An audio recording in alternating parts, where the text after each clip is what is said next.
say? What do I always say? What do I always say? What do I always say? What do I always say? What do I always say? What do I always say? What do I always say? What do I always say? What do I always say? What do I always say? What do I always say? What do I always say, dude? What do I always say? 30% of Americans will agree on anything. Say the line, chat. It's like a muscle. There's no shot. Don't tap the glass. We've been talking about women's rights for far too long. How about it's time for women's wrong? Meritocracy is a fucking lie. Blammo. Rule number 1, get nukes. Rule number 2, never give up the nukes. Rule number 3, if America or an imperial superpower tells you you have nukes, drop everything and find nukes. They want their biases to be confirmed. Kids are no content, okay? Let people be cringe. Show me the fucking pay stub. Just be fucking normal. Holy shit, dude. You go to the gym that much, you're gay. Every guy can be a 7. Absolute bananas mode. Yes, the reason why what do I always say is probably the most said line in this channel is because I unfortunately have to repeat myself every single day. Being a Twitch streamer, especially a leftist political commentator, living in the United States of America and consistently talking about issues that pertain to like American existence in contemporary society, means that I have to repeat myself sometimes numerous times over the same hour, over the same broadcast, and certainly over the course of a year or multiple years. Sakura Gore, thank you for the 25 get the subs. Decked out the wazoo. In our current capitalist economic system, the gains are privatized, but the losses are socialized. Society prospers when old men plant seeds for trees they will never sit in the shade of. The only phrenology I believe in is cop skull. I am your dad. I fucked your mom.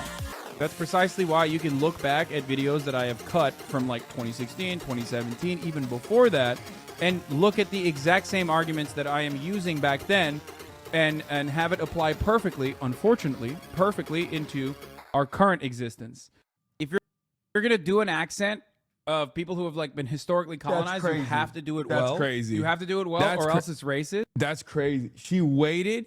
She literally waited for the intro to be over. That's so funny.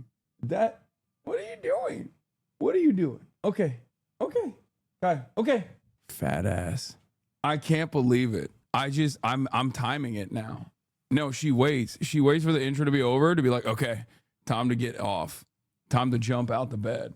I love the long hair and the beard look. Hey, what's going on, everybody? I'm Hassan Piker in this house on our broadcast coming to you live from sunny and actually very warm California, Los Angeles, folks. We're live and alive, and I hope all the boys, girls, and MBs are having a fantastic one because today's a beautiful day. Today's a wonderful day. Today is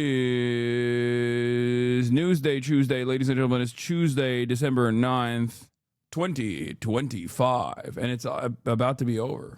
2025 is about to be over. The year's about to be over. And we are live. We're alive, and I hope all the boys, girls, and MBs are having a fantastic one. It is 77 degrees and sunny here in Los Angeles, California, ladies and gentlemen. It is 28 degrees apparently in Mamdanistan. At least you have Zohran Mamdani.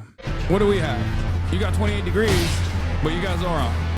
This way, Mr. Mamdani. We got 77 degrees, but we got Karen Bass, and we got gruesome Governor Gavin Newsom. I can play the role of maiden. I offer you. Wait, what the fuck? I didn't realize I was in this. That's so stupid. That's so stupid. Y'all are dumb. Y'all are dumb for this. Foul tarnished in search of the Elden Ring. Put these foolish ambitions to rest. I can't remember the last time a new tarnished made their way to the round table. The name is Mamdani. It's up to you, New York. Bro, I gotta play Elden Ring again now, like with this mod. That's crazy. Have you ever pooped your pants on accident? Yes. I've sharded before. Finish it, you mean? I finished Elden Ring, dummy. You actually mean Fox News will air this to prove his violent past. So you have to choose the AOC ending or the Hassan ending, Law. Yeah. I didn't finish Erdtree, that's true. I didn't. I have consistently avoided the DLCs on every From Software game. The DLC, Dispatch, MGS, we have so many gaming problems to keep. Okay, gaming frogs, you guys are being extra annoying because I started playing again and you have not stopped. Like, you get a little crumb. Anyway, this is the part of the broadcast where I tell you about my personal news, ladies and gentlemen. We're live, we're alive. It's personal news time. Obviously, not much is going on. You already know, not much is going on in my in the world of Hassan Hassan Parker. Was all of this planned or just a happy accident? What, this? Hassan wearing this next to the AT&T logo when it's known that they fucking hate him is so amazing, especially now that the photos are on Getty, which means the media might use them for unrelated articles about him. No, it was not on purpose. No, why the fuck would it be on purpose? I just don't think it's as big as a deal this year. Who knows? If you game today, your pimples will disappear. No, they won't. Anyway, what the fuck is this? All right, we're alive, and I hope all the boys, girls, and MBs are having a fantastic one because today's a beautiful day. Today's a wonderful day. As a part of the broadcast, where I tell you about my personal news. Yes, I'm aware that there's a Chinese World War II game about fighting Japan. I know, I saw it. It's fucking awesome. It looks dope. I'm very excited. I will definitely play that. But yeah, personal news wise, I ended the broadcast yesterday after a short half day Hossie ass stream, giving you unfortunately 8 hours, well 7 hours and 50. Okay, 7 hours and 50 minutes. And then what did I do? Honestly, nothing. I had dinner. Oh, I had a photo shoot. The reason why I ended the broadcast, that's right. I had a photo shoot with a newspaper that did a profile on your boy. And I've been doing a bunch of photo shoots lately. I had a magazine one too that's like gonna be very weird, very strange. Fan cam has popped the fuck off. Praxis is back. Oh my God, this one got 90,000 likes. Let's freaking go, fam. Oh hell yeah. I was an early reposter. Let's be real. I reposted this early. But yeah, what was I saying? Oh, yeah, I did the photo shoot. I was basically dying during the photo shoot. Hopefully it looks good. I don't know if it will because I was so tired. And after the photo shoot, I watched more Severance. I'm almost done with season 2 now. I'm almost caught up with Severance, and it's very exciting. It's very cool. I like it. But I went to bed early, and then I woke up at like 3 a.m. or 3:30 a.m. and I couldn't sleep again. And I think it might be because I busted my internal clock. Like I genuinely, I have been watching Pluribus, but I haven't seen the last episode yet. So I don't know. I didn't think that I would be impacted by what people call jet lag because I'm goated, right? That's what I thought.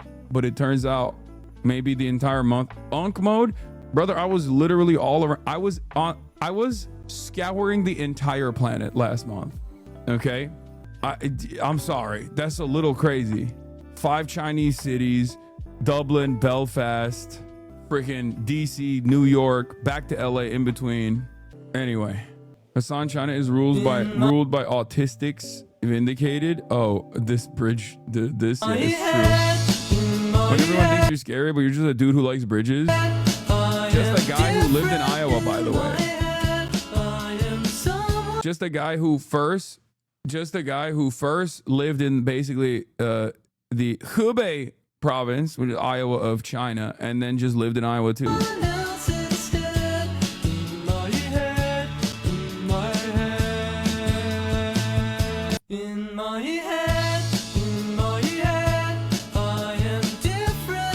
Yeah, just a dude who loves infrastructure. Hassan, you could live in Iowa too? No thanks. Yeah, I woke up and I kept watching Severance, low-key. I just kept watching Severance. Hassan, you're so peak. Thank you, chatter. And went back to sleep, played a little bit of basketball in the morning. Let me tell you something about basketball, by the way. When I don't ball, this is Unk status, okay? Couple things about basketball. Unk status number 1, LSK has been blowing up my phone. For those of you who don't know, I'm talking about Chris, who is 6'10", basketball content creator. For those of you who don't know, who I skunked last year at the Jesser tournament for 2 Hype. Okay. And if you recall, apparently that experience actually kickstarted his journey of like, just, you know, getting back into great shape, putting on muscle, just absolutely destroying fools in the creator clash and stuff. He's just been playing his face off. And he just keeps hitting me up to be like, yo, let's ball. And it's crazy, but like I straight up told him today after months and months of ducking him. I was like, listen, dude, ever since that game happened, I've been on a downtrend, and I know you've been training. I know you've been on your training arc. I've been on a downtrend. You're gonna destroy me. I mean, he's gonna let his nuts hang. Okay, he is going to destroy me if I play with him. It's going to be. It's not even gonna be a contest. And he wants to do a rematch, but I can't. I'm down to do a rematch with him when I'm like a little bit better. Right now, I'm not. Okay, when you're 34 and you stop balling for like a week or 2 weeks or 3 weeks and you're traveling too much, you lose all cardio. I lost all cardio. I played for like 40 minutes today and my face is still red from the lack of oxygen. Okay. You know, back hurts. Dude, you're 34. There is no getting better, man. Back hurts, belly protruding. Bro, you got lucky. Don't give him a rematch. I know. I'm going to take that to the grave, dude. Phillip Rivers is 44 and about to be back in the NFL. If you can do it, my GOAT can. You're not Vince Carter, little bro. You don't got one more in you. No, I got one more in me. No, I just need to get on steroids, I think. That's why I need to get on steroids and do a roid arc, hit the TRT button, maybe some Ozempic on the side. I don't know. Just like a cocktail. I'm kidding. Bro's been training. Don't Ozempic, it'll paralyze your stomach. Yeah, I'm actually. Bro, get on TN 3 hours in the gym daily. Brain is 60% fat. Do not take Ozempic or you will post nonstop on IG stories. You're being attacked on TikTok. Chinese food? Oh, I know. I already reposted. I saw it yesterday. I got called out. Okay. I got called out pretty aggressively. by this guy, by this Hasanabi head. And food? Honestly, You met me at a... I will say it. I'll say it like it is. Why do I need enemies when I got Hasanabi heads like these? Okay. Straight up. A very specific time in my life. A very Chinese time. 你好，美女。你想马上结婚吗?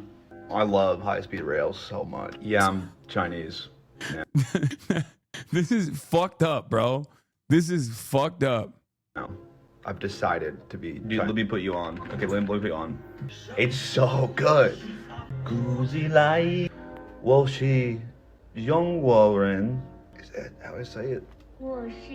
You know what? Sometimes holding up a mirror to my face is what hurts the most. Okay. Anyway, this is the Charlie Kirky. I spot the perky. Charlie Kirky. Dude, Hyperpop is back. This is the greatest transgender revenge is hyperpopping Charlie Kirky. Okay. It's straight up. There is no greater revenge. There is no greater revenge. The revenge of the transgenders.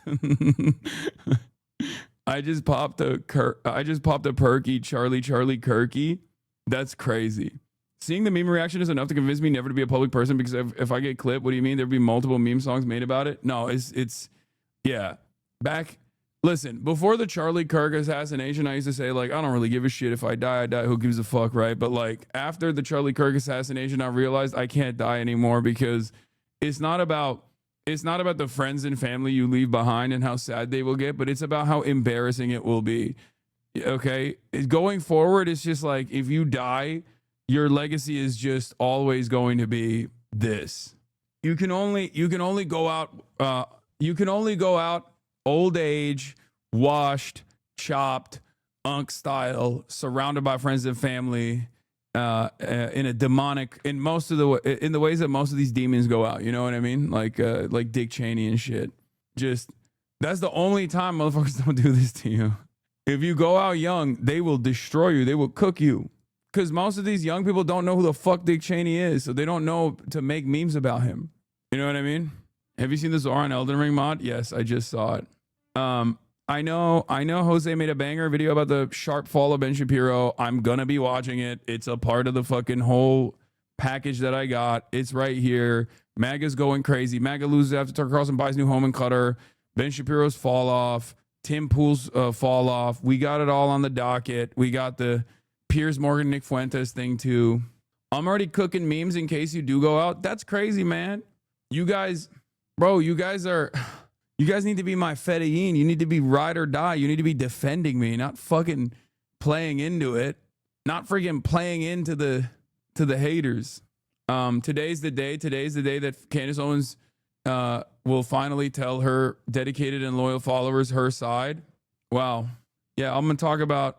Didn't you do Nick Fuentes and Piers Morgan? No, I didn't finish it yesterday. I'm not gonna watch the whole thing, but there's a couple parts of it that I didn't finish it yesterday. I'm not gonna watch the whole thing, but there's a couple parts of it that I will actually go through as well. Does she add up more conspiracy? I wonder.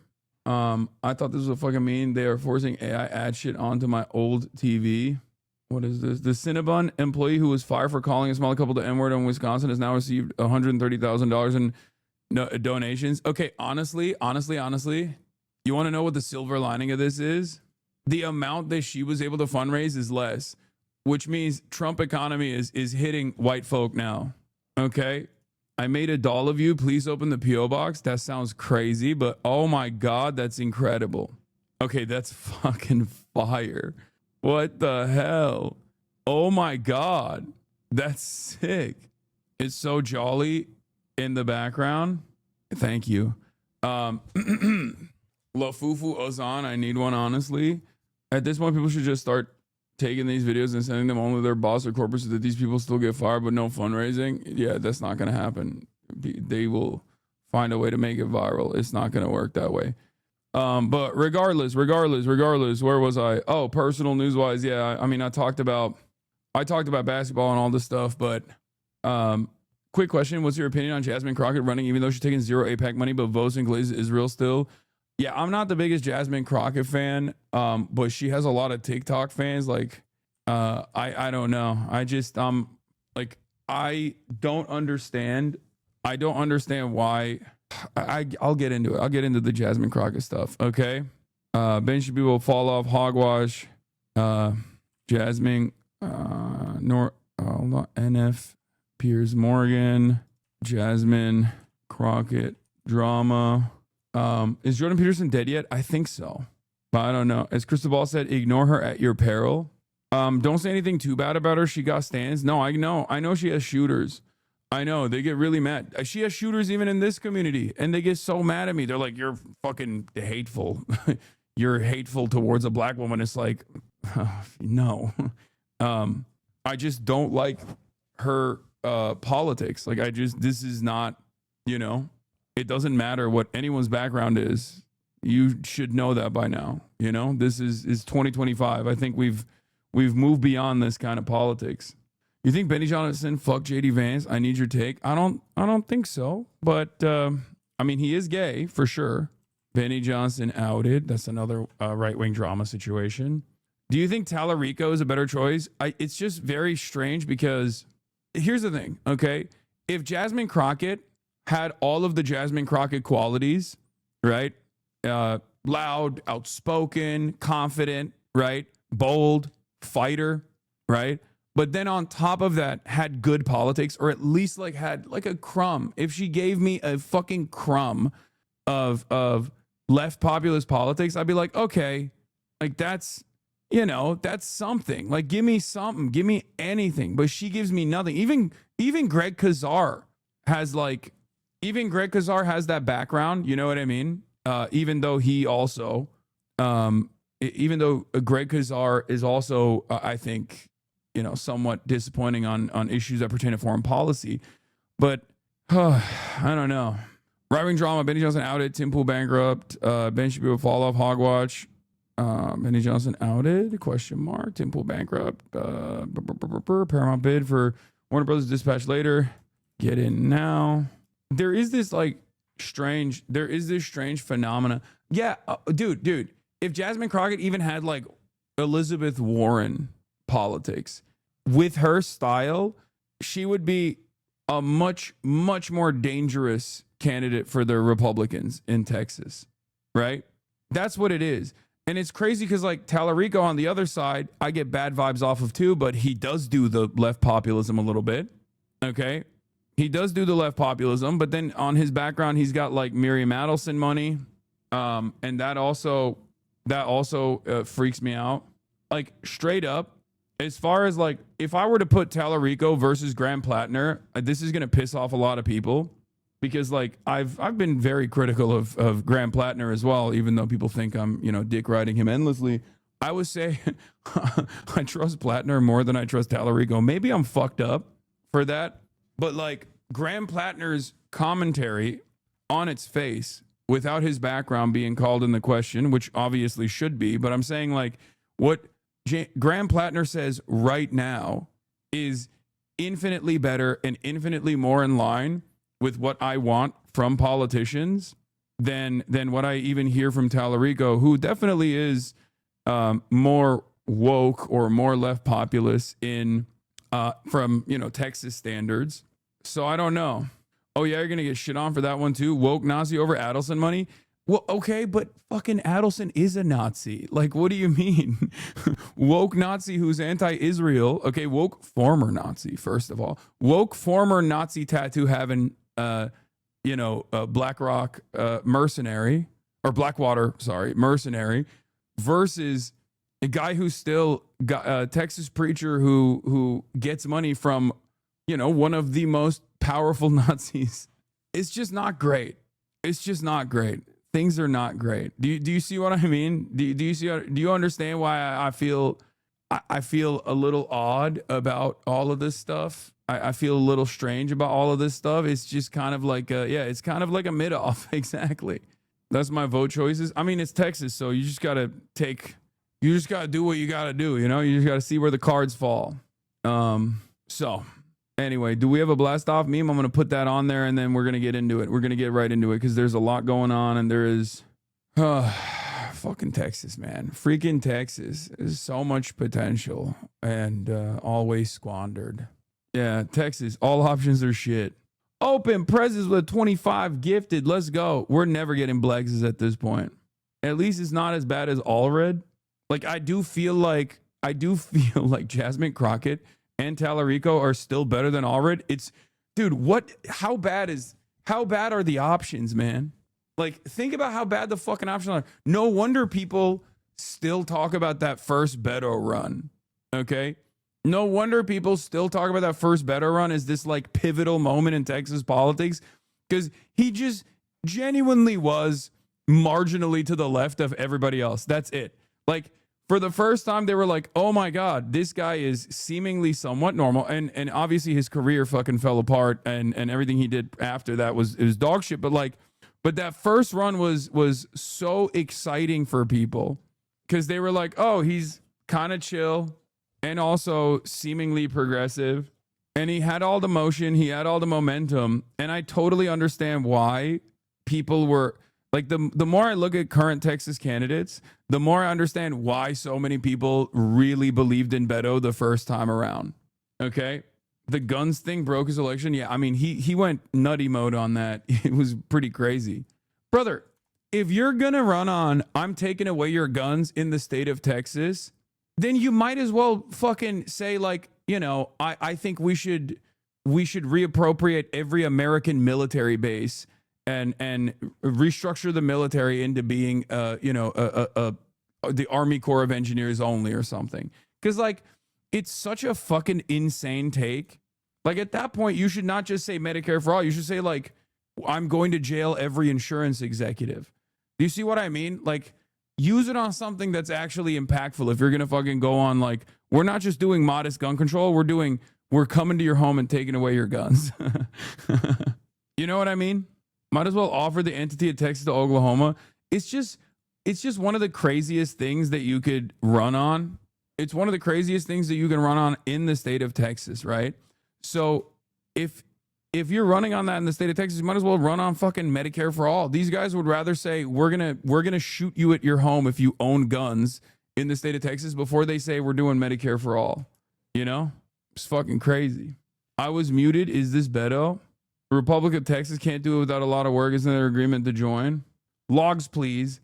The libs are going to say that leftists are attacking Jasmine and calling it misogynoir, but every single criticism I see from the left about Jasmine is that she's been openly an Israel glazer and she has no clear policies to speak about. But like you literally said, she has such great qualities, including her being a strong black woman. That is a shame. She has no good policies to back her up. Yeah, I just need a crumb. I need a crumb from Jasmine Crockett, please. Like, she just, it's just it sucks that she's like a fighter, she's anti-Trump. All of those qualities are so great, okay? And she has a decent presence on TikTok. People seem to really love her. But like, you're squandering it. What the fuck? Just give me something to hold on to, man. What the fuck? She should get a Nazi tattoo. Yeah. Show me some bipartisanship. No, but like, it's Jasmine Crockett is the 2016 era resistance lib, and it's genuinely it is, listen, it is genuinely a sign that things have deteriorated even further, that the 2016 era liberalism is still seen as like this bold radical step in the right direction by liberals. I don't care for her too much. She's the Kamala of Congress, say a whole lot, but stand for literally nothing. No, she's definitely more outspoken than Kamala Harris is. Like, she's definitely more of like a clapback, like hashtag resistance clapback style candidate. She's definitely better than Kamala on that front. We need young communicators. She can be that person. The problem is she stands for fucking nothing, okay? It is annoying. And also, obviously, she is 17 billion times better than Ted Cruz, but that's not the point. We're talking about the primary, right? Like, we're talking about, this is what we are talking about. She said Latinos who voted for Trump have a slave mentality, and that's why they voted for him. I'm going to be honest with you. That is what I mean. As far as like the gaffes, that's not necessarily a bad thing in this day and age. Like, anyone that fucking does like outrage baiting off of that shit is just silly as fuck, okay? I've heard Latinos in this chat say worse shit about their fucking immediate relatives that voted for Donald Trump. What the fuck are you talking about? Like, that's what I mean. Like, that kind of shit is actually not a bad thing. That's like low-key kind of a good thing. When she said like Greg Abbott was Governor Hot Wheels, like that's raw. That's fucked up. Okay? It's not necessarily a bad thing that you got someone who like says stuff like that, okay? Bro, she literally said Greg Abbott was Governor Hot Wheels. I couldn't believe it. I was like, God damn. I mean, hell yeah. It's fucking awesome. Her recovery on that was kind of bad. Like, she didn't land it. She didn't stick the landing at all. But like, it just sucks that on the policy front, which is the thing that I do care about, she is just ass. We all call Abbott Hot Wheels for years. I know, but that's us. We are not politicians, okay? It's a little different when you got a Democrat in the state of Texas saying that. Like, that is, it's why Trump is so popular. Yeah, but I mean, you know, there are differences here, okay? There are differences. You can't be just all clapbacks. Trump is not just popular because he's all clapbacks. He's also popular because he taps into a very important policy frequency: white supremacist, anti-immigrant rhetoric. Okay, the fuck? Like, that is policy. Build the wall is policy. It's not the best policy. You know, it's not good policy, but it's policy nonetheless. It's something that people are invested in. Anyway, yeah, let's start out with Jasmine Crockett. And also, the New York Times is like talking about how we need to be more hawkish, which is expected from the New York Times. So ass. But yeah, Jasmine Crockett came out and had a couple moments. People are very critical of her. I'm gonna say the good and I'm gonna say the bad. Okay? From the jump. Let's start with the biggest negatives, right? The pros and cons. The biggest negative is her policy platform is kind of ass. It's not even kind of ass. I'm just going to be honest. It's really bad, actually. It's really, really fucking bad. It's not even Jasmine Fetterman Crockett, because John Fetterman actually was like at least lying about being progressive on a lot of issues, right? Your blast off tweet redirects to some ad? Wait, what the frick? What do you mean? Oh, shit. Oops. You're right. I didn't spell Twitch correctly. I updated it. Oops. I misspelled Twitch. I was so excited to fucking blast off and get started on politics. There's so much going on in the background today. Yeah, because it's Christmas, dude. I'm Christ cucked. I'm the most Christ cucked Muslim out there. You don't understand. Fuck Twitch. I don't fuck with Twitch. Hasanabi. Okay, Raw Girth Minerals. You've been in here for 58 months. You've been fucking with me. Premature eblastulation. Okay. So Jasmine Crockett, right? One of the things that I'm obviously very frustrated by is the fact that, she is pro-Israel, right? She's pro-Israel. And it's crazy to me that, like, Israel has actually played a big role in buying out a lot of fucking black congresspersons on the Democratic Party side. Well, that's where all the black congresspersons are, let's be real. But they have done this, okay? They have straight up done this. Like, some of the most powerful, they've done it across the board. But the expectation, obviously, is that, black congresspersons could be more progressive given their own personal background and personal experience, experiencing white supremacy, right? Experiencing white supremacy in the United States of America is supposed to be it's my expectation, at least, is like, okay, like, I want to vote for you because I assume that, like, your lived experience is going to motivate your worldview, is going to guide your worldview, it's going to motivate your policies. Did I miss the Black Israelite discussion? No, that's not what I'm saying. Come on. Let's be real. I know this is a touchy subject. Everyone's going to fucking yell at me and clip me out of context here. But, like, the expectation is that people that go to Israel, especially black people that go to Israel, are going to have a Ta-Nehisi Coates style, like, revelation where they look at the situation. They go, what the fuck is this? This is apartheid. What are we doing? Right. And it's I mean, there's also like, obviously, the Israeli version of white supremacy as well. It's a little bit different, but it exists. I think another part of this is how the internet has focused so much on AIPAC. Yeah, I know. That's why I get so fucking annoyed by just AIPAC, like, people focusing on AIPAC. It's not just AIPAC, okay? It's not just AIPAC. AIPAC is basically the most, like, popular version of this problem, but there are a million different subsidiaries and all this stuff. Black people are not a monolith. No, of course black people are not a monolith, but black people, every single black person has experienced white supremacy in the United States of America. While black people are not a monolith, every single black person has, to a certain degree, experienced white supremacy, whether they recognize it or they don't recognize it. So that obviously is supposed to be, no, not even black Republicans. That's just how white supremacy works, right? It's such a foundational part of the American experience. So for that reason, the lived experiences, especially of black politicians, my assumption is going to be, that they will see what Israel is about and be like, this is fucking bullshit. Like, I know what's going on here, right? So it's always confusing to me when I see the Congressional Black Caucus take certain decisions, or if I see, like, power players in the Democratic Party be so pro-Israel, like Hakeem Jeffries. It's just very frustrating. Okay, very, very frustrating. Jasmine Crockett is another example of this, right? An example of the type of scrutiny Jasmine Crockett has escaped so far. She was sufficiently pro-Israel at the start of her time in Congress to be featured in a tweet from the IDF's official account standing in front of an Iron Dome battery. IDF posted this before October 7, of course, but we hosted a U.S. Democratic congressional delegation organized by AIPAC, led by House Minority Leader Representative Jeffries and Representative Steny Hoyer. The delegation toured an Iron Dome battery and Hezbollah's terrorist tunnels in northern Israel. We held productive discussion on shared security challenges. And it doesn't end there, because Jasmine Crockett has been questioned about America's allegiance to Israel and allyship to Israel, and she has straight up said, like, no, Israel is a very important ally. Israel is a very important ally. She is to the right of the average Democrat at this point, I think, unless she has some new takes when she's running.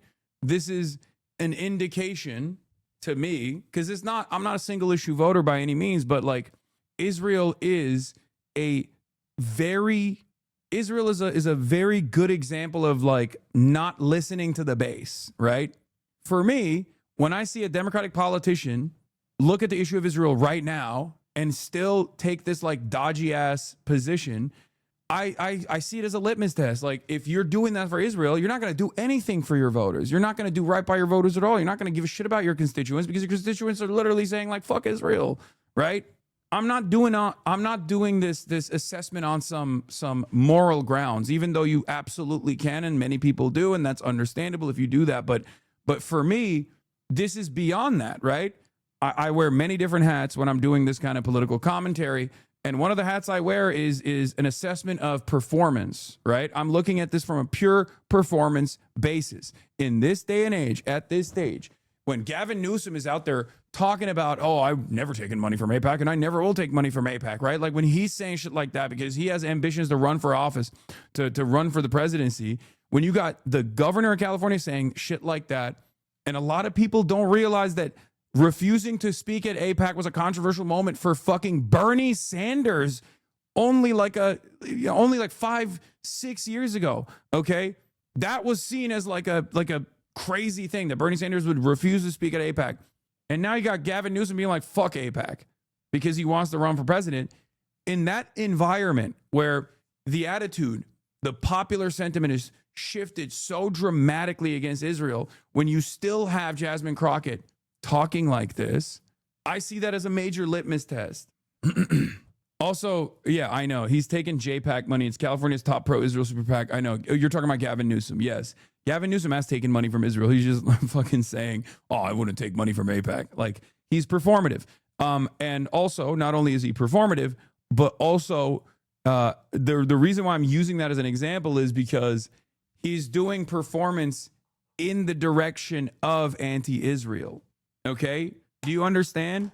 He is doing performance. He's doing a performance as a dedicated room reader in the direction of anti-Israel sentiment, which means there's clearly a lot of demand for that kind of sentiment. For me, this goes beyond Israel. I'm not making a single issue argument about Israel, even though many people will see this as such, and it's understandable. Okay, because it's such a ridiculous thing to still be in support of. But it's not only immoral, not only is it unimaginably immoral, it's also idiotic. And that's the reason why I think it's a very good litmus test, because if you're anti-Israel, when your fucking constituents are demanding that you, if you're pro-Israel, when your constituents are demanding you be anti-Israel, then why would you ever be in favor of Medicare for all, for example, right? Tired of us sending money to Israel. I understand. I also think that if people are going to vote as it relates to foreign affairs, which typically is not how people vote. People typically vote based on how are the gas prices. Okay, but how do you feel? You're a person, you're a politician. How do you feel personally? The tactical, the electoral calculation here, like, oh, people don't vote on foreign policy is bullshit. Because he asked you that question not on the basis of foreign policy. He asked you that question on the basis of how Americans do care about Israel. That is the most prescient way to cover the issue of Israel. We are giving Israel billions of dollars and they're doing a lot of fuck shit. Okay? Like, yes, it's correct. Americans don't care about foreign policy, but that's just Americans don't care about foreign policy when we're like going out and doing wars and stuff like that until it gets really unpopular, and then that's all they care about. Right? Having said that, Americans do care about like giving unlimited funds to Israel. They don't fucking like it. So anyone that says, "Oh, Americans don't care about foreign policy," actually, well, they're it's a cop out. Like it's a total cop out. How are my housing costs treating me right now? What's my job situation looking like? Those are the things that typically drive our elections and how people decide how they're going to vote. When you start talking about foreign affairs, if that is going to be kind of like the precipice for determining whether you vote or who you vote for, then I want people to really dig in to foreign affairs, right? Like, and ask the question, which I think is a fair question. I think it's a fair question of all the money, is to ask the question of, well, why do we send money to Israel? Like, what is that about? And learn about the fact that this is an allyship that existed before I was around, before, well, no, the president was a baby. He was still around though. But it is an enduring relationship and learning the history of the region in and of itself. And I would argue that the most disputed land in the world is that land. And it goes beyond the Palestinians and the Israelis, but I mean, you can go back to the Romans. So one of the scariest things for me, if I'm being like 1,000 right now, which my team will. Oh God, it's so bad. It's so fucking bad. She's never been super smart. I've never been a fan. No, she actually is. If you think she's not super smart, you're fucking silly, okay? You're getting lost in the sauce. You're getting caught up with the aesthetics. And if people were to say that you're a little bit racist for that, there's good reason. She's literally a fucking lawyer, man. All these politicians are fucking way smarter than you think they are, okay? She's just presenting herself a certain type of way to be more palatable, to be more appealing. Of course she's fucking smart. She's just bad. She's smart. That's why she's bad. Do you understand? Also, you can be smart and not be able to dance around this issue. She's failing to dance around the issue. She's doing a fucking bad job she's doing a very bad job of dancing around the issue because this is one of those issues that's black and white. That's it. Again, that's a great idea in theory, but primaries are literally used to determine the best option moving forward. Why wasn't it an all or nothing victory when they decided to wheel out Biden or a shutdown, win nothing, show for it? This isn't team sports. Republicans and MAGA are doing active damage to the country. It should be a victory at all costs at this point. Yeah, that's why we're talking about this before the fucking primaries. What are you talking about? There's a primary structure that's going on. What are we doing? Is every election calculation going to be the same? People coming in here and being like, you didn't want Kamala. You were being so critical of Kamala. Yeah, if Kamala Harris were to listen to some of the fucking arguments that I was presenting, maybe she would have been able to put forward a stronger fucking candidacy and actually defeat Donald Trump. This is my job, okay? This is my job. Like I said, there is a lot that I actually would like about Jasmine Crockett. Some of the things that actually a lot of white people despise about Jasmine Crockett, I like about Jasmine Crockett, okay? She's bold. She does clapbacks. She's unafraid of, saying shit that is very polarizing at times. I like that, okay? I like all of that. That's good. Democrats want to fight her, okay? Like, Jasmine Crockett will literally call Marjorie Taylor Greene a racist bitch, okay? And that's the energy that I think a lot of people want right now, and that's a good thing, okay? The problem is she's only a fighter on the aesthetic front. And if you are going to be a politician, if you're going to be a senator, you need to be a fighter on the policy front first and foremost. That's the most significant part of your fucking job. Okay? So her pros are great, On paper, she has a lot going on, at least in a first glance. But the things that matter the most are still going to be anchoring yourself around identifiable policies, okay? Won't beat me up about this later. But if I'm being 1,000 about this, when you think about, and because of the conversations that I've had, if the United States says we will throw away our 75 plus year relationship with Israel because we don't like their leader, then if we end up with Trump, we set a precedent for all these other allies to throw us away, because I have heard from other allies. Oh, this is so bad. Oh, it's such a, what the fuck? This argument is so dumb, dude. Oh my God. I'm sorry. You did not think this through at all. This is the worst way to try to fucking defend Israel, which is already an indefensible project, especially for Democrats. Okay? God damn, that shit sucks. God damn. I mean, I don't know at what point she said this. Obviously, it's not like, it must have been somewhat recent. Like, it's not, because she has the bleach blonde bad body t-shirt, which was her quote against Marjorie Taylor Greene. Anyway, the point is, you can't look disingenuous, and you can't look too self-centered. And unfortunately, I think in the absence of any sort of tangible policy position that you can associate her with, she will come across as disingenuous to maybe not her super fans, which she has cultivated a legion of, but to the other voters that would vote for her, unless she makes it out of the primary, it's going to be I don't know how she makes it out of the primary with this shit. Nations that they don't fucking like Trump, right? If we lose our allies, now I'm looking at the vulnerability of us, the people that elected me, and I am concerned about whether or not, like, we live in a bubble. You talk about bubbles, we live in a bubble. Because on both sides of us, we got... Mike says something. Liberals see language not as a way to understand each other, to share moments or anything good. To them, language is a tool that makes people give them what they want. And some of chat falls right in every time you weren't here to pick them back up. Jasmine plays a good game for someone so politically inept but not dumb.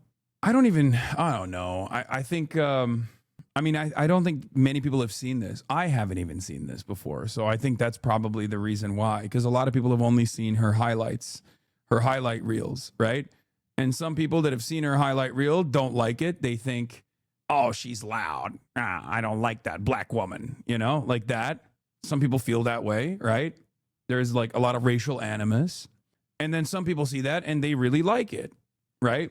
And I think like the thing I've been very critical of Jasmine Crockett for a long time because I've always maintained the position that like you can't be all smoke and mirrors. You can't be all flash and no meat and potatoes, right? That's the problem.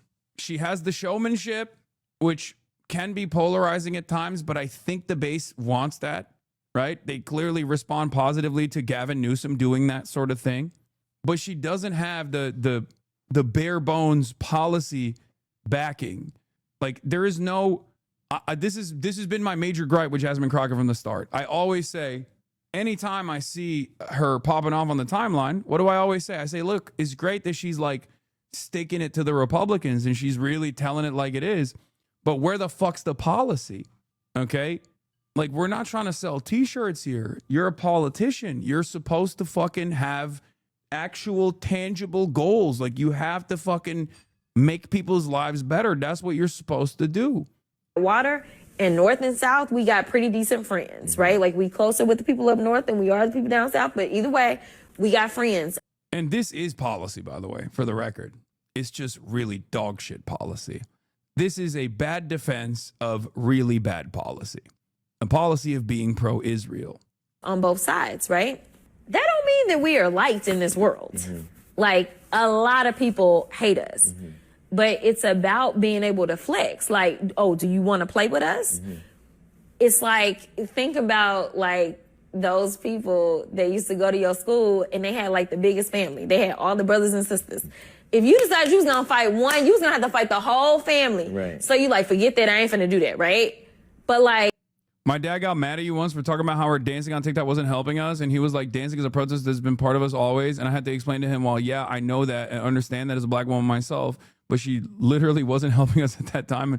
And Trump, I believe, still got his way. Yeah. Stop defending her, bro. No one's going to call you racist. This shit is what got us Kamala. Wait, what? Defending her?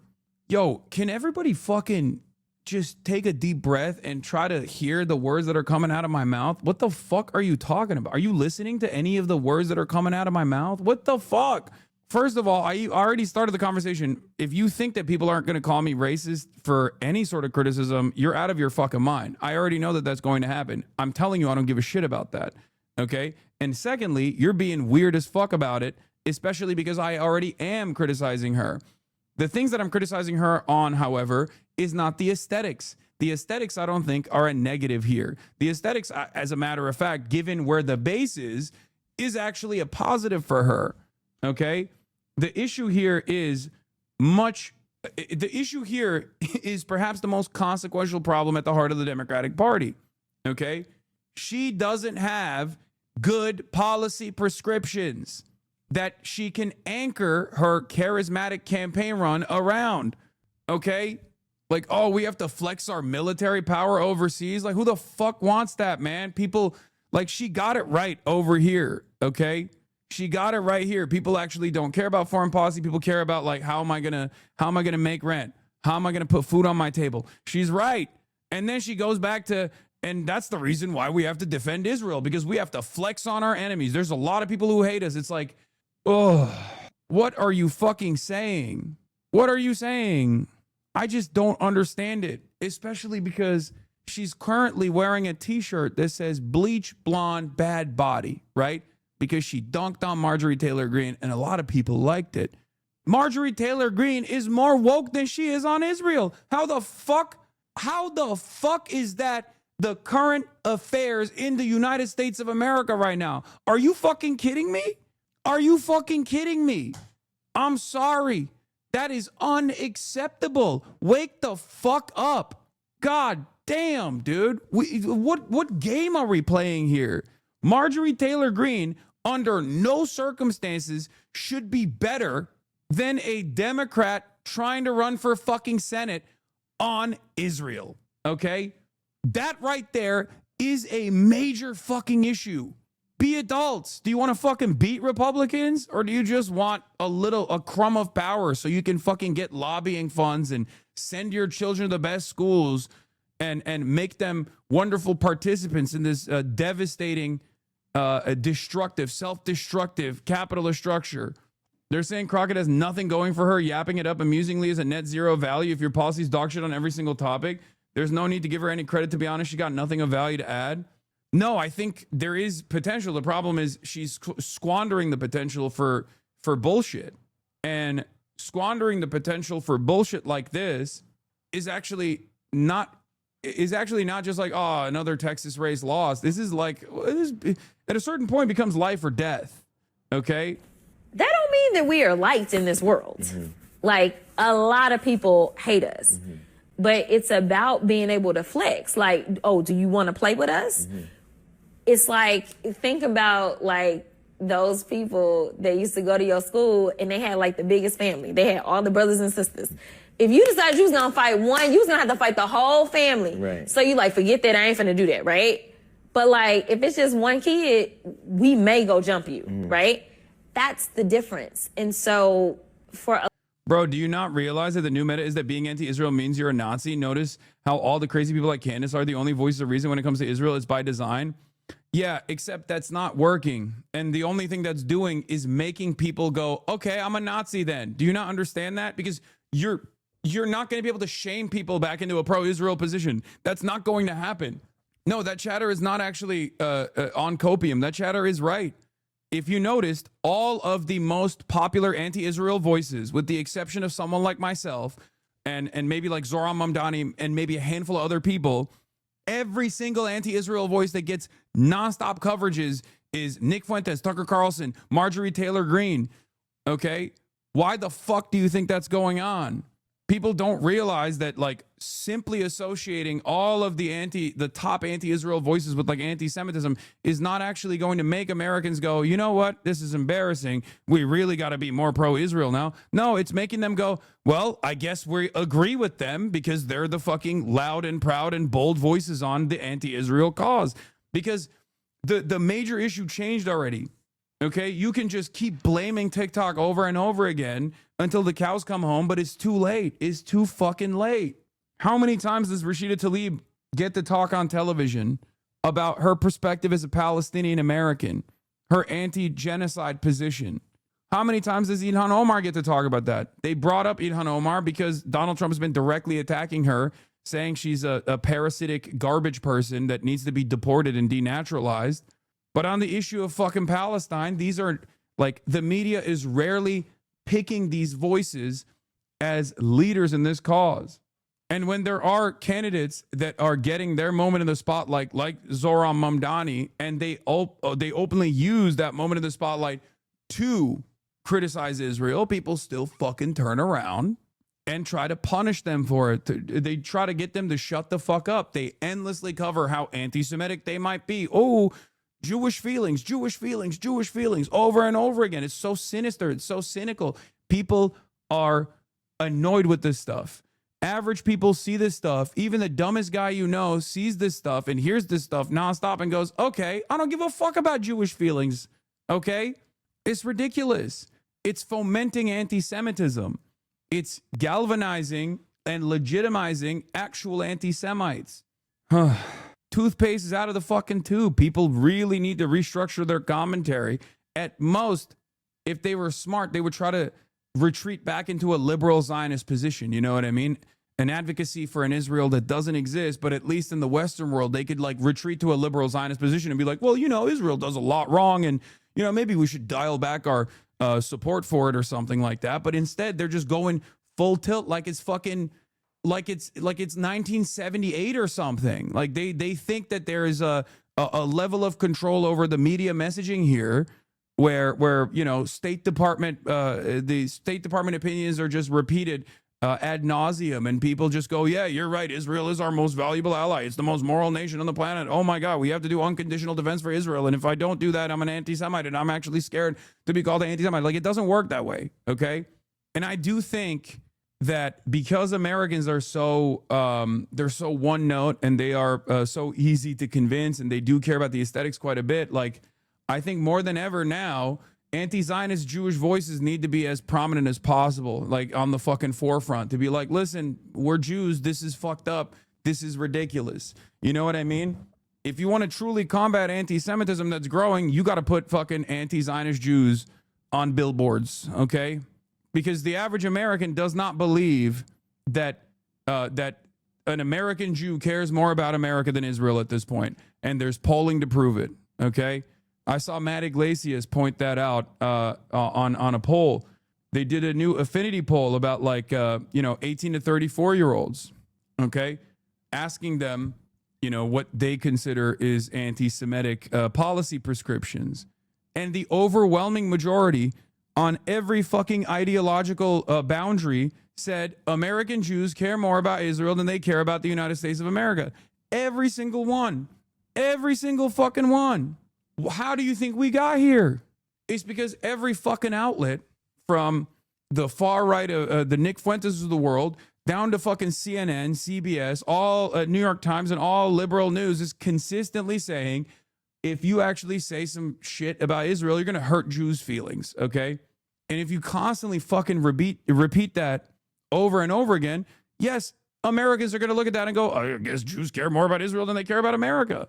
All of these Jewish advocacy groups, in unison, actively defending Israel's interests, actively saying that if you say something about Israel, you're anti-Semitic, taking out ads, synagogues and rabbis taking out ads on New York Times, being like, we're actually super offended about this candidate taking the majority position. I don't understand how people don't realize, like, how bubbled in can you be? How much tunnel vision can you have that you don't realize that you are actively pissing people off against all Jews, okay? Yeah, here it is, the Yale polling. Look at this. Jews in the United States are more loyal to Israel than the United States of America, okay? The 18 to 22 demographic, 16% strongly agree that Jews in the United States are more loyal to Israel than to the United States of America. 18 to 22%, 30% agree, 36% disagree, 35% neither agree nor disagree, 22 to 29, 24% agree, 38% disagree, 40% neither agree nor disagree. This is the voter sentiment, okay? This is like a broader outlook amongst generations. I mean, look at the 65 plus percent. You still got 16% somewhat agreeing to that sentiment, okay? There's a Harvard or a Yale youth poll that came out. Didn't you just yesterday make fun of the Republicans for thinking they could control people's minds by scooping up all the news media organizations, just saying, not attacking? No, this is a demonstration that it's not working. That's my point. All it does is create more resentment. That's it. If you scoop up all the media outlets and then keep pumping fucking pro-Israel sentiment, keep consistently saying, if you say we shouldn't give billions of dollars to Israel, then every Jewish person is going to get mad. Jewish feelings over and over again. People look at that and go, okay, I guess American Jews care more about Israel than they care about fucking the United States of America. Do you not understand that? That it doesn't work.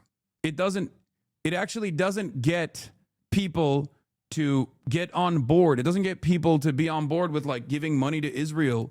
It doesn't make people go, you know what? You're right. I should be considerate to Jewish feelings. It makes people go, why the fuck am I constantly hearing about Jewish people's feelings? What the hell is this? Especially when it comes to, this foreign allegiance. Anyway, is Kai shedding like crazy currently? It's shedding season. All right, let's finish off this Jasmine Crockett piece, and then I'll talk more about that as well. A lot of us, it's history. It's also thinking through possibilities in the future. And those are the conversations that nobody really wants to have and talk about. But it will set a certain precedent for allies potentially leaving us if we were to disagree and just be like, well, we don't like your leader. It's all about the relationship between the people and the countries. It's not about who their democracy elected. Because frankly, I have heard from a lot of leaders, and they were like, we thought y'all had lost y'all mind. And so once we got Joe Biden back, they were like, okay, y'all back on track. And now they're like, what are y'all doing? Do people not understand why the Somali jokes are popping off? The general public understands the absurdity of Israel? Yes. And it's ironic because mainstream media can't even talk about the Somali jokes that are going super fucking viral right now, all over TikTok, all over social media, because that would require them to talk about how the Zionist argument is fucking ridiculous. Yeah. This has been the number one thing on the timeline, and yet I have seen zero news coverage about this. Okay? They talk about how, you know, the Somali population is under attack and stuff, but they never talk about the fucking memes. And the reason why they can't talk about the fucking memes is because, yeah, I saw this. I don't know what the hell this was, okay? To dislike certain ethnicities is racist. To see Jews as equal is anti-Semitic.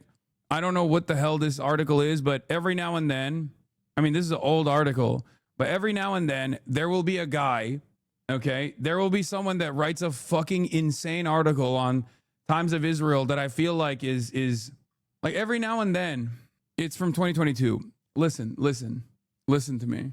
Every now and then, because Zionism is a supremacist ideology, okay, there will be an article that slips through, like what was it? Fucking the other one, Jerusalem Post, famously being like, well, southern Lebanon actually is a part of Israeli territory when you think about it, and or Jews need living room. Like, you know, every now and then there will be an article like this that makes people go fucking insane. It is what it is, you know. There is a lot of diversity of opinion here. It's not, I don't place a lot of emphasis on shit like this. But getting back to Jasmine Crockett, okay? This is ridiculous. This is a ridiculous argument. Here she says it would be one of the scariest things to stop giving taxpayer funding to Israel because we don't like Netanyahu. That would endanger the 75-year allyship between our countries. And for me, when I see this, not only do I find this to be morally repugnant, okay? Not only do I find this to be morally repugnant, but I also see it as something even beyond the moral repugnance. I see this as like an incredibly fucking stupid way to run a campaign. It shows me that you are not invested. It shows me that you are not invested in you know, being a good politician, being a decent politician that cares about that, even cares about the impact that her policy agenda might have on voters, or even cares about actually winning an election beyond trying to win with her own methods. It's, you know, she has more charisma than Kamala Harris, 100%. But that was a very big problem with the Democrats in general, and certainly was a big issue in the Kamala Harris campaign run, when she did not just want to win unconditionally. She didn't want to just defeat Donald Trump. She actually wanted to win with the allegiances that they cultivated. And they lost for that reason. They were fine with making the tent larger on the Republican side, but also reducing the number of people to their left flank. They were totally fine with that. They thought, this is how we're going to win. We're going to win with the Liz Cheney constituency that was non-existent. And you can't win elections like that. You will keep losing to Republicans if you do this. Okay, so there is an electability argument here as well that's absolutely ridiculous. Anyway, here it is. This was another moment. How will you make voters who previously have voted for Trump, particularly given that you have been an outspoken critic and he has inserted himself, just take your campaign video as is. He has inserted himself at every turn when it comes to your commentary. How will you convert those who are supportive of him to voters for you? Yeah, I don't know that we'll necessarily convert all of Trump supporters. That's not our goal. Do you need to? Our goal is to definitely talk to people. No, we don't. We don't need to. Our goal is to make sure that we can engage people that historically have not been talked to, because there's so many people that get ignored, specifically in the state of Texas. Listen, the state of Texas. Guys, hold on. Okay. She's not wrong. It's just, this is unironically the Bernie method. Okay. Except it's not going to fucking work if your top donors are private healthcare companies and you're not anti-Israel. How the fuck do you think you're going to get low propensity voters in the state of fucking Texas without hitting any of the popular positions?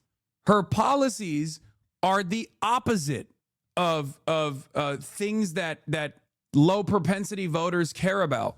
People who are low propensity voters, who you do need to bring back into to your campaign, are only going to respond not because you're fucking dunking on Republicans or whatever. They're only going to respond to your campaign positively if you take popular positions that they don't get to hear from other Democrats, other establishment Democrats.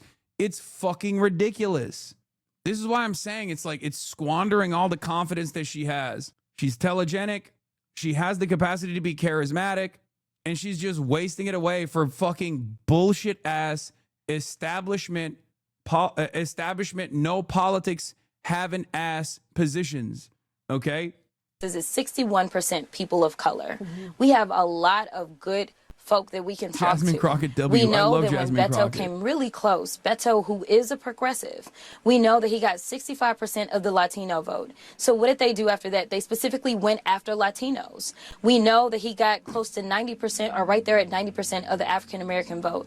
So honestly, what we need to So how is she not stupid then? It's not about stupidity. It's more sinister. Okay? It's not. It's too self-absorbed and too self-interested. do is start talking to the vast majority of Texas. I think my message is very much a mainstream message. I don't know who disagrees with the fact that affordability is a real thing, except for the president, who says it's a Democratic hoax.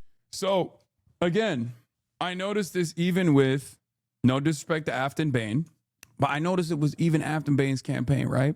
Just simply saying affordability is not going to fucking work. Zoran didn't just say affordability. Oh my fucking God, I hate liberals so much. It's not just saying affordability. Affordability is just a word, okay? Where are the policies? What are you going to do? Zoran had plans, okay? Even if they were far-fetched, there were policies. Put the policy in the bag. Put the policy in the fucking bag. Affordability when it comes to healthcare is a major problem. It's actually a very salient issue right now. There was a whole government shutdown battle that revolved around it. What is your policy on healthcare? Medicare for all, single payer. Do it. Say it. Say you're going to ride for it. What are we doing? But when somebody goes to the grocery store nowadays, whether it's in East Texas or whether it's right here in Dallas, Texas, or whether it's in Austin or West Texas, let me tell you, they are looking at those grocery prices and they are thinking we deserve better. Knowing that we do the amount of trade that we do in the state of Texas, yet right now there are these unwarranted tariff wars that is directly impacting us, knowing that we do agriculture big in Texas. We do everything bigger in Texas, but we do ag big, and understanding that we are hitting record-breaking bankruptcy filings by our farmers. Listen, my message is real simple. I'm looking out for you, your survival, and the survival. The absolute worst thing that could possibly happen here is like, and I totally can see this happening because like I've already experienced this in my own community as well with some Jasmine Crockett defenders, is like is people refusing to listen to what I'm saying, and then the broader message turns into like, oh, you're racist, you're doing misogynoir, okay? And some people will be doing that, of course. Many people will be doing that. It's fucking Texas, and she's a black woman running for a Senate seat as a Democrat. That's going to happen. But if people automatically take that defensive stance, even when it's true, right? And I said this about Zoran on an identity side that was personal for me as well, right? If Zoran Mamdani from the start talked about Islamophobia and how devastating it was, or how damaging it was, he wouldn't have had any time to talk about the policies that is the reason why he was able to build a coalition, right? And I worry that this will be the only fucking line of defense, because in the absence of any sort of policy prescriptions that she's running on, okay, all that will remain is people saying, people criticizing her style, and then defenders of Jasmine Crockett turning around and being like, you only care about her style because she's a black woman. So tariffs have nothing to do with price and affordability? No, it's not enough. Also, you said she's still way better than most of the Democrats. That's fucking bullshit. She's literally not better than most of the Democrats. What are you talking about? Every Democrat has criticized the tariffs. The fuck? of your kids as it relates to affordability, being able to actually go and access health care, being able to send your child to school. The only area where she's better than the Democrats is that she is bold and outspoken and takes it gets in the faces of Republicans. She is a fighter, at least on the aesthetic side. She is optically seen as a fighter. And on that front, and she's young. So on that front, she actually is better than a lot of Democrats. Why do you keep calling her bald? Man, shut the fuck up. I'm saying bold, B-O-L-D, okay? It's good. People want that. People need that. Being able to afford a roof over your head. If that's not, what Trump supporters want, then fine. Then they absolutely won't listen to me. But I'm here for the everyday person, the person that's not the billionaire on the list that Trump has decided to take care of, but the people that he left sitting out in the cold, just like he did when he... Is Jasmine not a fighter? I was under the impression that she is. Yes. The reason why you are under that impression is because you've seen the TikTok clips of her yelling at Republicans. And that's a good thing, right? That's the reason why she has a lot of, popular vibes around her. Okay. But it's not just that she is that's why I said that's her pro. Okay. But the cons are pretty significant. Okay. She's great at clip farming, but where are the policies? Because if you are not defined by the policies that you're advocating for, then you will get fucking destroyed. Okay. Decided to be sworn in, and he decided that Inauguration Day, he would have it inside while so many of his loyal supporters were outside. Okay. You're great here. Okay, great. You're here for us. Can you tell us how? I already said it. Come out with an anti-billionaire position, taxing the rich, paying for more social safety nets in the state of Texas, saying that you're going to expand on the availability of housing, not with a public-private partnership, hopefully with some more government initiatives, and most consequentially, I think, Medicare for all. This is a Senate run. You can say things like that. You're not running for... you're not running for mayor of New York. Link up with some tenant unions. Post up with some labor unions. Run on shit like that. Identify a couple major policy provisions, major policy prescriptions, and keep spamming them. Okay? How about opposing this AI regulation ban? Oh, there's also, she's also like, she's a big crypto person too, right? That's what I've heard. Anyway. Low propensity. She says she wants to activate low propensity voters, which isn't wrong. Left populist. Oh, Israel. You type like my parents? Oh, shut up. I'm old enough to be your parents. Then I guess we're just fucked in Texas. Cool. No, I mean, Sam is, and I also want him to tell us his view of him. I don't really trust Talarico either, but at least not on the aesthetics front, but at least both on the aesthetics front, but more so on the policy front, he at least like leans into the left populist policies a little bit. The thing that I'm actually worried about with Talarico is the Miriam Adelson donations. Yeah, her voter record is not great. 20% progressive bill, less than 20% progressive bill sponsorship. She really sponsors progressive legislation. Real progressives write and push bills.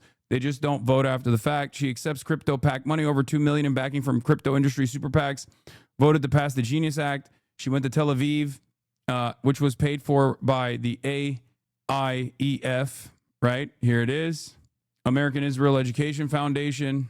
That's the photo that we showed back in August in 2023.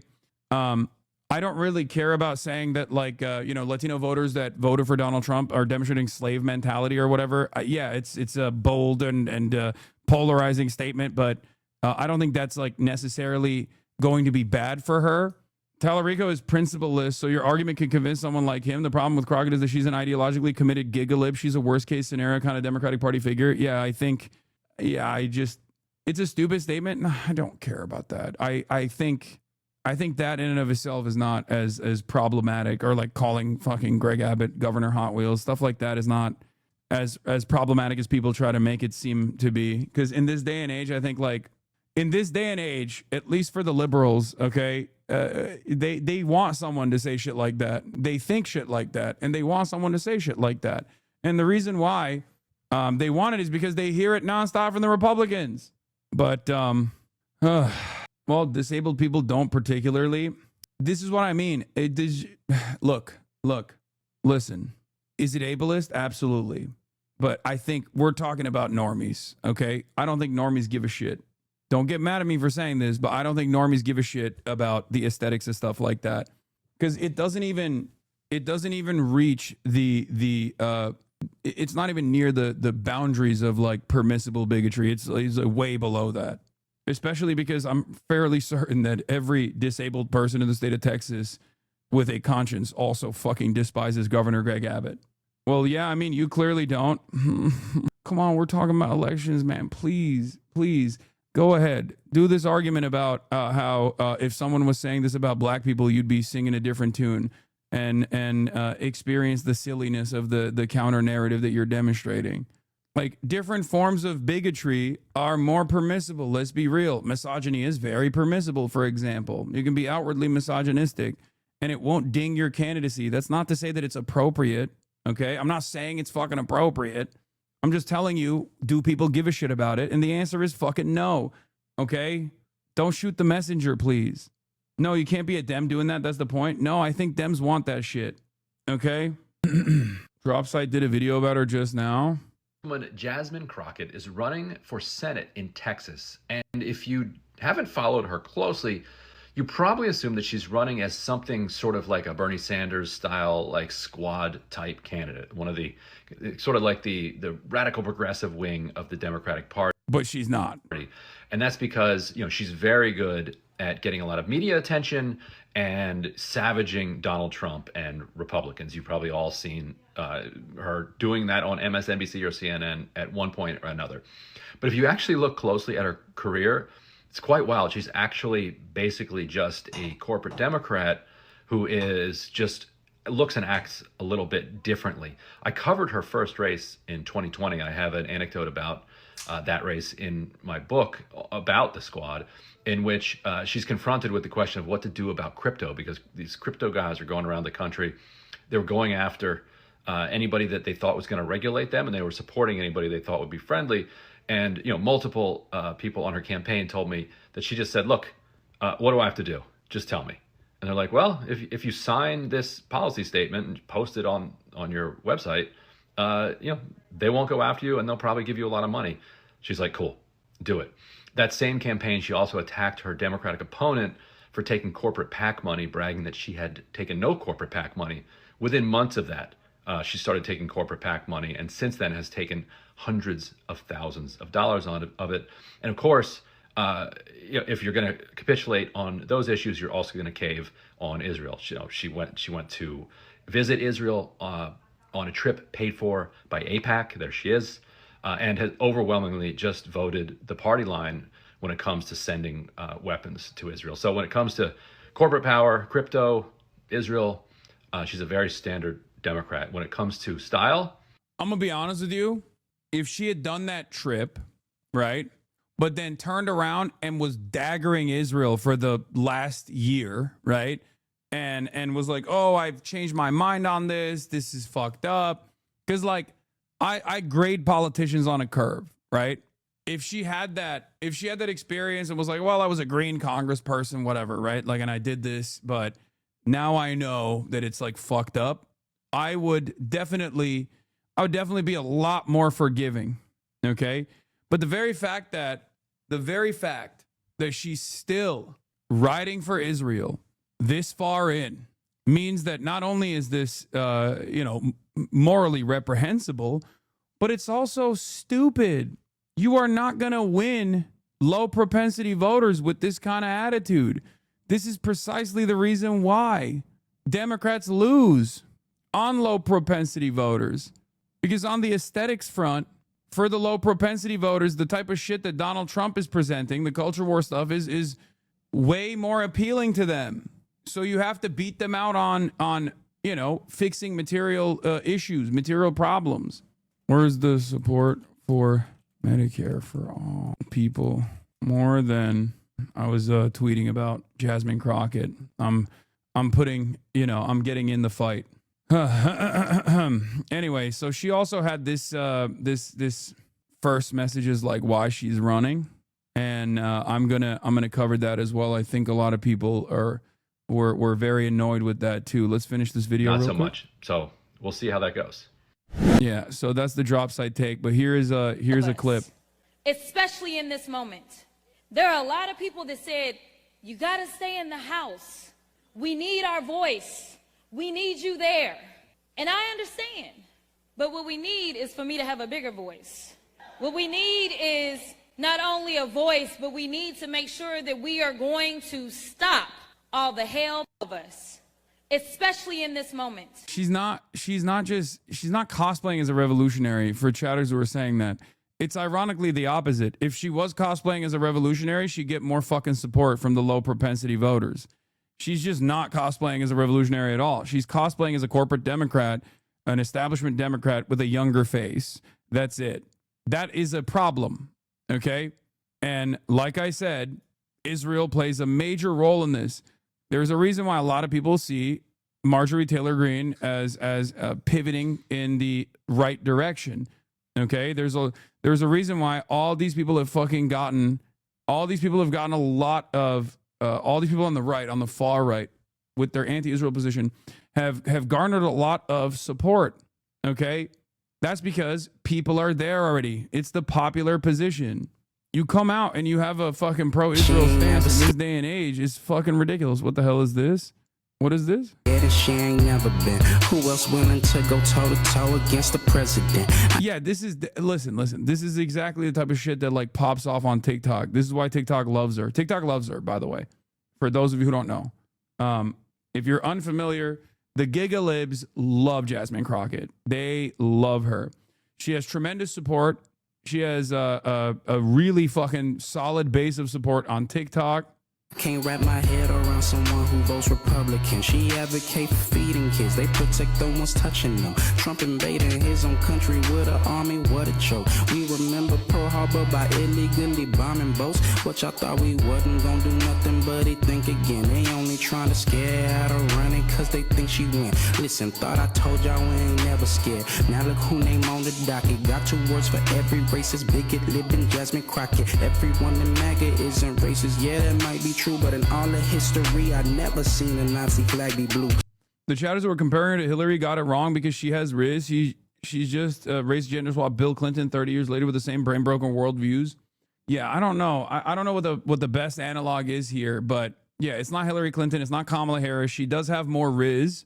She does have more Riz than all of those candidates. Okay, this type of stuff is annoying for us, but I'm willing to bet we would be eating that shit up if she had a comprehensive pro-Medicare for all, pro-left populist agenda, okay?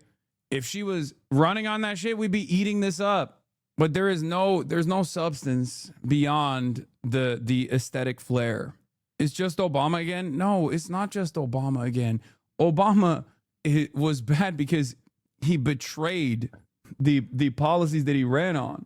Y'all are talking about fucking like, y'all talking about Obama. Obama said he was going to do card check. Like, what are you talking about? He was way more progressive with like active, with the policy that he was talking about. He was fucking anti-Iraq war, daggered Hillary Clinton on that. No, it's not even a comparison. Obama actually lied. Yeah. Obama lied. People died. Okay. Yeah, Matt Stoller is correct. He says Jasmine Crockett is a generic Democrat. She's not a progressive or a centrist. She's a great communicator. She takes corporate money and crypto money and APAC money and just kind of says generic talking points and clever quips to Trump. New, Jasmine Crockett's bid is the latest on that Dems are facing a Tea Party-style revolt by progressives. Voters are very, very angry. Liberal Senators Van Hollen and Murphy are in talks with anti-establishment Senate candidates. Yeah, I don't think Jasmine Crockett is an anti-establishment candidate at all. I think that's fucking bullshit. And I don't even think Tallarico is an anti-establishment candidate. I think he's more malleable than Jasmine Crockett is, but I think Jasmine Crockett is absolutely an establishment candidate. Like, this is literally the reverse Kamala Harris of like assuming someone is progressive because they're a black woman. You know how like everyone was saying, oh, Kamala Harris is too progressive. She's too liberal. She's too liberal. Why the fuck did they say that? Yeah, because she was a black woman from California. And that's exactly what's going on with Jasmine Crockett, where people are like, oh, she's a progressive. She's a progressive. Why? Because she's a black woman from the state of Texas. Is that why she's progressive? She's not. What are we doing? There is this blanket approach. There is this blanket approach to people that I think even liberals engage in from time to time, like they're doing here, when they see like when they hyper focus on the identity in the background, your identity and your background only matter as far as how much it guides your worldview, how much it guides your lived experiences, guide your policies, your ideology, your worldview, what you are advocating for, what you stand for. Okay. So which side you wanna choose? Me, I hope my money goes to the side that isn't trying to say affordabilities. I hope she stand on business, all 10 toes. Texas tough, don't need no more bad built, bleach, blonde, butch bodies moving forward. She ain't never scared. 126,000 likes. That's my future president right there. And it's so funny because like one of the things that I've seen, for example, is people talking about how like Zohran Mamdani won, right? Like a lot of liberals who love Jasmine Crockett also love Zohran Mamdani. This is why I said like Zohran is actually very popular, much more popular than you guys would think. To the naysayers, I'm sure y'all were saying the same thing about the new mayor like the New York. Let the people decide. Only God knows the outcome. Let's go. Except Jasmine Crockett wasn't fucking pro Zohran Mamdani. What are we talking about? Jasmine Crockett only came out and said positive things about Zohran Mamdani after the fact. Do you trust Plattner or Crockett more? Oh, that's a tough one. I mean, that's a tough ass fucking question to answer because Plattner's background is the problem. His foreground, what he's saying now, is not the problem. Okay? With Jasmine Crockett, it's not with Jasmine Crockett, the issue is that she is utterly devoid. If Jasmine Crockett was running on, if she took Graham Plattner's campaign, right? Not the chest tattoo or the fucking background of being a machine gunner in the Marine Corps that was like, that was tasked with like defending Abu Ghraib prison or going into Blackwater. But like the actual positive, if you literally copied Graham Plattner's platform and pasted on the Jasmine Crockett's website and got her to fucking say the same shit that Plattner is saying, then she'd be perfect. She would do LeBron numbers, okay? If she had the same energy, the same vibes, and then simultaneously was like, I'm doing this because there's a lot of poverty in my state and I want to fix it. And none of these fucking Republicans actually care about that shit. All they want to do is suck up to Donald Trump after saying that Donald Trump was ass. They still turn around and they kiss the ring. I'm here to fucking fix that. I'm here to fight for you, regular Texans. I'm here to fight for all Texans. Doesn't matter if they're Republican. Doesn't matter if they voted for Trump. Doesn't matter if they didn't vote. I'm here for you. I think we all deserve better. If she ran on that and then said, fuck billionaires. I'm for Medicare for all. I'm going to do everything in my power to make sure that your rents go down. Stuff like that. She would be fantastic. Okay? But yes, choosing between a reform Nazi, currently revolutionary, skeptical, or a Dem who will sell you to crypto. Yeah, I mean, that's just American politics is literally just that. Even on the Democratic Party's primary side, it's fucking crazy. Jokic numbers. She's currently doing LeBron numbers right now. Okay, dude. Why do you have to turn this? Everyone has an agenda. Maybe the TikTokers were right. This is objectively a white supremacist community, okay? And not even because of the Jasmine Crockett criticism, but because you guys are bringing up the fact that LeBron, who recently ended his incredible streak of having 10 points per game no matter what, you're just coming after LeBron like that because it seems like a lot of white supremacists in this chat was just like waiting for the opportunity to start shitting on LeBron, and it took like, 20 plus years for you to finally fucking talk some shit. I don't want to hear about this, okay? Let's move on. I was talking to Buddha about this, and it doesn't count. His streak is not over because it was technically on Canadian soil. Okay? It was a Toronto game. It actually doesn't count. The streak, in my mind, is still going on because it's like that was like an away game, not on U.S. soil. It was an away game somewhere else. We don't count those. Yeah. Also, it was a game-winning assist as well because he's a selfless person. He's a selfless person, and he demonstrated that he's a selfless person by instead of driving into the paint, he passed it, and it was a game-winning assist. 8 points in the USA is 10 in Canada with the exchange rate. The Earth wasn't regulation. Also, technically, he still has an 8+ point streak that's been going on, and also I think it doesn't count regardless because, like I said, it's in fucking. Like I said, it's on Canadian soil. That doesn't count. It's not. Yeah. In Toronto, if we go by hockey standards, assists would also count towards a point, and technically that assist should count more than a point. Honestly, I like to think that it was worth 3 points. If it's a game-winning assist and it demonstrates selflessness, then technically that's 11 points overall. Anyway, let's just move on from this stuff. The Coriolis effect is different at higher latitudes. True. Okay. I feel like I'm watching Russian state TV. All right.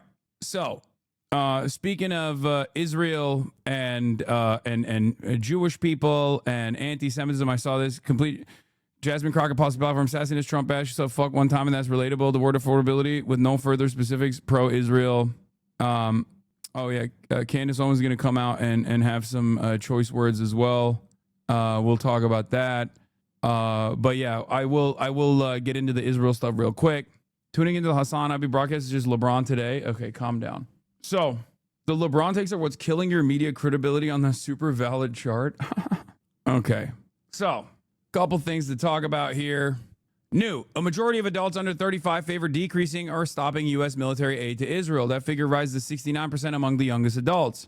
This is from the Fall 2025 Yale Youth Poll. Do you favor the United States stopping all military aid to Israel, which is at 23%, or decreasing military aid to Israel, is just at 20%. Maintaining the same amount is at 31% with the plurality. But when you look at younger voters, 46% between 18 to 29, okay? 46% between 18 to 29 say stop all military aid to Israel. Between 30 to 34, 36% say all. These are incredible numbers, okay? What's really interesting to me about this dynamic also is that, one, as always, we got to get those fucking numbers up, okay? We got to get those numbers up. Too low, to be honest, okay? Too low. However, what is interesting to me is that there are not a lot of people who are unsure at this stage. 16%, 13%, 12%, 22%, 29%, 35 to 44 is the only demographic where there is like a 30% unsure about what to do with Israel. And of course, this is the case with everything. Boomers fucking suck. The older you get, the more you're dick riding Israel, whatever. Okay? So now the overall is at 23%, and decreasing military aid is at 20%. Maintaining the same amount of military aid on overall is at 31%, and increasing military aid is at 9%, with 16% saying that they're unsure. Okay, so that's one thing. The other thing is, plurality of all voters and a huge majority of young voters support decreasing or stopping all military aid to Israel, yet that is still treated as a fringe position by the media and the political consultant class. But the other side of this story also is like the affinity polls or the attitude polls towards American Jews. Okay, I saw Matty Iglesias post this, and I thought it was pretty fucking insane. Right? Let me see if I can find it. I feel like that data is sus. Gen X doesn't support Israel either. I mean, it reveals a broad cultural shift, I think, and that's what's important here. It reveals that it is the majority position to either limit or completely cut off all military aid to Israel. Israel doesn't need support. That's so funny. Yeah, no, totally. Anyway, where is this fucking thing? Mr. Moderator. Oh, here it is. It's interesting that there's no real gradient here. Anti-Semitism just pops hard among extremely conservative young people. Except, I think what's crazy about this, there's a couple things that's crazy about this assessment. Number one, okay, these are what are identified as anti-Semitic, right? Among voters 18 to 34, self-identified extremely conservative voters are most likely to agree with statements commonly considered anti-Semitic. Now, some of these statements are anti-Semitic, some aren't, okay? And some of them are vague. Number of statements agreed with for ages 18 to 34, number of statements agreed with from A, okay? What is this? Maybe Jasmine is still willing to fight for people. Her compliance with Israel is disheartening, but it may not yet be time to defund Israel. Okay, take a day off and really reconsider your fucking idiotic position. Okay? Maybe it's not time to defund Israel. No, it's never time to defund Israel, dude. They should just keep doing genocide. Why won't you let them keep doing genocide? Why won't you keep advocating for them to do genocide? And also get the Democrats to advocate to do genocide. Please, suck my dick. Okay? If you are a Democrat, and I said this even during the election cycle, okay? And I was fucking right. And nobody listened to me. I said this in the election cycle. If you're a Democrat and you're not on fuck Israel o'clock, you are falling behind. People are not going to listen to you. People are not going to see you as a sincere advocate for the people. Okay? I cannot believe that we have already established that people are on fuck Israel o'clock. People are running on that timing. And you are still trying to be like, well, maybe this is not the right time. I just don't know. Anyway, so Jews in the United States are more loyal to Israel than to America. This sentiment is fucking insane. Okay? It has gotten, what, 62%? Is that what it is? Am I misreading this poll? 62. Oh, wait. Among extremely liberals, they're saying like they don't agree, right? Is that what it is? 0% agree on 62%. Okay, I was misreading the chart. Oh, I was confused. This is a horrible fucking... They did a horrible job with this graph, by the way. Oh my God. Okay, I misunderstood it. Okay. Oh my God. Okay. I read it wrong. I thought it was like 62% of people say like more Americans. Oh, thank God. Okay, so we're not completely cooked. What a horrible way to do this. I thought this meant 62% agree. Jews in the United States are more loyal to Israel than to America. My mistake. I thought extremely liberal people were going crazy. And it confused me because it was like extremely conservative people don't agree with that. Like, what the fuck? Is there a breakdown of this and is there a better charting of this? Is there a better graph that we can look at? Hassan, you need to acknowledge that you're more invested in the anti-Israel fight than the average person. You just over-critiqued an otherwise top Senate candidate over her Israel stance. I think you need to suck my entire dick from the front to the back. Okay? Not only did I not do that, but I also explained to you that it is a understandable litmus test because at a time when a lot of people are openly demonstrating their discontent, and not only openly demonstrating their discontent, but offering favorability to people like Marjorie Taylor Greene and Nick Fuentes and Tucker Carlson because they are taking advantage of the void of the anti-Israel sentiment being expressed by the Democrats, and they are rising to fucking prominence in the absence of Democrats actually boldly saying that they also want to decouple from Israel. I see this as a major litmus test because if you're not even taking the fuck Israel, if you're not even saying that we need to reanalyze our relationship with Israel, they're not our fucking most loyal ally at all, then you're not invested in anything. You're not even invested in winning the election. You want to win with your own rules. Not only is this a basic morality test, but I'm moving beyond the basic morality. Oh, people are literally boycotting celebrities that are pro-Israel. And you're over here talking about like, oh, well, you just care too much about this. No, that's not the reason. Okay? I have never said that this is the primary concern for the average American. Not even once. Okay? It's not. This is not a niche issue in the way that many centrist liberals try to present it as. Okay? But not only is it not a niche issue, it's also indicative of a person's overall opinion on popular policies.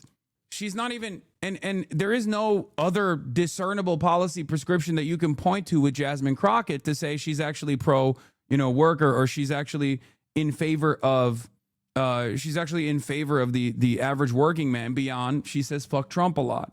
Okay. Do you understand? That's why I said she's also not in favor of Medicare for all, for example. That's another clear-cut example that she is not invested. She is not invested in adopting real, discernible policies that she can be associated with, that people would go out and vote for her for. It's so ridiculous. In short, she is not a socialist. Is that a socialist position? Really? That's the socialist position now? Wanting people to have health care is the socialist position? Oh, Hassan, you're making perfect the enemy of the good here. What the fuck? And what is the good here? A crypto PAC backed candidate with no real fucking tangible policy prescriptions. What are we, fucking crazy? God damn, people are so ready. People are so ready to fucking dump everything. So instead of supporting the Democrats, the plan is to nitpick compared to the freaking Republicans. Hey, I don't know if you're aware of this, but there's a primary happening, okay? And in the primary, you don't run against Republicans. You run against other Democrats. Did she win the fucking primary yet? No.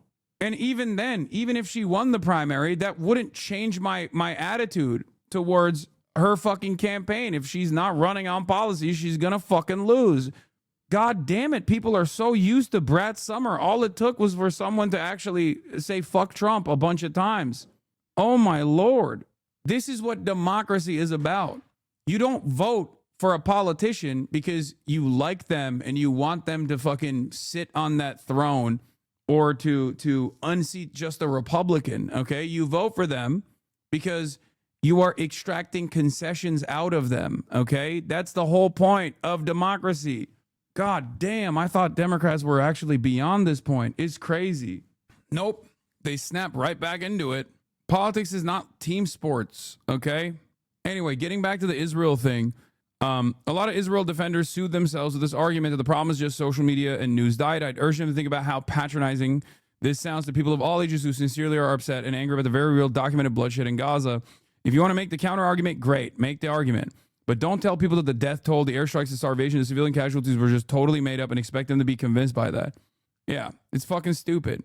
Hillary blaming TikTok for the turn against Israel. 77% of Democrats now think it's committing genocide. Shows how many liberal elites remain mentally stuck in a pre-digital 20th century media environment. But the broad mainstream authority of CNN, etc., is never returning. Fragmentation of media is actually the norm in American history. It prevailed until the big three of the network television in the Cold War in the 18th and 19th century. There were thousands of little newspapers.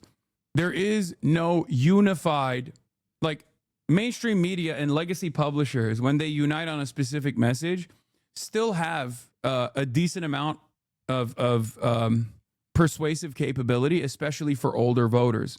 We see that reflected in the polling results when it comes to Israel, for example. But the reality of the matter is most people don't get their news from legacy publishers anymore. They get it from people like myself. They get it from TikTok. They get it from social media. And in that regard, I think a lot of Democrats still think like, nah, we're gonna put the cat in the bag. We're gonna put the toothpaste back in the tube. It's gonna be fine. We're gonna control all the social media outlets, and we're gonna fix this problem. Okay. Oh yeah, this is younger voters are more likely to agree with Jews in the United States and more loyal to Israel than to the United States of America. 18 to 22, you have 16% that strongly agree with the sentiment that Jews in the United States are more loyal to Israel than to America. 14% some would agree with the sentiment Jews in the United States are more loyal to Israel than to America. Okay? And this shit is growing. And they're not like, I mean, this isn't like significantly larger than even, it seems, the 65% demographic as well. How do we get here? How do we get here? How do we arrive at the conclusion that Jews are more loyal to Israel than they are, American Jews are more loyal to Israel than they are to the United States of America? Is it because Nick Fuentes? No, it's not because of Nick Fuentes. It's because the message from mainstream outlets is that if you are criticizing Israel, you're criticizing Jews. And that is the reason why Nick Fuentes has been able to actually gain more prominence, because he's basically saying the same thing that like Jake Tapper is claiming, but he's saying it's bad. Jake Tapper is saying that as a defensive posture because he thinks it's good, but most people don't think it's good. If you spend all your time doing this conflation over and over again, thinking that this is going to be a solid defensive posture, and Americans learn that, Americans hear that over and over again, but they already hate Israel, they're going to start saying, okay, I hate Israel and all Jews care about is Israel. They care about Israel more than they care about America. 37% of Republicans surveyed by the Manhattan Institute believe the Holocaust of Jews in Nazi Germany was either greatly exaggerated or did not happen. Is a fucking insane poll, by the way. It's insane. The Holocaust of Jews in Nazi Germany was greatly exaggerated or did not happen, as historians describe. 37% said true, 56% said false.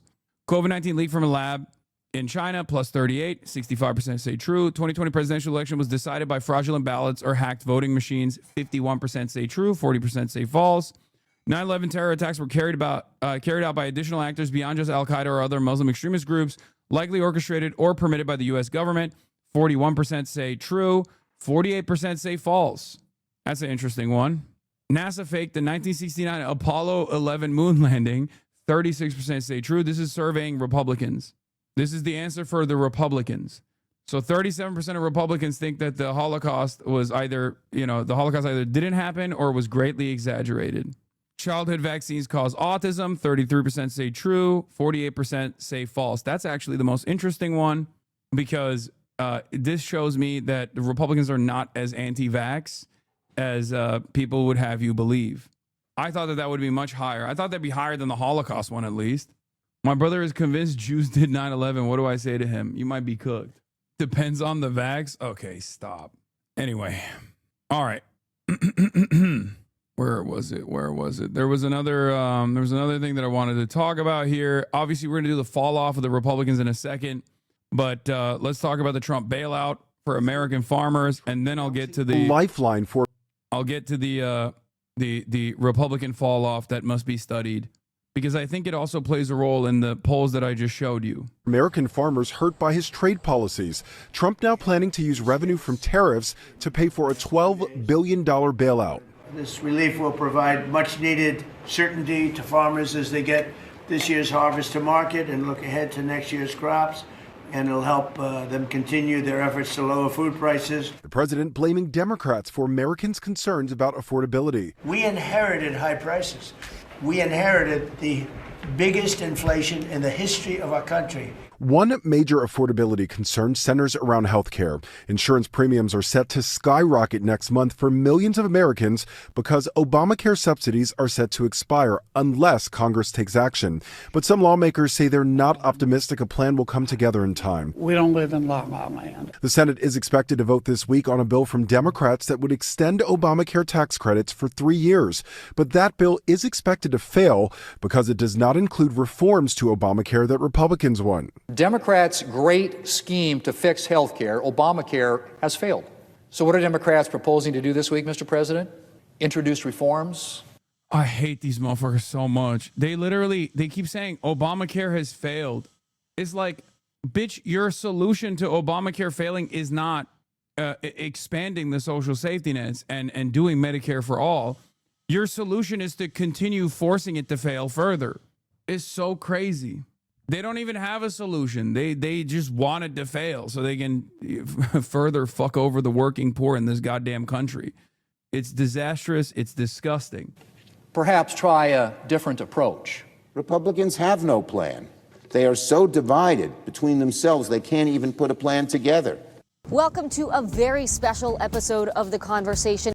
Of course, libs have hot takes on letting these farmers suffer because some voted for Trump. I've said this before and I'll say it again. I don't want my tax dollars going to bail out farmers who overwhelmingly voted for the man who bankrupted them. They need to pull themselves up by their bootstraps and stop relying on government assistance they are against. I don't think this is a solid approach. Okay. I think the appropriate thing to say is that he's offering a bailout to the farmers that voted for him after he fucked them over. And it's going to be too little too late regardless. Anyway, we got President Donald Trump, the conversation with Dasha Burns, but I'm not going to do that. I'm not going to do that yet. Okay, I'm not going to do that yet. We're going to do the fall off of the Republicans real quick before I get to that, because remember we were just talking about the Yale study and Republican attitudes in general from the Manhattan Institute study. And I think that's a big part of the reason why Ben Shapiro is fucking failing in a disastrous way. Things haven't been going great for Ben Shapiro. This is Jose's video, The Sharp Fall of Ben Shapiro. Okay? Has he been banned yet? What? You're talking about Asmongold? Who has not experienced a fall off at all. As a matter of fact, he's basically sucked up the rest of these, the rest of the audience that left Ben Shapiro and everybody else, for the record, seemingly. This is from Disinformation Tracker. I briefly covered this yesterday. Okay. Says, Asmongold smiles and nods as Nick Fuentes tells Piers Morgan that Hitler was cool and black people belong in prison. Watch his chat on the right erupt with joy and support. As Mein Kampf routinely praises Fuentes. They plan to collaborate, but he cries when I call him a Nazi. He's got 18,000 likes. Okay. I also core retweeted this and said, lots of apolitical, centrist, liberal slop tubers spent the last 2 years calling outspoken pro-Palestine content creators anti-Semitic terrorists while aligning with this guy, by the way. They created fake outrage and drama every day while the right grew its momentum on Twitch. They kept saying, Hassan dominates Twitch. Woke politics dominates Twitch, as people who are ostensibly on the apolitical side or the centrist side or even the liberal side. They kept saying it, and good job. You got it. You got your wish. You were able to really push for this, and it happened. Okay, way to go, everybody that did that. Yeah, not a single dissenting voice on Twitch, they used to say. Well, here's a dissenting voice, which is ironic because the context nuke said not a single dissenting voice on Twitch, but Asmongold was already a dissenting voice on Twitch. He was already popping at that point. Okay, Asmongold is based. I agree. What is this? It sucks that the average Asmongold viewers are shut in. Oh God, he's gonna see this and lose his fucking mind. You are being too nice. No, did Asmongold watch the nuke? Of course he did. These guys, I covered this yesterday. His community actively, Asmongold's community, that is saying that Nick Fuentes is based and celebrating that he's saying like Hitler is based or whatever, actively partnered with the ADL. They sent emails to every fucking Twitch advertiser directed by Asmongold to say that Twitch actually had Twitch was harboring anti-Semites such as myself, radical terrorists such as myself. Okay, over and over again. Meanwhile, they very clearly did not give a shit about anti-Semitism. They were simply weaponizing false allegations of anti-Semitism against someone that they fucking hate. This is classic Gamergate shit. Okay? It's classic Gamergate shit. And there was no pushback whatsoever. There was no protection whatsoever. As a matter of fact, Twitch on numerous instances actually conceded to the fucking manufactured outrage. The manufactured outrage was directed by some top content creators on this platform, Asmongold being one of them, and a bunch of top content creators on Kick and also YouTube. A lot of the slop tubers and the supposedly apolitical content creators that just farmed the whole like Hassan is a fucking Hassan is a rabid Islamist fundamentalist terrorist, a rabid anti-Semite, all the shit. They got millions and millions of views. And in the process of the millions of views that they garnered, okay, there was a lot of discontent around not only Twitch, but around the position that myself and many others were advocating for. Okay. And this wasn't just right wingers. That's the difference. That's the problem here. There was a different version of this kind of commentary for every single ideological delineation. For the liberals, Kaya, no, for the liberals, okay, it was Hassan is a spoiler for Kamala Harris. He actually disrupted the Kamala Harris campaign. He single-handedly undermined Kamala Harris. Okay. For the right wingers, of course, it's much easier. Hassan is a Muslim terrorist, blah, blah, blah. And for some liberals, they also went that. They also were invested in that narrative. And here we are. The real anti-Semites and the real bigots have more prominence and more protection on the platform than ever before. Okay? Here is the ADL. In the time of dangerously escalating anti-Semitism, we commend Twitch for changing the policy regarding the use of Zionist as a slur and proxy for hate against Jews. We are glad that Twitch acted on our recommendation to make this change. However, our policy is only as strong as enforcement, and we will be vigilant and appropriately skeptical about Twitch's enforcement of this new policy. People celebrated this shit. When one of the largest streamers on Twitch, Hassan Piker, spends the hours after the Amsterdam pogrom, remember that one? Minimizing its harm without consequence, it's clear the platform still has far to go. Every single person that participated in this kind of nonsense, actively spending every waking moment going after a prominent progressive content creator with this cynical framing, actively trying to deplatform me, allowed this space to be completely fucking dominated by the Nick Fuentes of the world and Asmongolds of the world. They did. If you spend all of your time trying to quote unquote warn random centrists and apolitical people that are just simply invested in the drama of it all, that I am the real danger, they're not going to fucking get information from me. They're going to get their information from whoever the next best thing is. And the next best thing was a guy that they weren't actually shitting on at all. It just happened to be Asmongold or Nick Fuentes. The question I have for everyone is, if you watch, you know, the what is it, the Pegasus guy or Willie Slop Show or numerous other slop tubers on YouTube, and you get your political takes from those guys, okay? Do you never wonder, like, why there is virtually zero coverage of the likes of Asmongold, Destiny, Ethan Klein, Nick Fuentes? Very few coverage, very little coverage. At a certain point, you must realize that maybe they actually agree with Nick Fuentes. Maybe they are too afraid to say that they agree with Nick Fuentes openly, but they'll fight his battles for him. Just saying, it really makes you think. Maybe they're not apolitical at all. Maybe they're not centrist at all. Maybe they're not liberal at all. Maybe they're simply presenting themselves as liberals, but all the smoke that they have is for people who are actually progressive. That's it. I hope people at a certain point will wake up, you know? Because if they don't, right-wing sentiment is still going to be completely dominant on every platform, including this one. Having said that, moving away from the Nick Fuentes defense from Asmongold, which is the most popular side of right-wing commentary right now, we're going to move to a side of right-wing commentary that used to be the dominant force, the old guard, that is completely washed now. Ben Shapiro. Former darling of right-wing media has been under a lot of fire from his right flank, and his once enviable position now seems very precarious.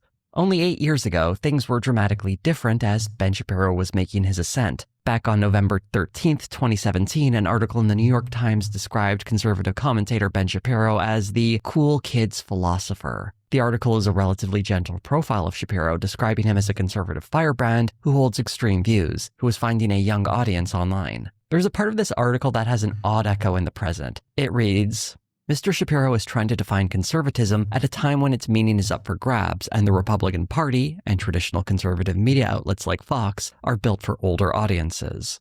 This is even truer now, but the next sentence in the article is even more interesting. Shapiro does not like President Trump, and he disagrees with his old boss at Breitbart News, Stephen K. Bannon, that Trumpism is the future of the Republican Party. Obviously, Ben Shapiro has changed his tune long since then, and that's part of how Shapiro has succeeded, a combination of being morally lucky within the context of conservative politics and willing to sit at the altar of Trump, cashing in on the rightward shift represented by Trump and knowing when to fall in line when he saw. Except there was one issue where he couldn't fall in line with the broad popular demand from the audience, and that is Israel. It doesn't even matter that Trump is pro-Israel. He could not convince his right-wing fan base to be pro-Israel. Where that push towards the right was actually coming from. Not people like him, but the constituency more aligned with Donald Trump. This nimble movement helped him ascend the space to be one of the most popular voices in online conservative media in the early 2020s. But his metrics have been way down in 2025. In fact, I suspect further down than the publicly available data suggests. The reasons are many, and ironically, much of it is Shapiro's own making. I want to look through some of that history and explore just how someone can go from being one of the big dogs in the conservative movement to one of its favorite whipping boys. For those somehow unfamiliar with Shapiro's backstory, the very fast version was that he was a young conservative who got a taste of the limelight in conservative commentary before the age of 20. He tried to break into the world of Hollywood and failed. I've written a couple comedies, kind of hour-long dramedies for, Spec Script. And have they been bought? No. He helped launch The Daily Wire, a conservative media company that had massive success in its earlier years, although its fortunes have turned as of late. I made a whole video about that if you're curious to learn more. As The Daily Wire weakens as a company, largely as a result of bad business decisions costing them tens of millions of dollars and losing key talent, driving down viewership, being so closely tied to that company has damaged Shapiro's reputation as well.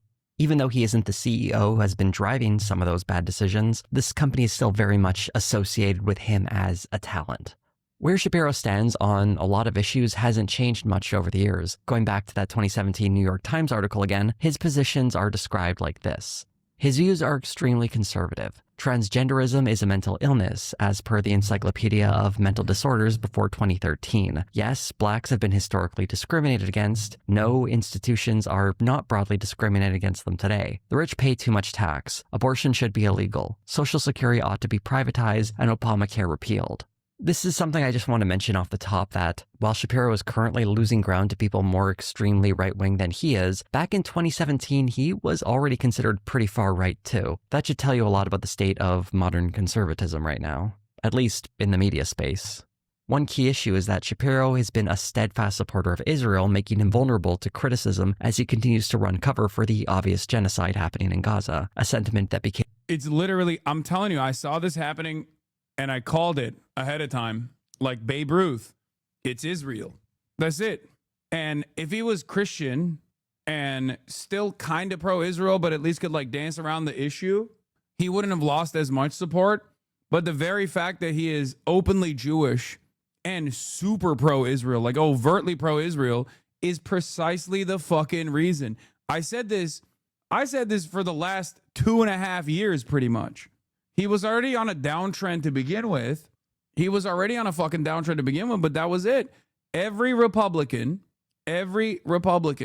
that would not actively say, not just like Israel is wrong and bad, but also on top of that, even say that Jews are wrong and bad and love Israel, was going to get fucking pounced on. More popular in mainstream media throughout 2025. In addition to that, there are several prominent right-wing creators, specifically Nick Fuentes and Candace Owens, who very much hold a grudge against Ben Shapiro. As Shapiro's view numbers sharply dropped through 2025, he was motivated to respond to the growing... Charlie Kirk's method for this was being, not Jewish, he's Christian, okay?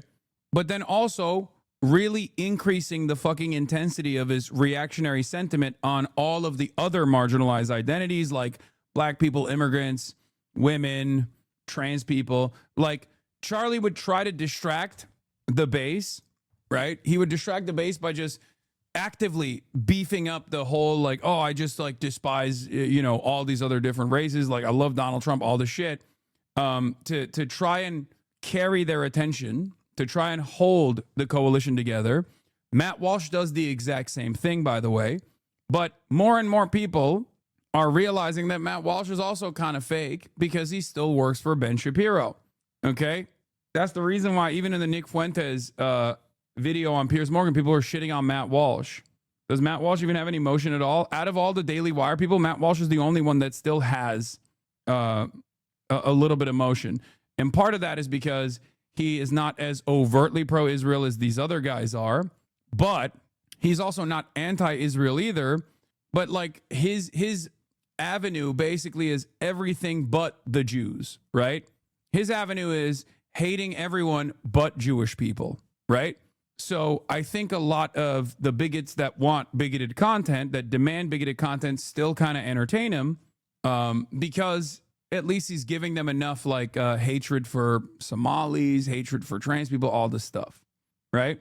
And it's really interesting because if you recall, there was a point in time when Matt Walsh was under a lot of heat from the audience that was like, Matt, you ain't saying nothing about Israel. What's up, Matt?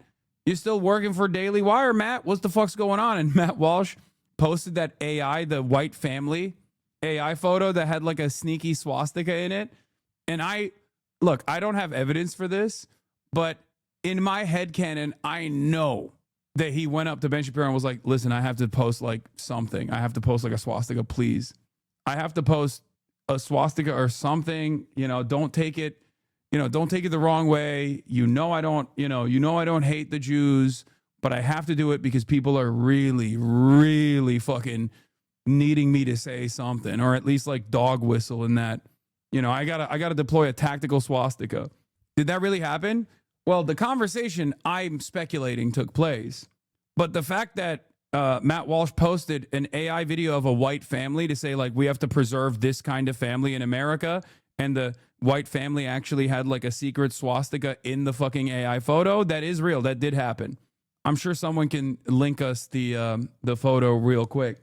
That tweet happened at the peak of Matt Walsh. That happened. Like, you deployed a tactical swastika in the iDubbbz Content Cop. Yeah, exactly. Exactly.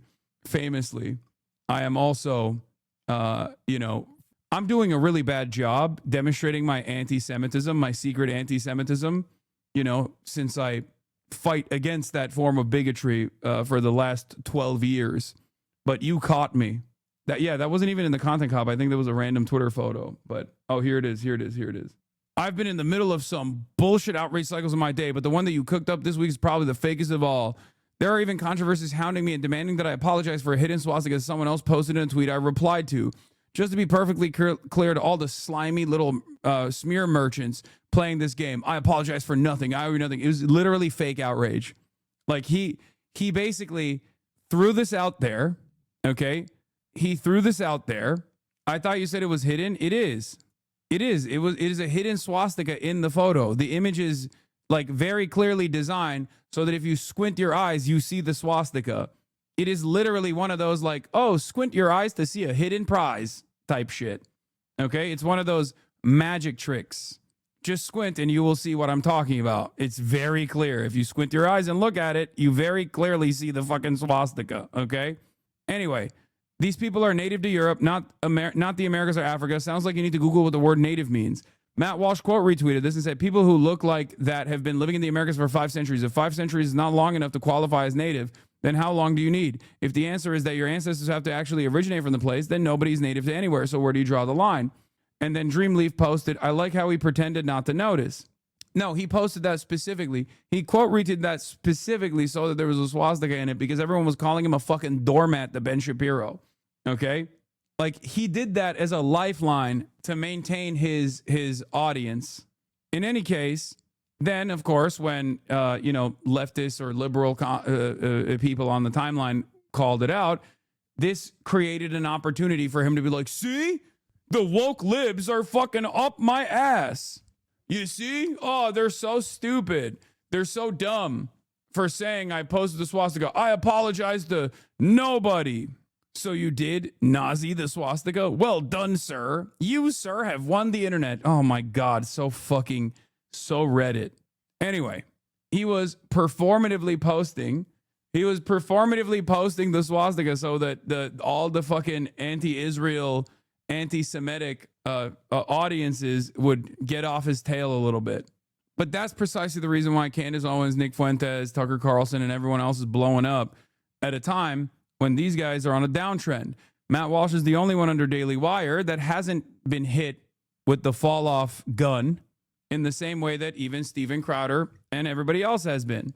An alternative in conservative media, one that was growing increasingly hostile towards him. But just think about that. I want to point this again. This is why I always say, like, Republicans are literally motivated by vice signaling. It's fucking crazy.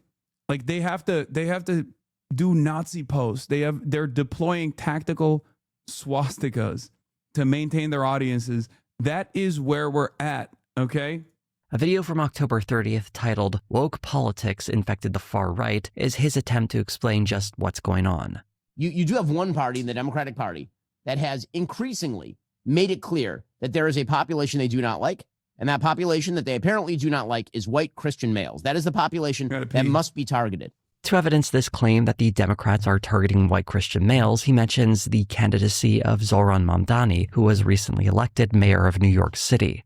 Mamdani received, at best, tepid support for his candidacy from the Democratic Party, even after winning the party's nomination. What is it, though, that has held you back? I mean, usually this is somebody that won a Democratic primary. You know, it usually wouldn't be that much of a question whether or not, congressman from the city of New York, the Democratic leader, would endorse him. What's given you pause?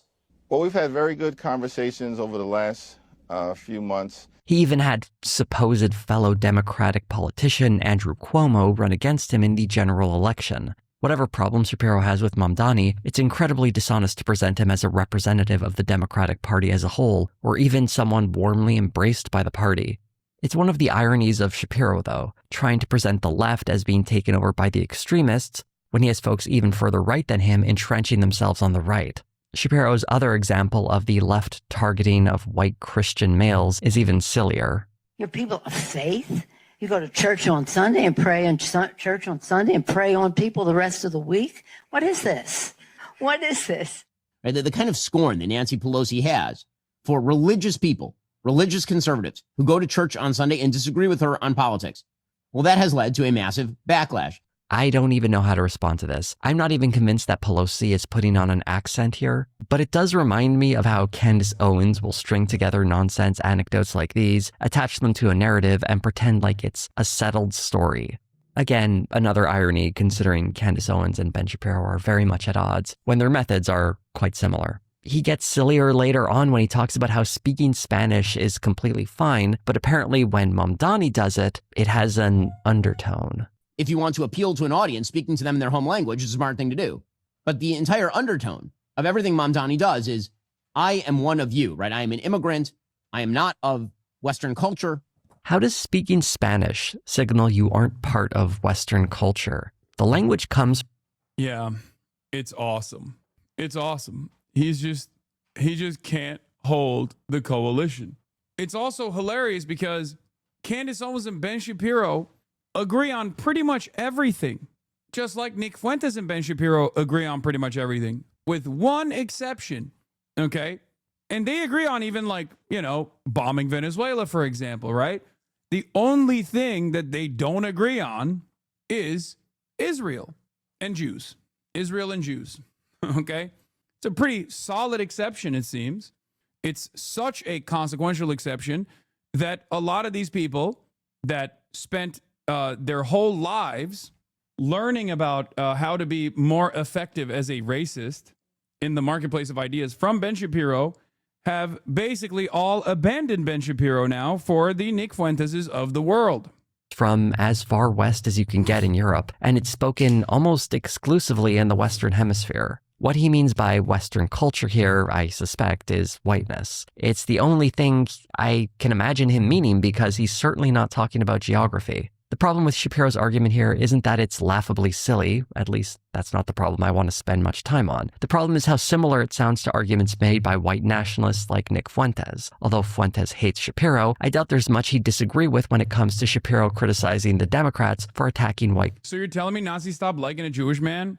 I mean, if you recall from the Tucker Carlson conversation that Nick Fuentes had, he quite literally said he learned about the Great Replacement, about white people being displaced in the United States of America, a Nazi theory, from fucking Mark Levin, another Jewish man who is a neocon and a huge dick rider for Israel. So yes, a lot of these Nazis don't start off as Nazis, but they do certainly learn a lot of Nazi sentiment from conservative Jews. They learn it from, conservative WASPs and conservative Catholics as well. But this is the one issue where they will always inevitably arrive at the maximalist position where they start blaming the Jews. The Nazis still love a Mexican gay man, a black woman, and a black schizophrenic man. We've reached race-blind Nazism. Yes. Christian men. It all contributes to the same political project. While Guys, Ben Shapiro and David Horowitz, rest in piss to David Horowitz, former trot turned neocon, major Islamophobe David Horowitz, are responsible for half of these fucking Nazis' careers. Okay? That's what's so fucking insane about this story. David Horowitz and Ben Shapiro created Candace Owens. Do you understand? They created Candace Owens. They are responsible for Candace Owens. David Horowitz plucked Candace Owens from writing an anti-Trump blog in 2016 to conservative fame. Her career was elevated by first David Horowitz, then Charlie Kirk, and then Ben Shapiro. Like, she is now one of the most prominent anti-Israel voices in American politics. One of the most prominent anti-Semitic and anti-Israel voices in American politics. These guys are openly hostile towards one another. They are very much pushing in the same direction. Shapiro goes into greater detail about how he believes this rise in bigotry on the right arose, and he can only express it in terms where he accuses the left. So if the left says that white Christian males are the problem, the way that you respond is instead a DEI for precisely the people who are said to be the problem. Right now, the idea is that the systems should only benefit white Christian males.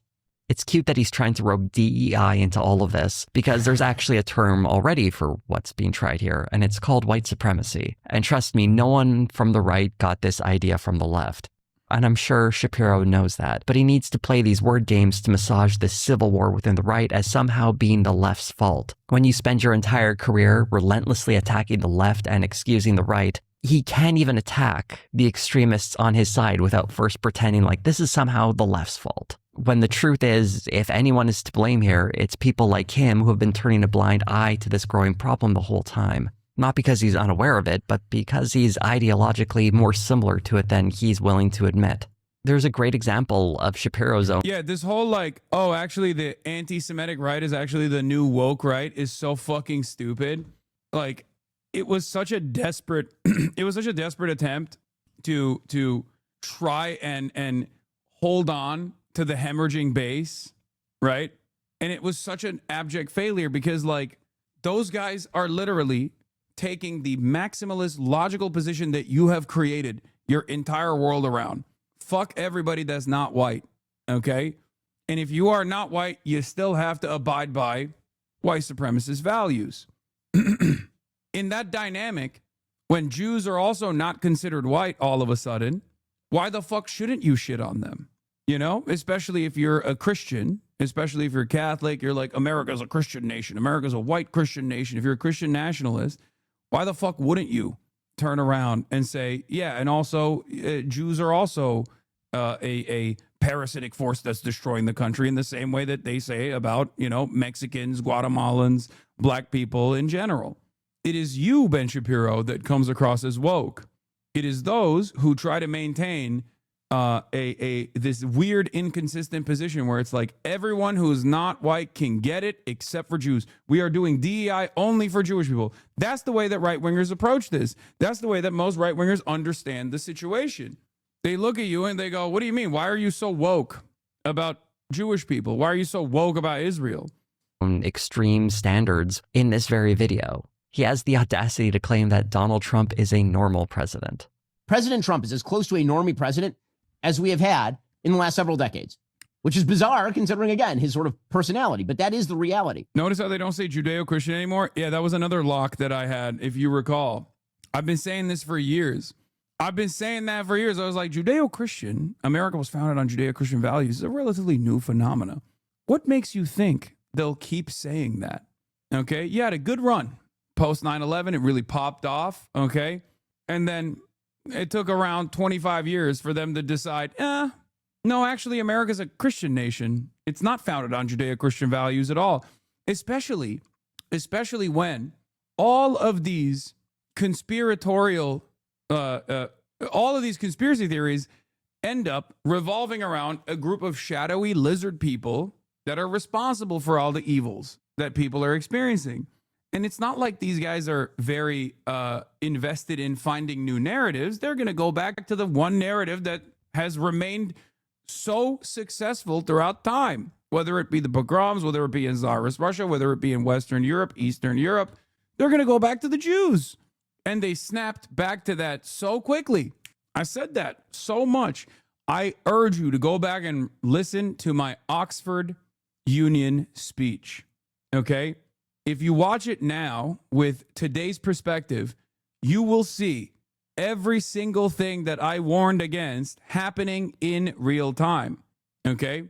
This was my Oxford Union speech. This is what I covered. This is what I said. I was like, listen, as a Muslim guy living in the United States of America, supporting Israel as a Jewish person comes across like you're supporting ISIS as a Muslim person. It's so wild to me that people think that this is going to be that this is not going to explode in I urge you not to succumb. A crazy fucking wave of anti-Semitism. Yeah, look at this one. It got 28,000 views, dude. It's also partially because it took them 6 months to upload. I'm confused. Many other videos, the hall looks packed with people. This one zoomed out throughout the video. Are there not many attendees? Yeah. These are all very violent endeavors. Yeah, they took them 6 months. Also, no, it was fucking packed with attendees. What is he talking about? Oh, because they don't do a crowd shot? Is that why? They just assume that it wasn't slammed? Get that hairstyle back, freaky Unk. Where's the vlog, Unk? It'll come out. There are masked men in the streets kidnapping people, labeling them criminals without due process, and deporting them, including some being sent to prisons in other countries. He has imposed sweeping tariffs that are wreaking absolute havoc in the economy. He's handed over health and safety to people who are gutting medical research and spreading misinformation and anti-vax nonsense. I could go on for far longer listing all the very non-normal things he's done, even for someone who supports all this stuff. they should at least be able to acknowledge that this is very much not normal. Donald Trump is not a normal president. Part of Shapiro's problem is that he never allows blame to fall on the Republicans for anything, at least not in a way that is damning enough that someone would decide not to vote for them. One great historic example of Ben Shapiro's blind spot, willful or not, is Candace Owens, although they had a falling out over... It was not a blind spot at all. Ben Shapiro's former policy that he openly said, by the way, was, as long as you're pro-Israel, I don't give a fuck if you're anti-Semitic. Okay? That was his open policy. He has defended people saying anti-Semitic shit over and over again, including Ann Coulter. Okay? And it was an inevitability that policy was going to explode in his fucking face. Okay? Ben Shapiro hired Candace Owens long after he knew Candace Owens had said a bunch of anti-Semitic shit. He defended Kanye West when Kanye West was saying anti-Semitic shit. Okay? The reason why he did that was because he cared first and foremost about Israel. Here it is. Ann Coulter tweets regarding Jews. Awful, nonsensical. Ann Coulter is also super pro-Israel and has always been so. So I won't lose sleep. This is also the ADL's policy as well.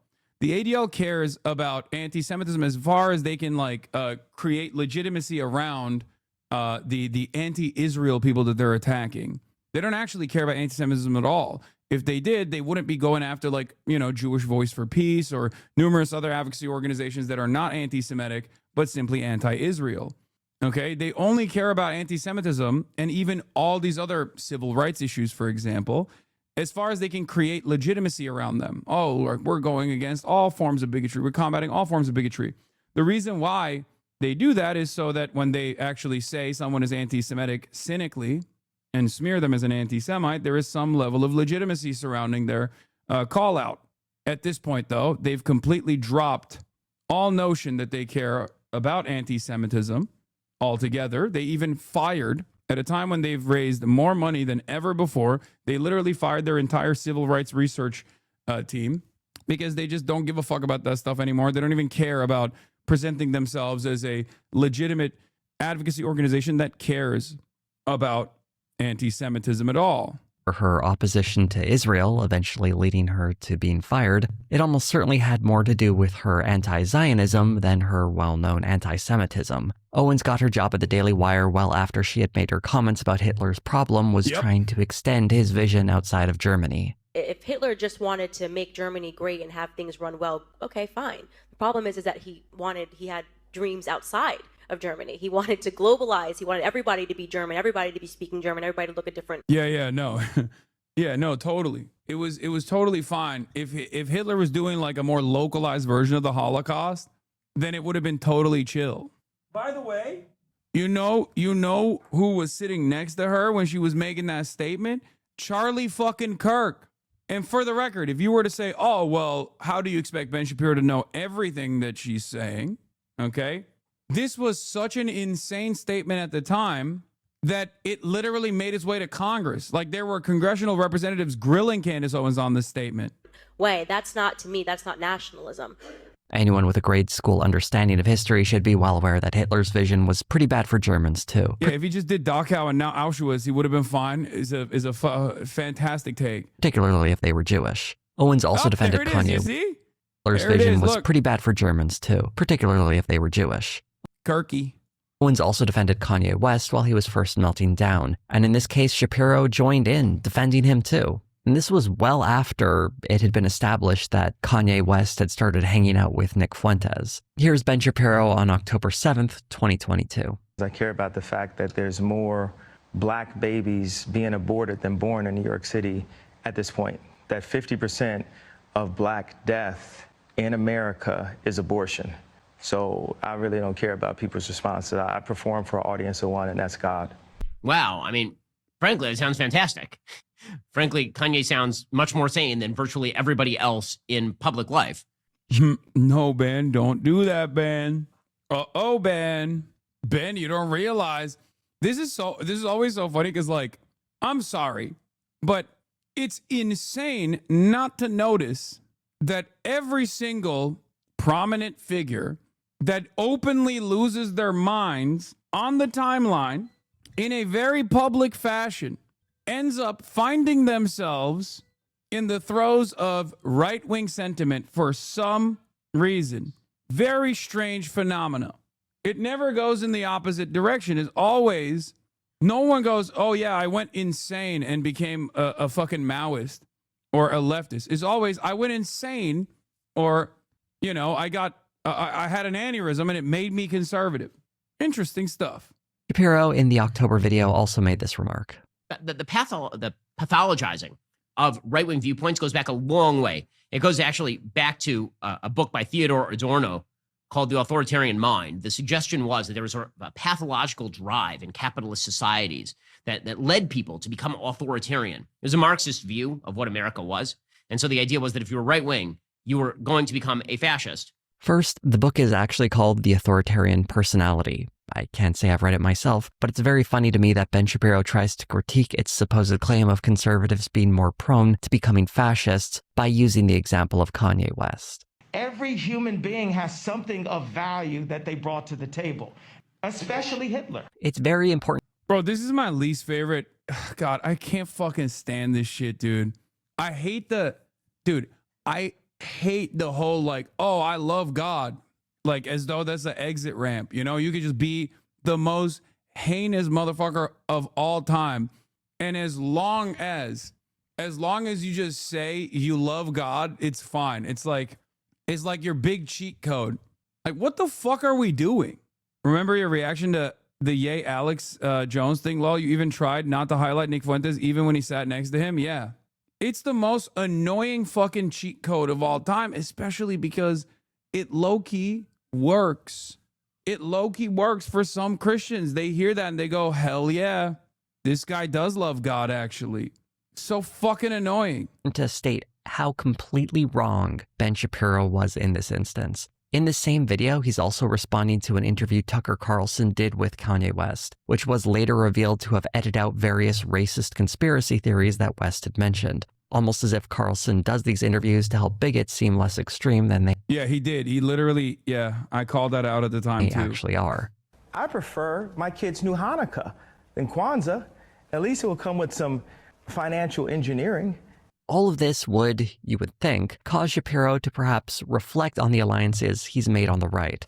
In the case of Candace Owens, he was willing to look the other way because he was willing to accept a little anti-Semitism if it meant he would have her talents at his disposal at the Daily Wire. In the case of Tucker Carlson, he was a major host on Fox News and a useful ally. So there's a clear advantage to not turning on someone like that, even though he's clearly running cover for someone who holds some very troubling opinions toward Jewish people.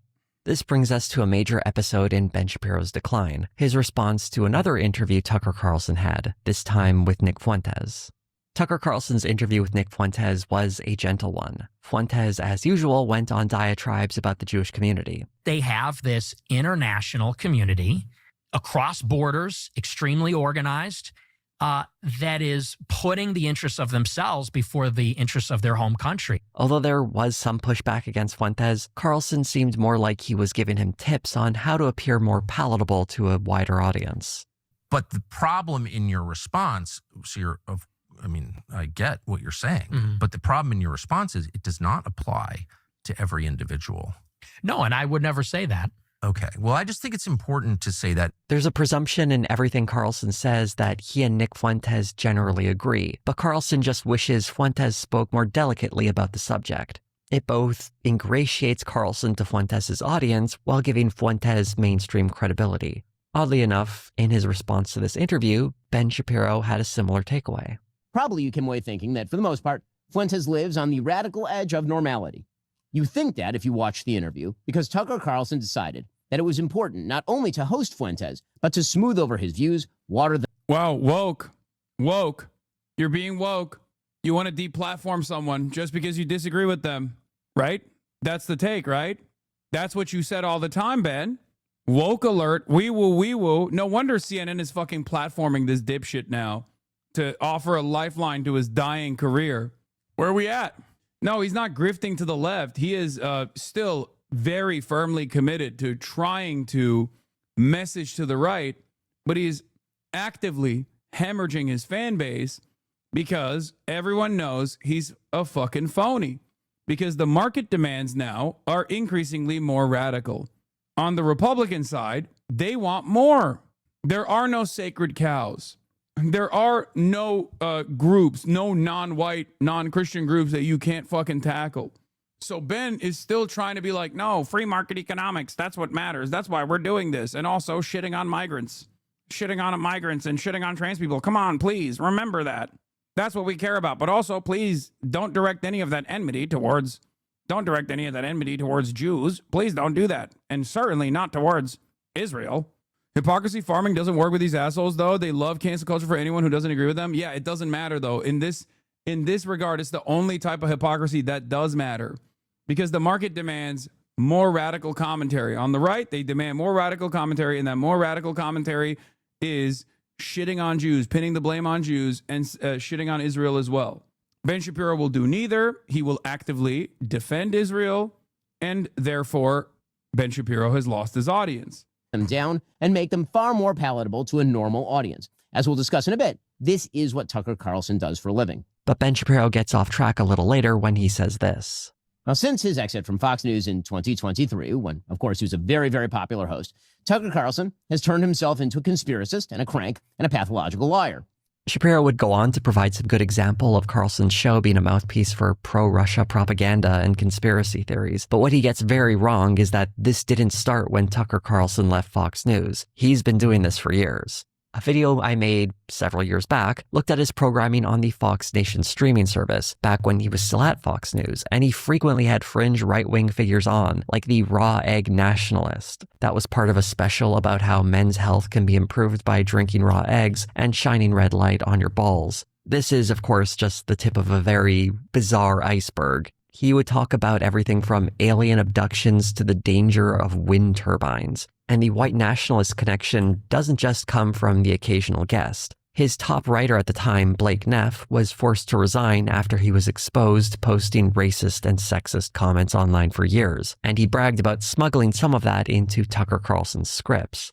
And it's very well documented that white nationalists often tuned into Tucker Carlson when he was on Fox News. Bro, this is like a recap and a summarization of my last 10 years of commentary, I swear to God.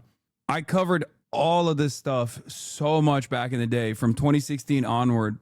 Taking notes on how to more effectively phrase their own beliefs, because he was so good at streamlining them into mainstream conversations. Tucker Carlson has been swimming in these waters for a long time. Oh, just a side note, if you're wondering what happened to that head writer, Blake Neff, after he was forced to resign from Tucker Carlson's show, he got a job at Turning Points USA. Just thought I should mention that. When Tucker Carlson was fired from Fox News in 2023, Ben Shapiro's pal and former Daily Wire CEO Jeremy Boring made a comment about how they'd love to hire him. Ben Shapiro at the time had expressed disagreements with Carlson over foreign policy, but did describe him like this. Whatever Tucker is, he's certainly a compelling presence, and he does, when it comes to social issues particularly, have an extraordinary amount of moral clarity. And he criticized the media's commentary on Carlson. The Times did an investigation into how Tucker Carlson stoked white fear to conquer cable. This, of course, is their routine, is that anybody they don't like is a white supremacist. This really captures the bind Shapiro finds himself in. His criticisms of Carlson in the... Yeah. If you prime your audience into thinking that every racist person is good, and that anytime someone actually calls out their bigoted opinions is actually they're bad, why the fuck wouldn't they also have anti-Semitic opinions as well? You can't just snap out of it just for anti-Semitism. Everyone's going to go, what the fuck do you mean? Present are solid, but he's also pretending that this is somehow new. When the truth is, it's not that Carlson has changed. It's just a lot of this is starting to hit Ben Shapiro more directly. And you guys want to know why I also think Ben was already on a downtrend before this last this killing blow to his career? Israel being the killing blow. There's two factors here. Jose does a fantastic job of identifying the Israel side. But as someone who is a student of racism, as someone who has a PhD in racism studies, okay, let me put you on some real game. There's two factors at play here. It isn't just Israel. Israel's the final blow. But these guys were already losing their audiences before Israel. And the reason why they were losing their audiences before Israel is because of anti-intellectualism. All the way throughout Gamergate and onward, leading into like the 2020s, Republicans on the internet wanted someone to come across as smart. They wanted to come across as smart. They wanted to still like the political arena wasn't as polarized as it is now.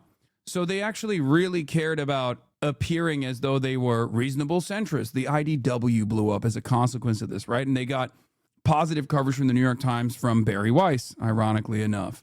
But the reason why the intellectual dark web fell and the Jordan Petersons of the world fell and the Ben Shapiros of the world lost their relevance is because they were presenting a nerdy ass, annoying version of right-wing sentiment. It was actually Andrew Tate that kind of busted this. When Andrew Tate came into the fold and presented an openly anti-intellectual argument that was slammed with machismo and more focused on the aesthetics of being a man and what it looks like to be a man, guys like Ben Shapiro were seen as boring fucking losers. Okay? People wanted more. People wanted someone that was more charismatic. People wanted someone that was more fun to watch, easier to consume. I assume that short form content also played a big role in this as well, as people's attention spans have shortened. They wanted something like high impact and super fast. They wanted a jock. And they didn't even care if this jock was not demonstrating traditional values necessarily. He was a pimp. He was allegedly sex trafficking women, right? None of that mattered for this new crop of young men that only cared about the drama, that were only invested in the drama of it all and the constant antagonism of it all. They found someone who was better at trolling and owning the libs. That's also shifting a little bit. That landscape has shifted a little bit. It delivered that's when Ben Shapiro and all these other people basically came, that's when Ben Shapiro and all these other guys looked way more boring in comparison to the Andrew Tates of the world. The Andrew Tates of the world were able to shift the attention to themselves rather than the likes of Ben Shapiro and whatnot. Now that's also shifting, though, because of the overwhelming nuisance of men's right activists on the internet and how fucking annoying and how lame they are and how acquainted we are with the MRA side of the world.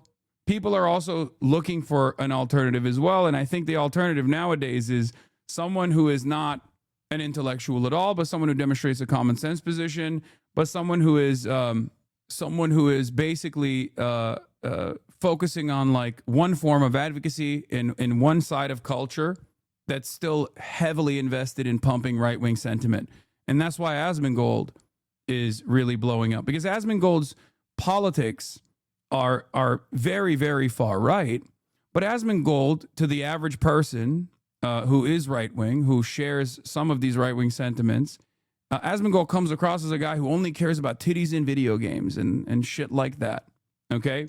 But Asmongold's commentary is not exactly based around an ideologically consistent right-wing movement.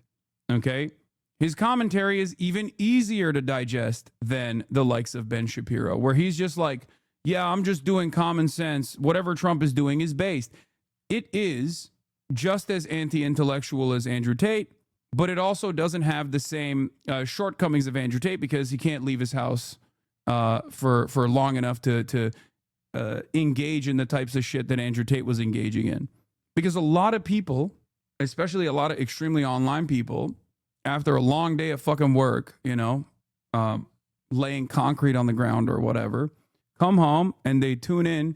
They live in rural areas. They're shut-ins themselves. They don't have enough fucking free time to go out and like work on themselves. And they see a guy that kind of resembles their own experiences. And they want to hear from that guy. They want to hear a guy like that who has a position of prominence say that their worldview is actually awesome and great. And it's actually just simply common sense. They don't want to hear the boring debate lord version. They don't want to hear someone explain to them the talking points and why they must have talking points. They don't care about that anymore. That's where we're at in the right-wing audience cycle. Someone who just goes, yeah, based. common sense. This is common sense. It's there not to radicalize and mobilize because the need for that is already out of date and has been used up to achieve the desired results. It's not merely self-soothing and comfort mode. Yeah. Where do podcasters fit into this? I mean, they serve a similar role of self-soothing commentary that make people feel a little bit better about like the enemies that they're dominating. And it's also there is also no longer a need for like an aspirational figure, because Andrew Tate, whether we agree to it or not, I obviously abhor his worldview. Andrew Tate was an aspirational figure. He has nice cars. He's constantly surrounded by bitches, right? He dresses in the finest wares and the finest garb. These guys don't even want an aspirational figure. They want a figure that resembles them. And yes, you might be thinking to yourself, how the fuck is Asmongold a figure that resembles the average person? But yeah, there are a lot of people who live in like rural areas who do unironically resemble Asmongold. And they look to him and while we look at him and we say he's living in rot and filth, what the fuck? That's insane. How can anybody tune into that? Right? For a lot of people, they see that as a point of sincerity. A lot of people look to that and go, no, it's awesome. Like, he obviously doesn't care about anything. The Diogenes statement comes to mind. The Diogenes comparison comes to mind. It's like, this guy, obviously, he's just like me. He doesn't give a fuck about anything. He doesn't even give a fuck about basic hygiene. So I trust him more. Okay? Someone like myself, on the other hand, they trust less. It's like, Hassan, you care about fashion. You care about the way you look. You care about the way you're perceived. Obviously, this is insincere. You must be saying the things that you're saying because you think this will be popular. You must not be saying those things because you truly believe them. You must be saying those things because you want to be popular, right? That's what it is. So I think a lot of people who have like completely checked out of the system, who have succumbed to deep nihilism, look to a figure like Asmongold and think, no, that's a real one. He's a real one. He doesn't even care about showering. That's like what normal people would consider a point of, what normal people would look at and say, well, I can fucking see that this guy is clearly not all there. I mean, he's not even like demonstrating basic hygiene, and I can literally see that through my screen. I don't even need to smell him to be in his physical proximity to know, right? Normal people that have that attitude, a lot of abnormal people on the internet, on the other hand, look to that and go, well, that's a point in his favor. It's a point of pride. It's that interview with Nick Fuentes that really seems to have brought things to a head. For those who don't know, Nick Fuentes has hated Ben Shapiro for many years, in part because of Shapiro being Jewish, but also because he sees Shapiro as someone who undermined his career. In his interview with Tucker Carlson, Fuentes described how Shapiro was initially an inspiration for him. We do this debate about Trump versus Hillary. And so I'm there and I'm pro-Trump, and I say, I think Trump's going to win. And I'm straight up like ripping the Ben Shapiro talking points. This admiration didn't last as, according to Fuentes, Shapiro publicly called him out over some of his takes regarding Israel. If Nick Fuentes said the sky was blue, I'd stick my head out the window to double check. So it's important not to take it on faith that he's being honest in any of this. But what is easily verifiable is that he has been talking shit about Ben Shapiro for many years now, including one very messed up incident where he confronted Shapiro in public while he was out with his family. Although Fuentes and Shapiro insist none of this is personal, it's hard not to notice that Ben Shapiro had for years avoided calling out Tucker Carlson this aggressively, and now he's saying stuff like this. Tucker Carlson, for example, would never say out loud what Nick Fuentes does. He wouldn't say the things many of his guests say. And so instead, he acts as an ideological launderer. He takes other people's hideous ideas, he softens them, he treats them with love and care, and then he provides them with a massive signal boost. He isn't merely talking to people in good faith, of course. He's promoting certain people and ideas and attacking others. And Shapiro goes so far as to point out how even Nick Fuentes can see how Tucker Carlson... Like, Ben Shapiro, if this wasn't about Israel and anti-Semitism, would be saying the exact opposite. He'd be yelling at the left, saying the things that Ben Shapiro is saying, and go, this is guilt by association. Why can't we have a normal, honest conversation with people that we disagree with? Okay? That's what he'd be saying. So his audience is probably expecting that. Well, the audience that remains. ...is a fraud. After years of bragging about being an elite, bragging about being so out of touch and so rich, now he's going to be the spokesperson for all the white people. Now he's going to roll up his sleeves. I just like to hunt and fish in my log cabin. I care about Klarna and credit card debt.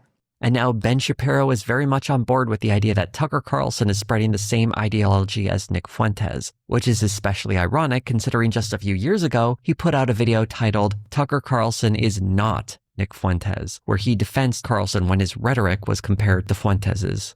This is a godless country. I hate it. You're right. They're godless. That is exactly right. I never talk like that. But it's Okay, pause it true. right there. Okay, so again, this idea that if you say that God has gone absent from the public square, that you're in league with Nick Fuentes. No, Nick Fuentes literally says that he wants a Catholic dictatorship in the United States. That is not the same thing as what Tucker Carlson is saying. This is the stupidest game. It's incredible that not even 3 years later, Ben Shapiro is going after Tucker Carlson for being aligned with Nick Fuentes when he was criticizing The Daily Show for noticing patterns in their rhetoric. I want to highlight another part of the Carlson interview of Fuentes that might explain the phenomena going on here. When you get attacked, when people call you names, like they always called me racist, and I would always think to myself, I'm actually not. Maybe the point is to make me racist. Where you just get to a point where you're like, well, if you're going to slander me, then I'll just become the thing you're calling me. I do think that's a feature of human nature, don't you? Mm-hmm.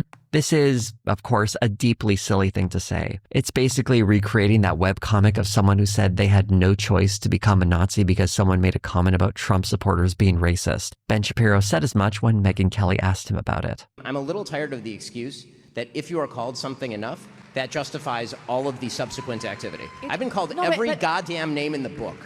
Every name in the book. And I have not, but I have not shifted my positions because people call me names. That is a childish thing to do. He's absolutely. I agree. Wow. I think you're a pussy and a coward. If someone calls you a racist, I've been called a racist. I've been called transphobic. I've been called every name under the sun. My positions have not shifted at all through that name calling. If you actually change your entire worldview because someone called you a racist, then maybe you were kind of racist. Maybe the people calling you out were potentially right. It shows me that you're a spineless individual. Okay? Now, this doesn't mean that people should go balls to the wall and consistently fucking take like minor transgressions and turn them into major points of contention, right? They shouldn't do that because it is off-putting, and our job is to bring more people to our side, right? So I'm not saying that we should take this, morally purist standpoint and run along with it, especially because not only is it off-putting to normies, but it also is completely oblivious to the social conditioning that takes place that leads people into the positions that they have. Okay. Wow, my most hated IRL villains are fighting each other. I need some popcorn for this shit. What do you mean? Like Nick Fuentes and Ben Shapiro? Or are you talking about me? Anyway, my point is, Nick and Ben, yeah. My point is, there is a tendency on the left to go, we are morally righteous, and therefore you have to abide by my standard. You have to abide by my worldview. And even if you're morally righteous, even if you are morally on the right side, you still can't market like that.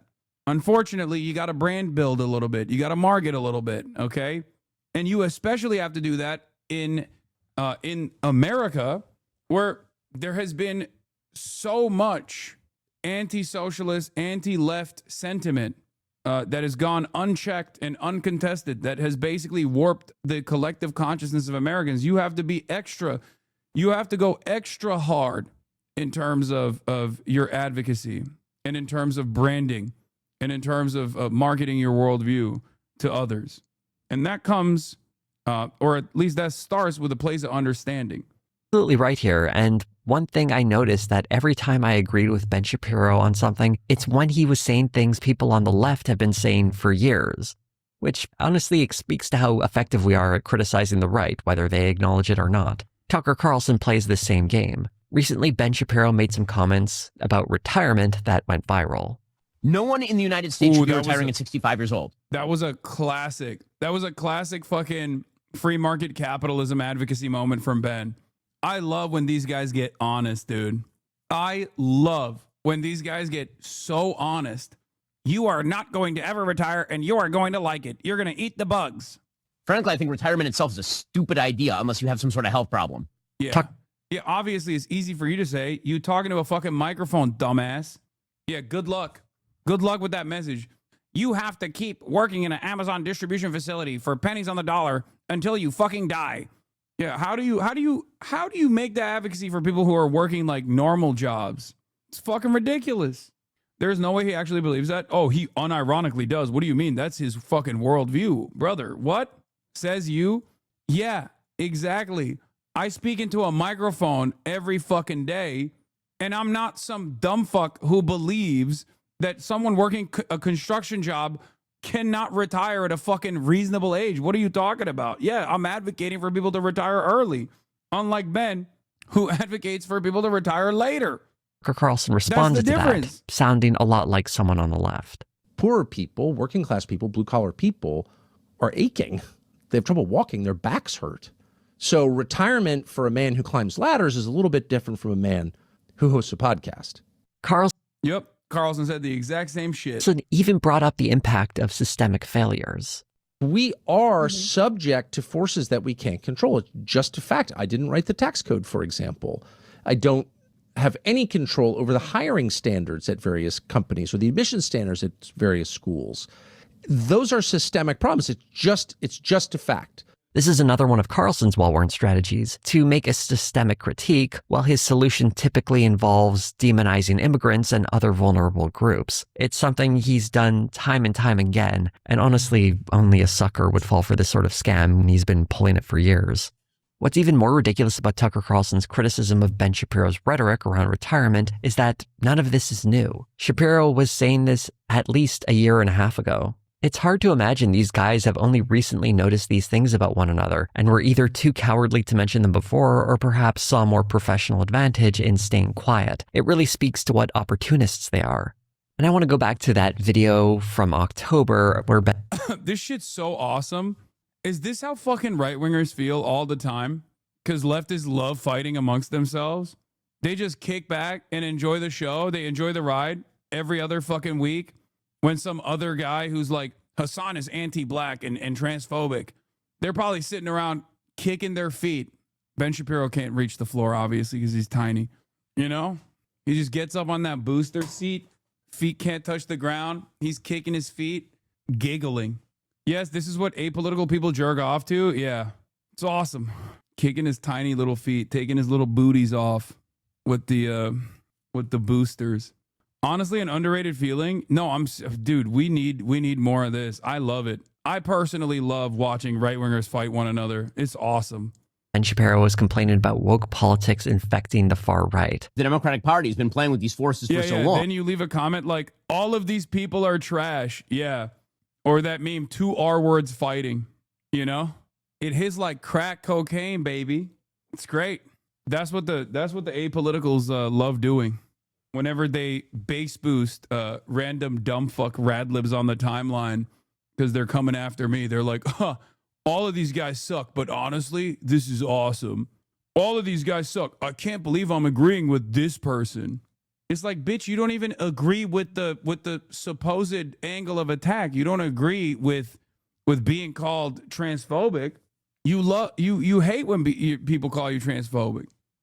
It's now too late for them to dissociate from those forces. One of the big complaints he has about figures like Tucker Carlson and Nick Fuentes is that they push anti-Semitism. But back in 2011, Ben Shapiro tweeted this: "The Jewish people has always been plagued by bad Jews who undermine it from within. In America, those bad Jews largely vote Democrat." In his book, Primetime Propaganda, the true Hollywood story of how the left took over your TV, he described how liberal Jewish people had taken over Hollywood to advance a left-wing agenda. He's also run cover for the Great Replacement theory, trying to detach it from its anti-Semitic origins into a more pliable concern over how...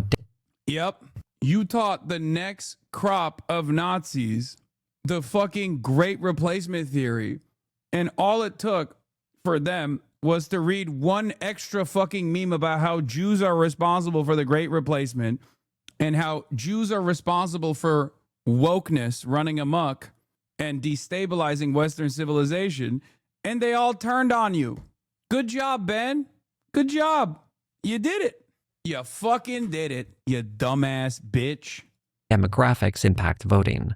There's something very unsettling about how Ben Shapiro was perfectly happy to point the finger at bad Jews, but somehow thinks it's the left that's convincing parts of the right that there's some kind of Jewish problem.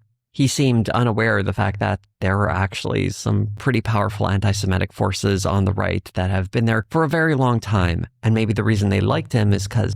Also, before people say like victim, I know you're joking, you say victim blaming much, but it's like, what can you do at that point? First of all, he's not a victim, okay? The most consequential thing that's happened thus far to him is that he's lost his fucking audience, and I will celebrate that every day of the fucking week.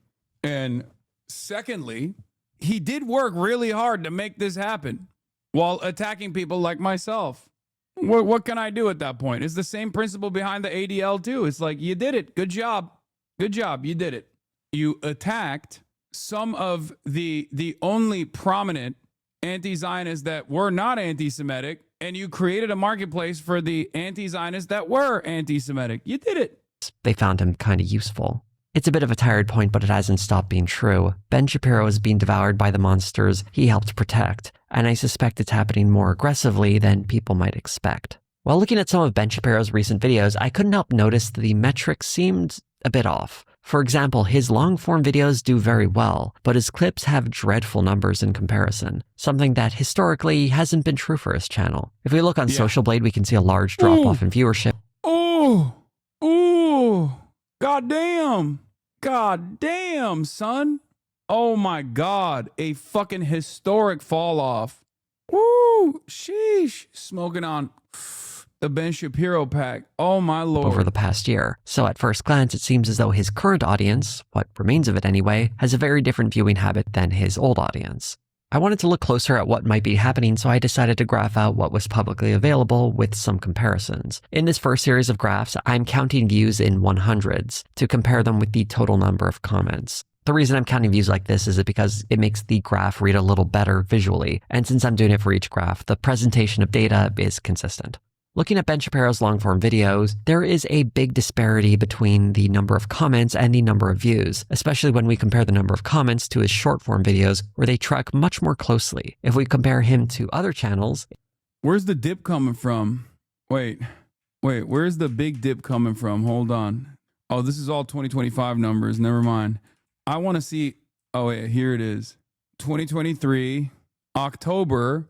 You can kind of map out this trend here, interestingly enough. Picking up steam here, and then kind of feels like it's all down since then. I wonder what happened. I guess he too had October 7 levers, but he never ended up recovering from the October 7 levers. I guess his October 7 levers were leaving for a different reason. Interesting. I wonder if there's another content creator I can think of that has damn near identical metrics. There's definitely some podcasts out there.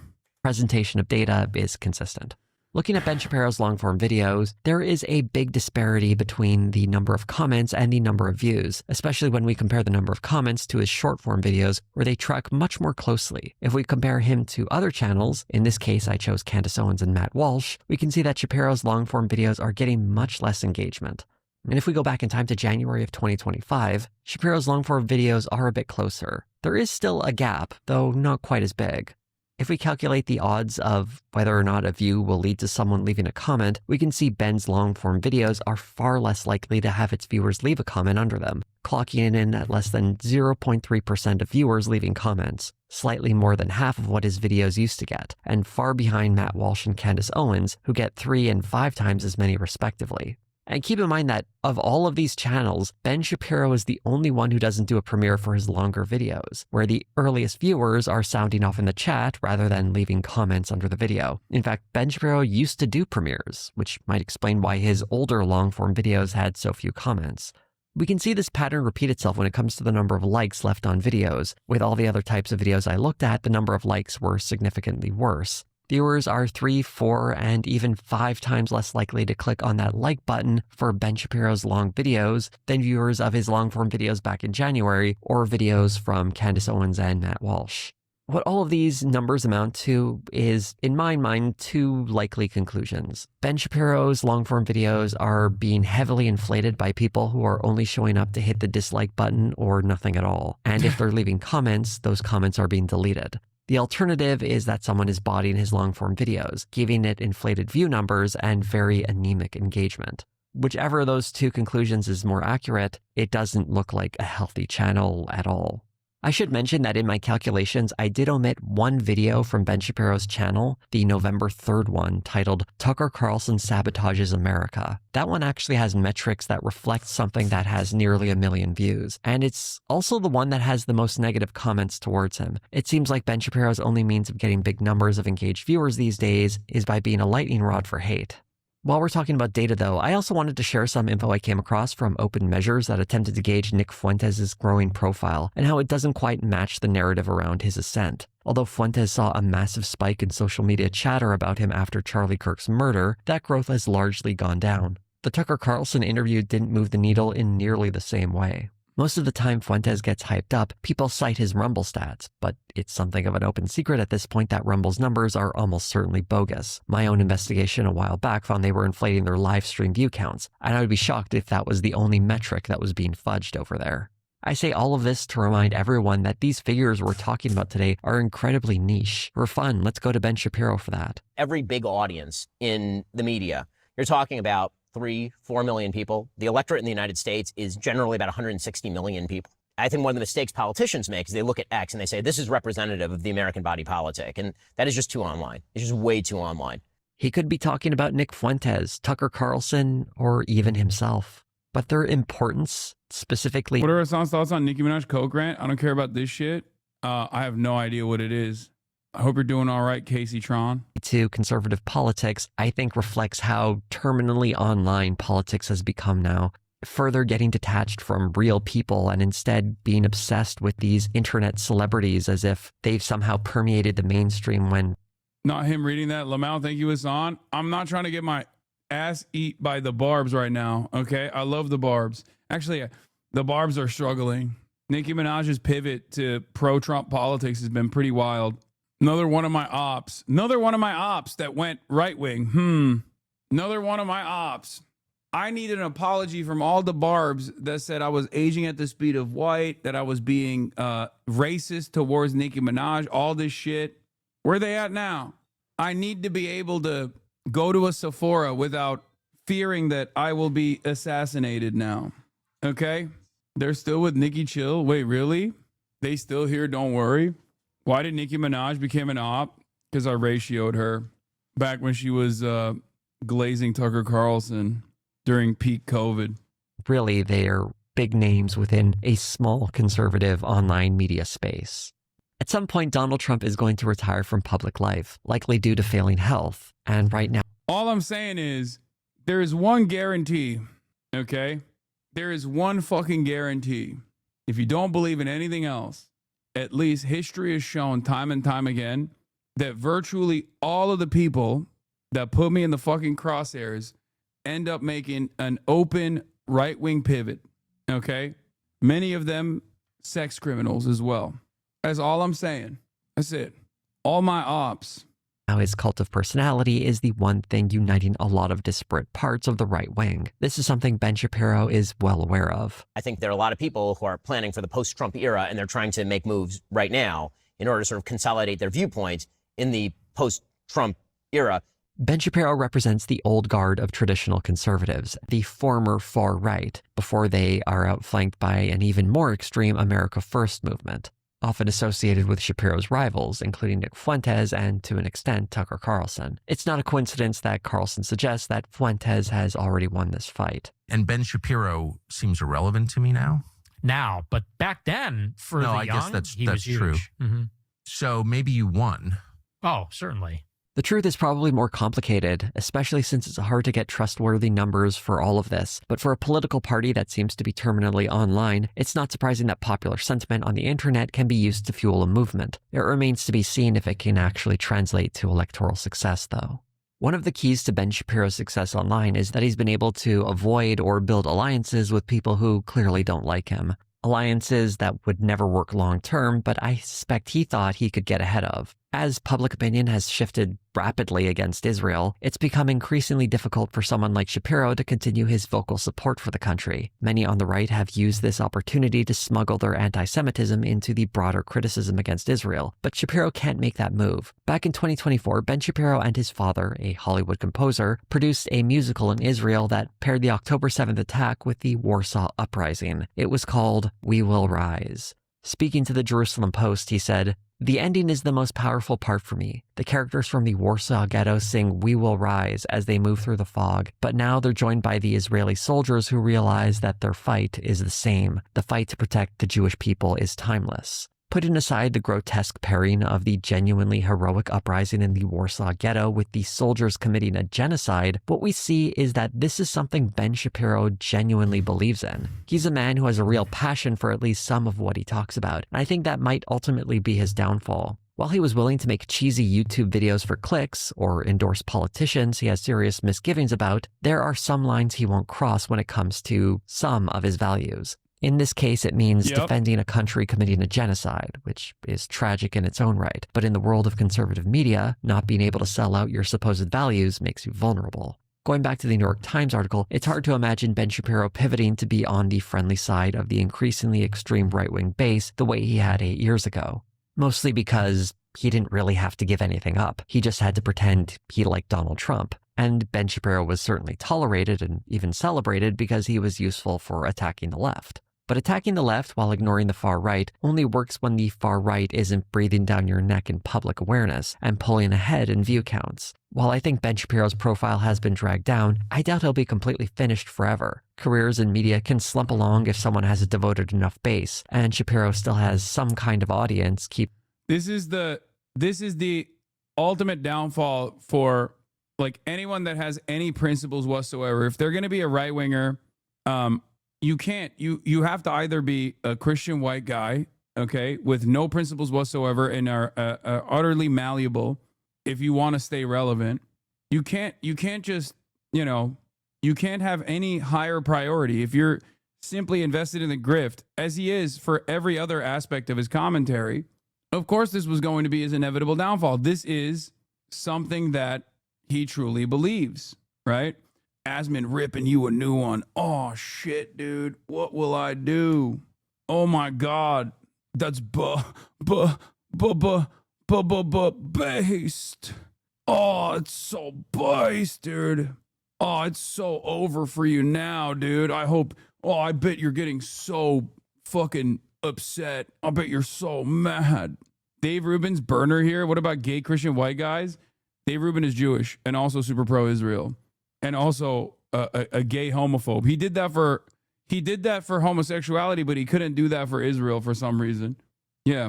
If Asmongold wants to rip me a new asshole, he should at least, he should be able to entertain having a conversation with me.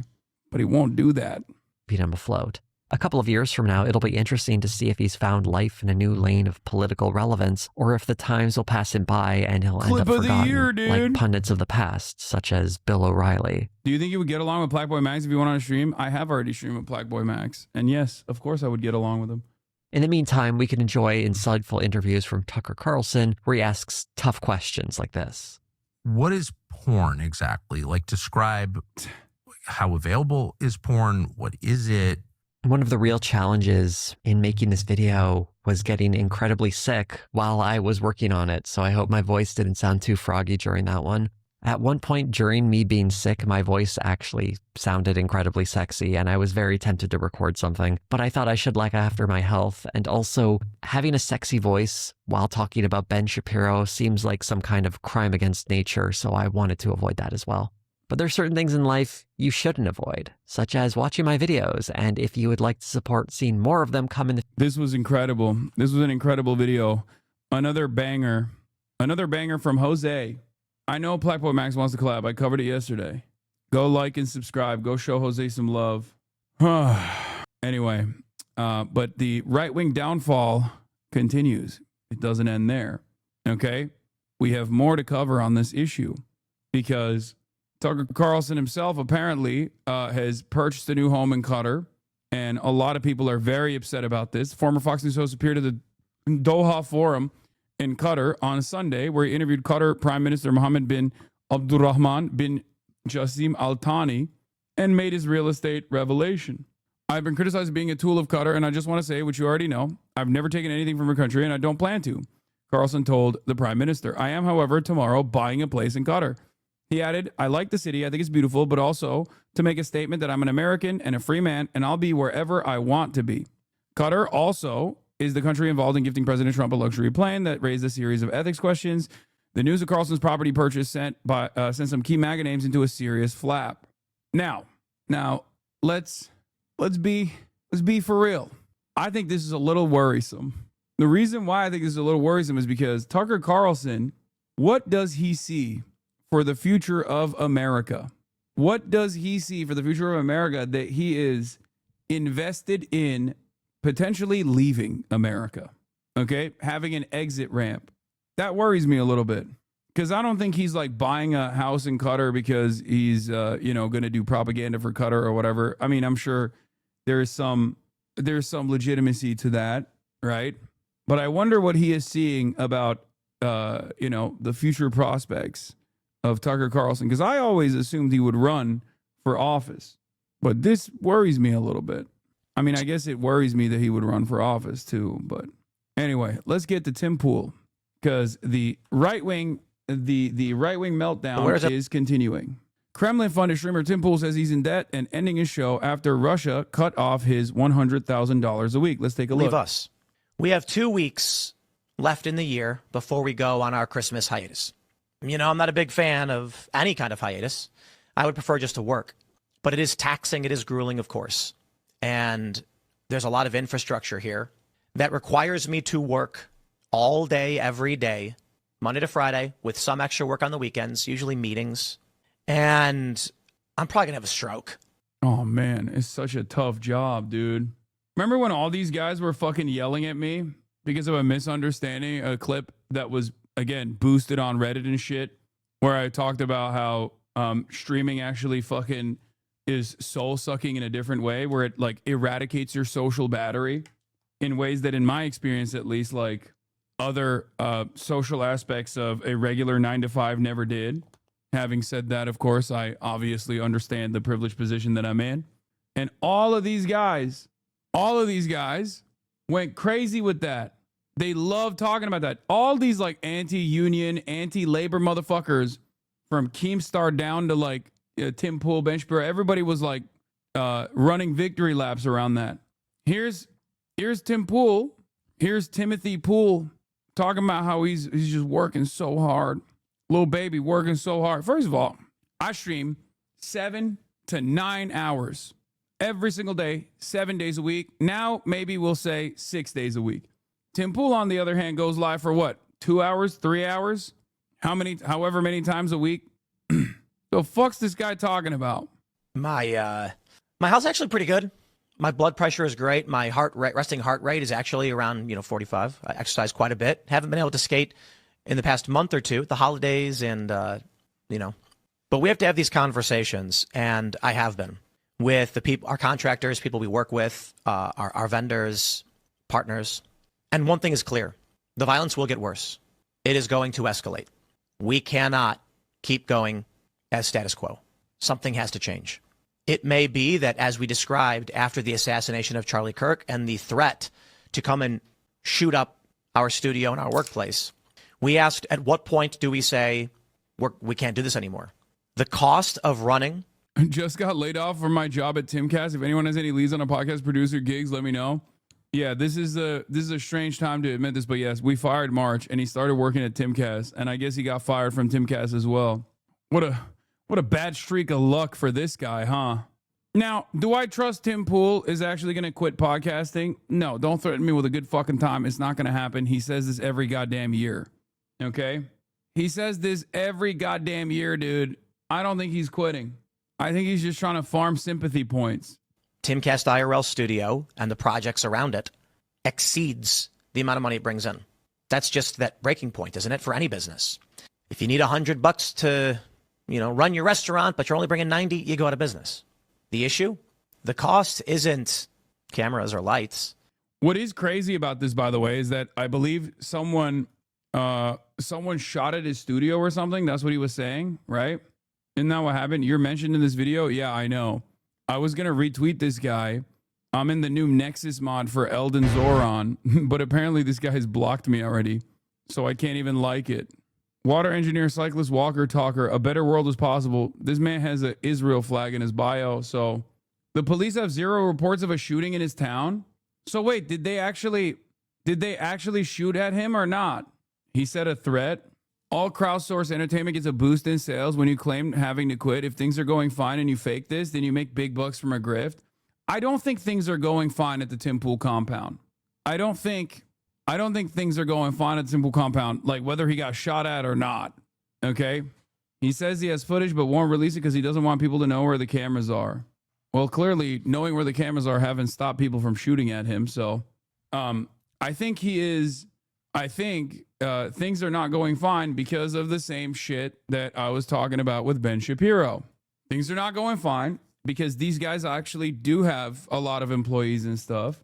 And when they're not actually getting a shit ton of right-wing big ticket donors to prop up their franchise, or getting money, in Tim Pool's case, directly from a foreign adversary, Russia, to the tune of $4 million, they have to downsize, especially if Tim Pool, who literally dropped out of 4th grade, for the record, for those of you who don't know, if you want to understand like what his mentality, what his brain looks like, what his brain capacity looks like. Yeah. A lot of things start making sense about Tim Pool when you realize that he actually doesn't have education beyond the 4th grade level. Or 7th grade? Is it 7th grade? The hardest grade? Yeah, that's why.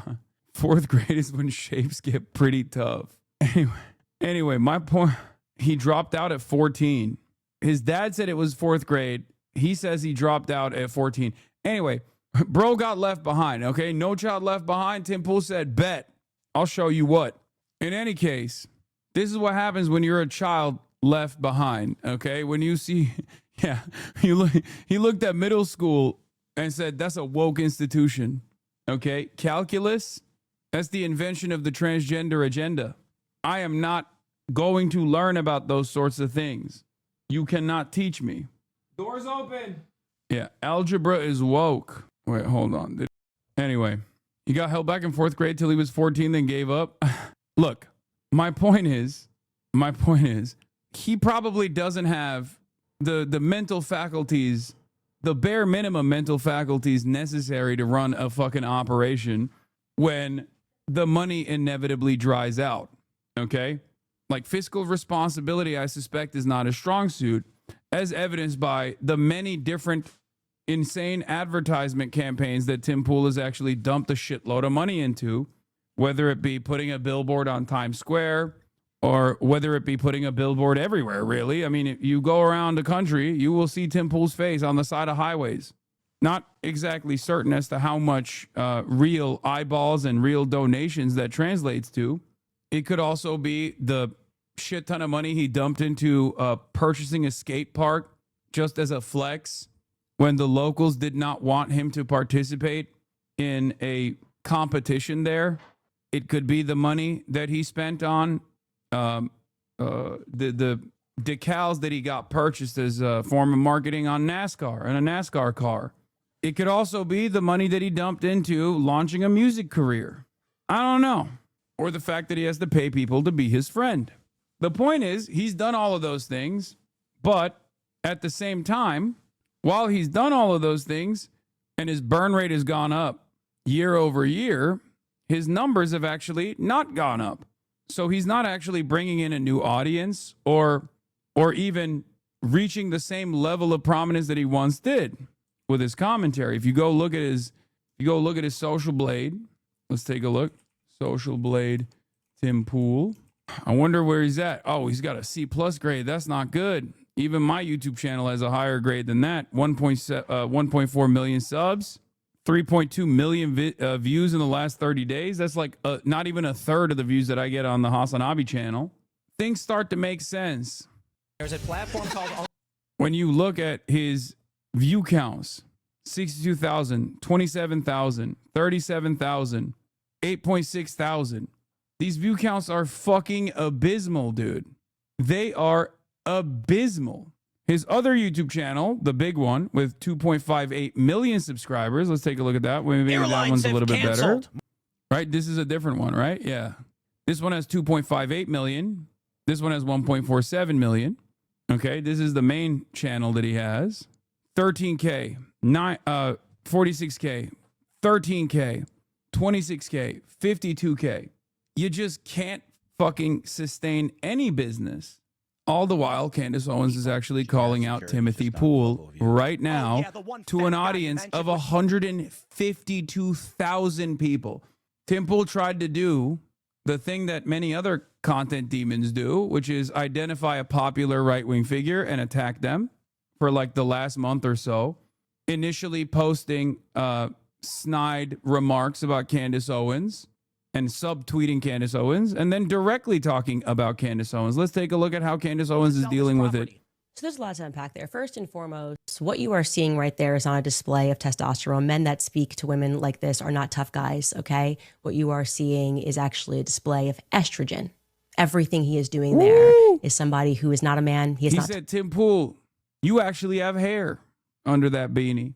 You're actually a woman, Tim Pool. Secondly, Tim Pool doesn't even have the intellect to understand that we put him in the thumbnail because he accused me in a full episode with Milo Yiannopoulos, which we showed and contextualized, of being someone who benefited from Charlie Kirk's assassination. Let's take a look. Hold on. Let's watch what Timmy to P attack said. me in this moment. So take a listen to Tim Let's Pool. see what Timmy PP had to say. Candace Owens is a f***ing evil scumbag. She is a degenerate. She is burning everything down. And she's gloating and smiling while she does it. And you know what you told me? She has no security. She doesn't deal with the shit we have to deal with. She's a piece of shit. She's making everyone... The last time I saw him this enraged was when he was talking about Ukraine is the enemy of mankind. Oh my God, he hit the soy slam.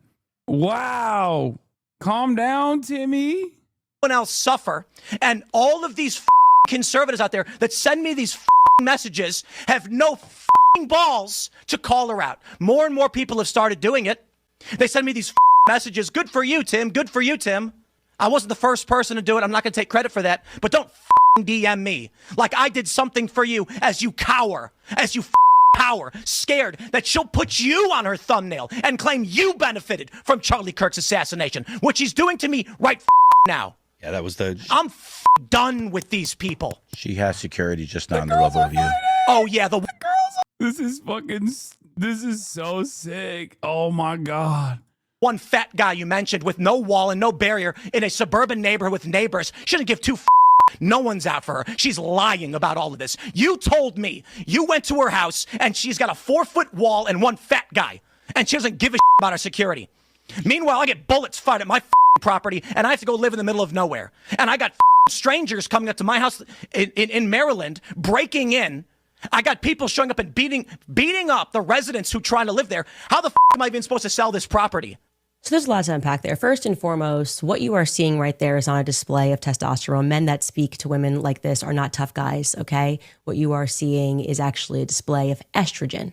Everything he is doing there is somebody who is not a man. He is not tough, and he would never dare to speak to a man like that, right? People that find that very easy. Yeah, that's what 45 beats per minute looks like to in the heart understand rate side. that we put him in the thumbnail because he accused me in a full episode with Milo Yiannopoulos, which we showed and contextualized, of being someone who benefited from Charlie Kirk's assassination. So he thinks he's being accused. No, you accused me of that in like a actually, I think it was 2-hour episode with Milo Yiannopoulos, in which Milo defended me and explained that I am not to blame for the lame excuses that the feds have given us regarding Charlie Kirk's assassination, and that if we do need to have some spiritual searching in terms of what the Republican Party has become, that the time for that is now. Okay. So this little, and I really like, he's a small person for this, a very small person who is also theatrical, Timothy Smollett, who pretends every year like people are trying to kill him. He's a chronic fence sitter, okay, pretending like he is braving the wilderness for being what? The 110,000th person who's making a video about Candace Owens in the wake of Charlie Kirk's assassination. He thinks he's pioneering that. Are you out of your mind? It's only the safest thing you can do. What's True. next? Is he going to make a video and call Kanye West anti-Semitic? That's what he's pioneering right now. Oh my gosh, so original. Like, is he going to call Donald Trump evil in 2016? This is the storm that Wait, he's. hold on now, Candace, you did that too. Candace, you did that too. He is a fundamentally weak man for what he did there. He should apologize. He won't. I don't care what happens to his platform. He's now essentially trying Candace out. Owens because literally he's under had a financial website. pressure. He's trying out for a Zionist. Candace to Owens pay literally him, had a and they website will. shitting on Okay, Donald Trump in they will cut him a check, 2016. and I hope it happens for you, Tim. I hope it makes you happy. But to do that to someone who has never done anything to you other than disagree with you. You said About this is a fucking, why are we watching this? I don't know, because 154,000 people are currently watching. You can't see because people are subscribing to the Piker Broadcasting Service at an alarming rate, okay? At an alarming rate in massively consequential numbers. Therefore, you can't see it because the emotes are actually hiding the viewership. But the Piker Broadcasting Service, unlike Tim Pool, who is funded by the Kremlin, is sponsored by you, the viewers. For you, the viewers. Your subscriptions are the only way that you can support the show. The PBS, the real PBS, Piker Broadcasting Service, is for you and by you. Your subscriptions, totally voluntary, allow me to maintain editorial control. No ads, no nothing. You can also rewind the broadcast now if you are on a desktop, if you subscribe to the Piker Broadcasting Service. Everyone knows you're funded by Hamas, bro. I don't think they have any money left to give me, you know? Charlie Kirk narrative. I have Was not Tim Pool actually funded by Russia? Yes. Oh, that's there was a whole FBI case on it, Chatter. Come on. focused my content on you, and anytime your name has come up, it has been because you have explicitly been attacking me. You are a coward. You are less than a man. Okay. You are behaving. Your type right there is like a person who's having financial issues and yet decides to go out and put 100K on a poker game. And when he loses and is a further 100K in the hole, comes back home and beats his wife and kids and thinks he's a tough guy. That's how you're acting right now. I'm not your wife. I'm not your kids. Get your affairs in order and stop blaming me, because I'm actually traversing down the path that hasn't been traveled by standing up and saying that something corrupt happened and Charlie Kirk was assassinated. And I don't care. She's both right and wrong. Like, you know, care about your next saying Jews are responsible for everything is not necessarily a new meta. However, she is right, because her conspiracies are so fucking insane and go far beyond Jews are responsible for everything that, like, she kind of is reinventing the game. Cold outside. Oh my God. And she hit the ad break. Yo, that's awesome. She is so goated with this. She literally will insta-lock an ad in between, like, controversy, whatever the fuck's going on. She'll just go, boom, ad break, bitch. Seeing what happened. She'll be like, I'm mourning the loss of my best friend, Charlie Kirk. And here is what's helping me cope with that loss. Flank steak.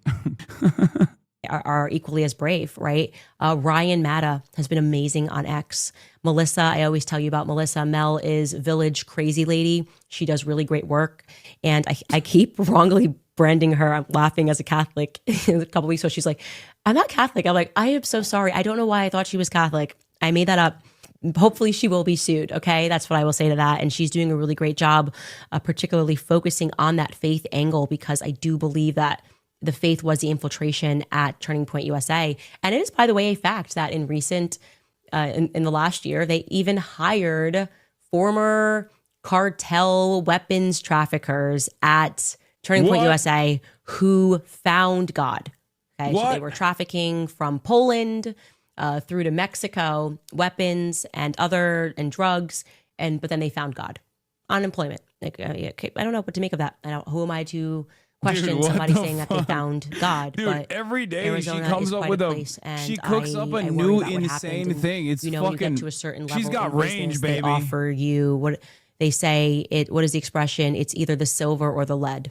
You take the money or you take the bullet. And I wonder if that was presented to Charlie. I wonder if that's why he was fearful the day before when he messaged people and said, they are going to kill me. Who was he referring to? Do you guys believe that it was a gendered person on top of a rooftop? Yeah, plato y plomo. I don't. I certainly don't. Maybe Tim Pool does. Plomo. Coralia Montalvo writes, may God be with you and your family, Candace. Keep telling the truth. You have a whole army supporting you. And by the way, like this guy proves so there are a lot of from the incredible donos. men in It's the military. crazy. It is always at the top where corruption happens. And wait, Alex I hope Jones, that real. you take away from this Good job, that Candace. we are infiltrated as a nation. 5,000 We have ARS. gangs that I are don't even know what controlling that a lot. is. And that we need to make our community Mossad smaller. agent We need Alex to for know the who people are in lose. our Jew communities. We lover need to Alex sense that Mossad stranger agent danger. plant selling out America. Maybe not be so entertained by a foreign accent and wondering more. You know, we need to become our own little CIA units or DCIA units in our own communities and share information. And yeah, I hope that's what we are pioneering here, because we certainly cannot trust the government to take care of us if they didn't take care of Charlie Kirk. And maybe that's it. Maybe people are terrified. She said we Maybe need that's to what they've known crowdsource our own CIA. is that the cartels could have been involved in this. And yeah, that might be it. I don't know. It might be it. I'm just following the facts. Amanda Marias writes, we love you, lady. I'm so sorry you're going through this. You have a whole... Oh, I just read that. I'm sorry. Gracie Lou writes, there is no TPUSA without Charlie. I've never seen such a group of disingenuous groups, the likes of Andrew, Blake, Mikey, Tyler, etc. It's heartbreaking on top of heartbreak. Merry Christmas to you and your family. Continued prayers. Bro, she dropped the Jews killed Charlie Kirk like the next week. She said it was the French Legionnaires. I actually said to my husband... She said it was... First, she said it was Zog, Zionist-occupied government. Then she said it was FOG, French-occupied government. Now she's saying it's the cartels collaborating with the Polish. Okay? Every day it's a new conspiracy. It's fucking awesome. Chill, and this Dan Flood stuff is giving me a chill. And maybe we will actually accept that offer. I guess she and doesn't start a actually fund say. in She the still coming ties days it back or to the in Jews, coming weeks on even when it's the Egyptians. The other day it was the I will run that Egyptians. to my husband. I actually think that is a good idea. I think we need to. It's actually the Egyptians that occupy the This government. thing has really scared me. This French intelligence thing and the lack of commentary from the White House. This thing is really far-reaching. The good and the true and the beautiful writes, go Max, Candace. Thank you so much. And this person writes, what? She's mobilizing an army of the most gang-stalked people in the world against their enemies. Let me see. When she reads those donos, does it still pop off? Yep, people are still watching. That's crazy, man. So where did this start? Let's see. This is her big reveal, her big truth, her finale. I was calling this person and I had no idea what it was going to lead Dude, to. I love the inbox stuff. Okay, I love the inbox shit. Like every other day, there's a new insane person in her inbox. I do believe that, by the way. I don't think that she's like inventing these people. I do believe that she just actually has farmed some of the most gang-stalked individuals, and they're constantly like operating as though like they're constantly just writing whatever schizophrenic screed in her inbox, and she's just reading it out loud as though this is a news source without any verification whatsoever. It's fucking awesome. This was the full clip of Tim's crash out, by the way. Candace Owens is a bleep. Tim Pool has the biggest meltdown of his career. Jess Could Robinson he be is the right? likely culprit. We will see what happens in the trial when evidence is presented, but there's literally no other story. Just a bunch of fucking retards on the internet saying stupid shit. And what that does is the organization that helped get Donald Trump elected, which needs Whoa, he said the R word, bro. Can he say that? to persist. You don't got to be a fan of it, but it certainly will help get individual congressional candidates elected and stop Democrats from launching new committees and putting more people in prison like Steve Bannon and Peter Navarro. Instead, it's being gutted by fucking psychopaths telling people to pull their donations. So when this organization burns to the ground, or whatever the fuck happens to it, maybe they're fine. The organization that's rallying young people, causing a shift in the political leanings of a generation for the first time in history, is now in dire straits. Their leader and founder murdered, and prominent pieces of human trash are trying to destroy it. It's fucking evil. So you know what? When someone pulls in front of my property and fires on it several times, I'm sitting here looking at these vile pieces of shit and thinking to myself, for what purpose will I stick my neck out if this is what happens after Charlie Kirk is killed? Candace Owens is a fucking evil scumbag. She is a degenerate. She is burning everything down, and she's gloating and smiling while she does it. And you know what you fucking told me? She has no security. She doesn't fucking deal with the shit we have to deal with. She's a piece of shit. She's making everyone else suffer. And all of these fucking conservatives out there that send me these fucking messages have no fucking balls to call her out. More and more people have started doing it. They send me these fucking messages. Good for you, Tim. Good for you, Tim. I wasn't the first person to do it. I'm not going to take credit for that. Calm down, Tim. Damn, Tim. Hey, yo, 45 resting BPM. Nope. No. He's at 180. He's maxing out, dude. His heart's about to explode. Oh, no. He's mad as hell. This is, like I said, this is the only time I've seen him do the soy slam. The only other time I've seen him, it was when Russia was giving him $4 million to do that. Scumbag. She is a degenerate cunt. You gotta run it back. Ooh! She is. He said the C word. Oh my God. This is fucking awesome. Hey, yo. Why is he so fucking mad, bro? What? Dude, this has been something that I've been like kind of tuning into for the past month or so. Ever since Charlie Kirk got shot, okay, and Candace started popping off big time, so much so that he got an entire nation state and its leadership to come out and be like, we didn't execute Charlie Kirk. Please don't say that we did that. And Candace Owens single-handedly destroyed the mainstream narrative about who was responsible for Charlie Kirk's death. Okay? Ever since then, Candace has been on a fucking tear. Okay? She has been popping the fuck off. And every other day where she goes live, there's 100,000 plus people watching. Okay? 100,000 plus people watching live for the 1 hour that she goes live. And she's making a fuck ton. Okay? She is farming those donos. She is farming those ad campaigns. Yeah. There are like $500 super chats coming in. Candace Owens makes millions of dollars from her show, and media says, yeah, sure. I don't know if it's at least $9 million a year by his analysis. I don't know how valid his analysis is, but she is making a shit ton of money at a time when Tim Pool, Ben Shapiro, and all the old guard, right? All of those guys are hemorrhaging their audiences. They've all lost their audiences. They've lost their audiences to Asmongold. They've lost their audiences to Candace Owens. They've lost their audience to Nick Fuentes. And basically, this is really fucking pissed off Tim Pool, okay? Tim Pool has been losing his mind over this shit. It's pure petty jealousy, okay? And initially, Tim Pool was like tweeting out vague posts about how I think someone can link it in here if you saw it. Like, he was vague posting about like, oh, if I had no honor, I too could make a lot of money like some of these other people, but we all know I can't do that, blah, blah, blah, all this shit, right? And it was very obvious that he was talking about Candace Owens, right? Has he ever attempted to come for you? Oh, that's interesting that you say that. He did, actually. He made a, where is it? He made a YouTube video about how I was actually on a downtrend during the peak of people leaving my community because I was not pro-Israel after October 7. He's made numerous videos on me, throughout the years, but the one that I remember so vividly was when he made that YouTube video being like, oh, Hassan is actually fucking falling apart. He's gonna quit his career or whatever. I never said any of those things, right? But basically, that was a funny moment because that never actually happened. And, I think my career is fine as opposed to fucking Tim Pool's career, which is falling apart.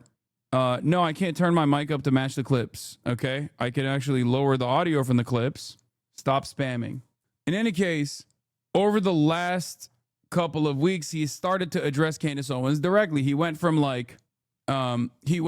claiming, Tim Pool went from claiming that, there are people that we all know that have no loyalty and no ethics, and that's why they're making a lot of money, to just straight up making fun of Candace Owens in his own way.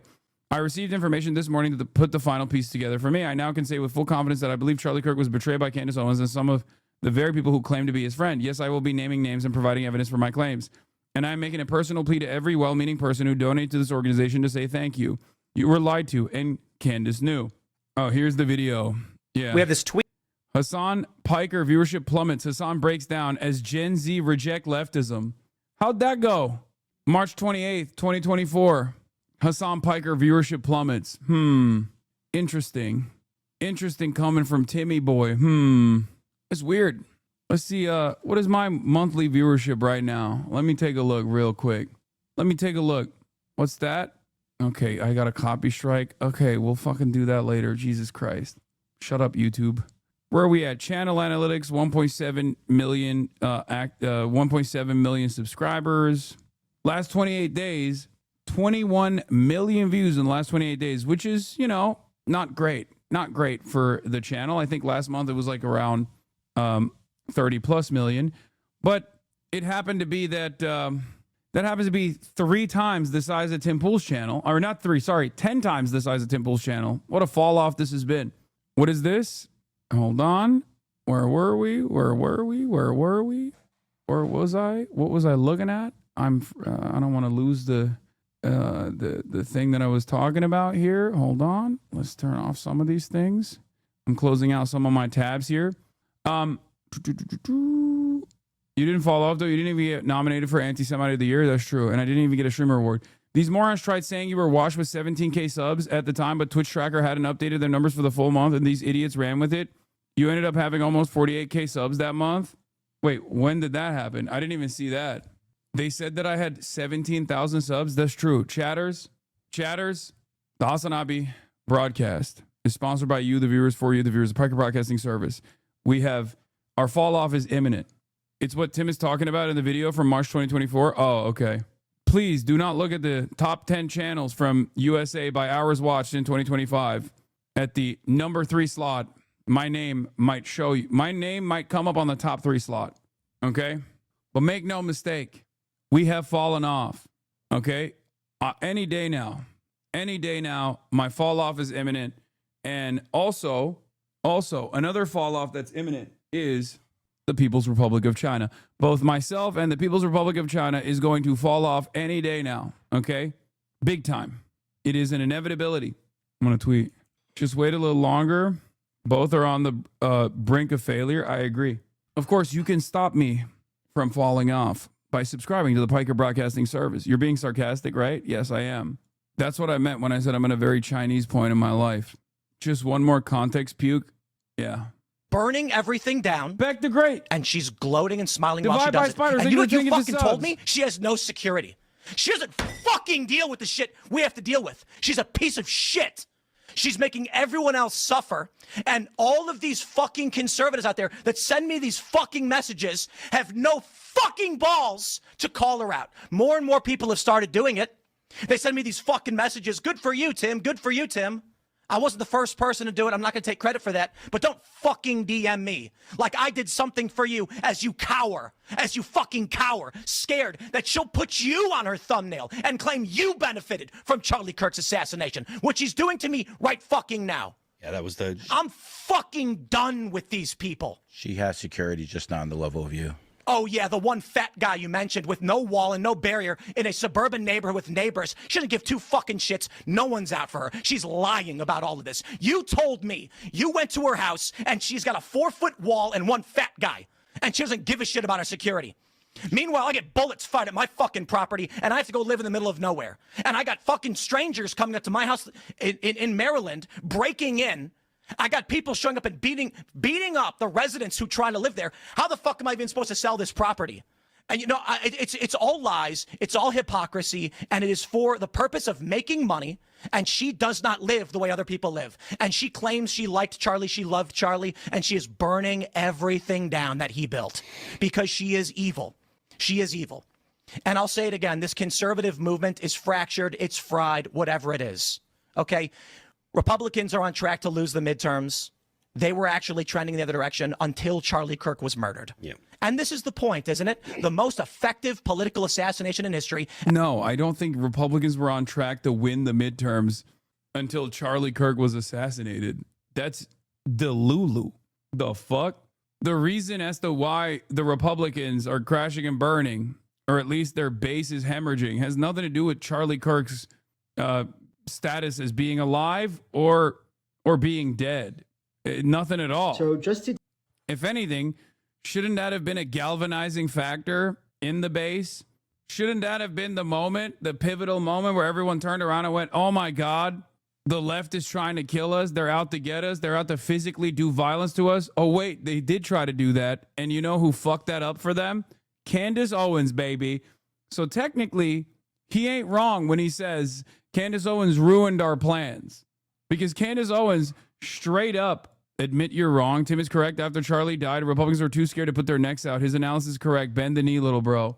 The only thing he's right about is the fact that Republicans tried to come out and unify around a message that it was actually Chuck Schumer that was out to kill them. Okay?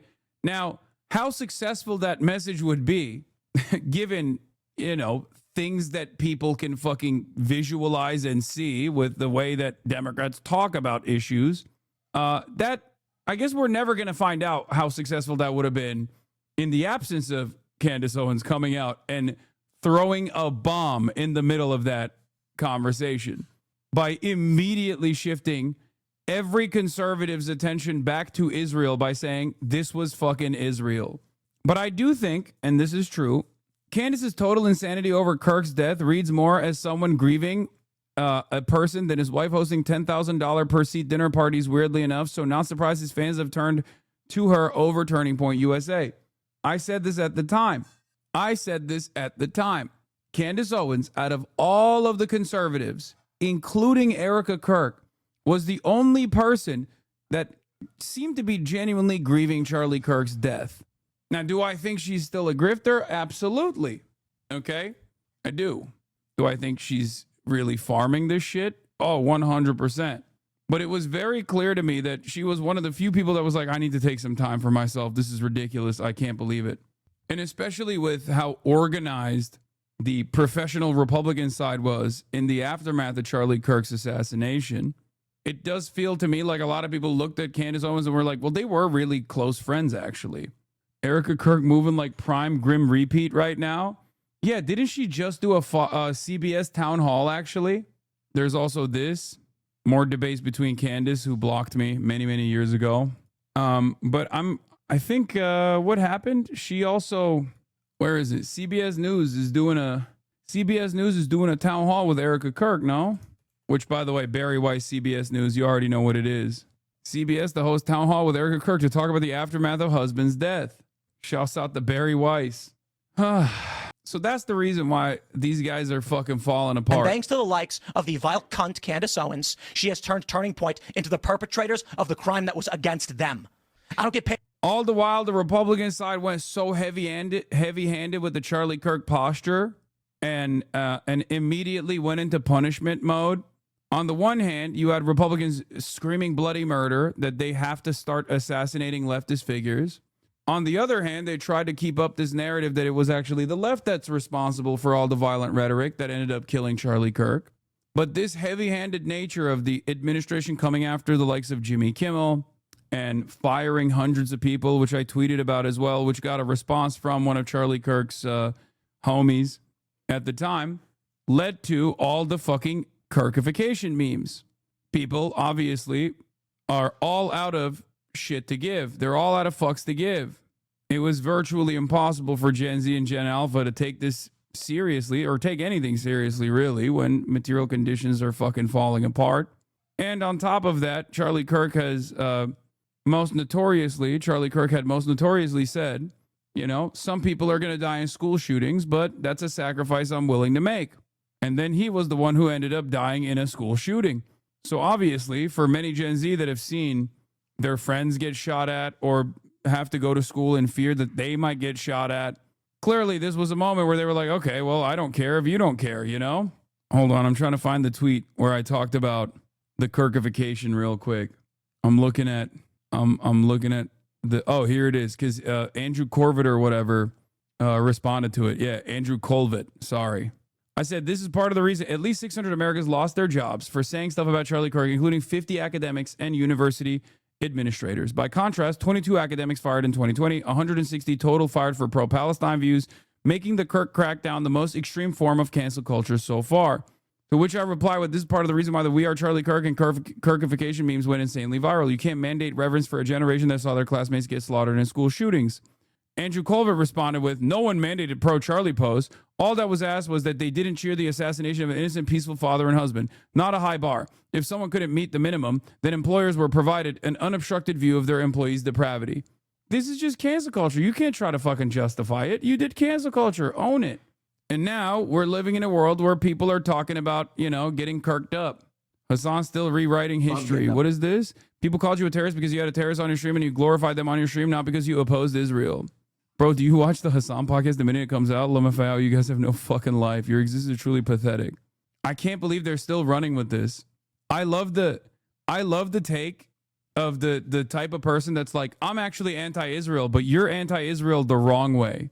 So instead of criticizing Israel, I'm going to spend all my time talking about a prominent critic of Israel and lying about who he has on as guests. Good luck, big dog. Never mind those idiots on Reddit. They don't know what it's like and you're Kirk of the Woods. Yeah. Podcast was a fucking banger. Oh, I know. It was awesome. Even your vaunted hero streamer daddy corrected his podcast co-host to say there's nothing Rashid had done wrong that would put him in that category. It's in the Willie episode he appeared on. Quit with this nonsense. Oh, these are the fucking, this is the Japanese imperial soldier still fighting, still waging a war 39 years after it ended. Okay. This is, I assume this is a DGG guy. The strategy of criticizing Muslims rather than defending Israel directly is unironically what they're doing to you, lol. Yeah, but it doesn't matter. It doesn't work.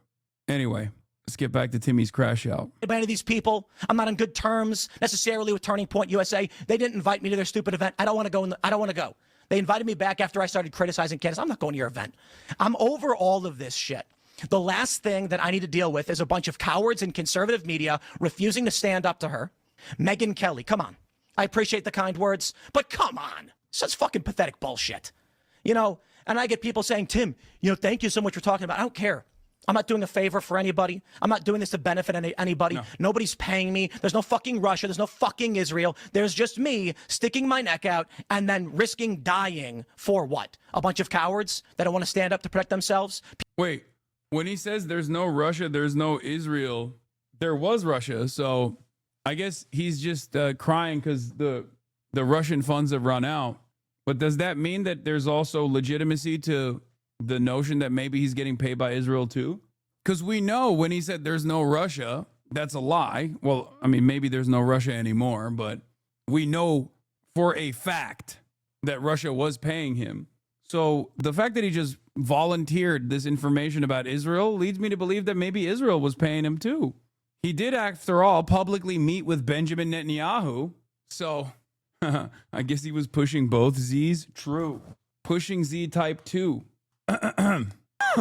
Real bummer for Tim, man. People like fucking Candace Owens. I couldn't believe that she put you in the thumbnail What a fucking cunt. of her piece today. I'm done. The idea that she'd I'm imply fucking that you had some benefit or that you benefit somehow. Like she benefited. I think she's a Fed, and I think she killed Charlie. No one benefited more than her. And now she is, when you look at what's stopping us. You know what's really funny about this is just pure jealousy.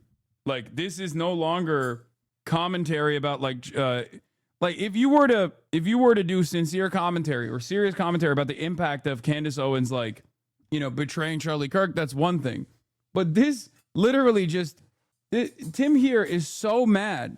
He's so fucking mad that he can't even hide why he's upset. Like, he's just genuinely upset because Candace Owens is farming Charlie Kirk's death. It's so awesome. And now he's saying Candace Owens he's so upset that he's like calling Candace Owens a Fed and like actually defaming Candace Owens to a degree where like Candace could actually take could actually sue him for defamation. Oh my God. That would be, oh, please do that. Oh, that would be so sick. Oh my God. I wonder what kind of delicious commentary would come out of that if Candace Owens actually sued Tim Pool for defamation for saying that she was responsible for Charlie Kirk's death as a federal agent. Oh, the discovery. Oh my God, please. From winning in 2026 right now, what the biggest threat and the biggest fear we have is, it is the disarray on the right. It is the fracturing of the coalition of all the different voices that came together and stopped the neoliberal bullshit liberal economic order machine that was coming out and telling everybody to chop their dicks off, and that you had to get fucking injected or get locked in your house. And here we have a coalition resisting and rejecting that. What part of neoliberalism has to do with transgender stuff? That's confusing to me. The neoliberal machine ordered you to chop your dick off? I guess I must have missed the memo on that one. Yeah, Ronald Reagan, Mr. Advocate of Transgenderism. This is why when Donald Trump says everything's transgender, people immediately understand what he's saying. Because these guys have one frequency, man. They're so lost in the fucking sauce. Unironically, this commentary also devolves into everybody transgender. The fuck do trans people have to do with this? It's almost as though he's saying, like, hey, remember how much we hated trans people? Remember how good things were back then? Why can't we go back to that? Come on, everybody. Get more hateful now. Please. Things were so good. Charlie Kirk dies, and he's not perfect. He loved Israel.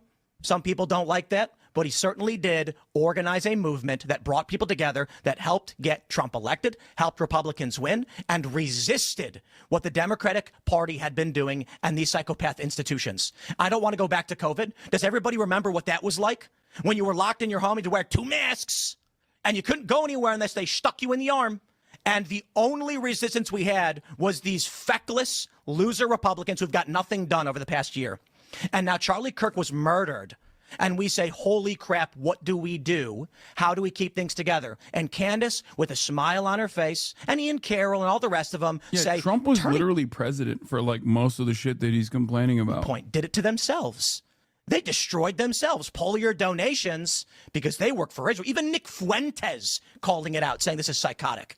So when we lose in the midterms and the Democrats bring back their panels and their subpoenas and they start arresting people like they had already done in the past 4 years, and then we get whatever the equivalent of lockdowns is going to be, and you get President Gavin Newsom, you can mark it all back to this moment when you had evil stand, scream, and cowards refuse to do anything. Well, with all due respect, always every single president loses in midterms.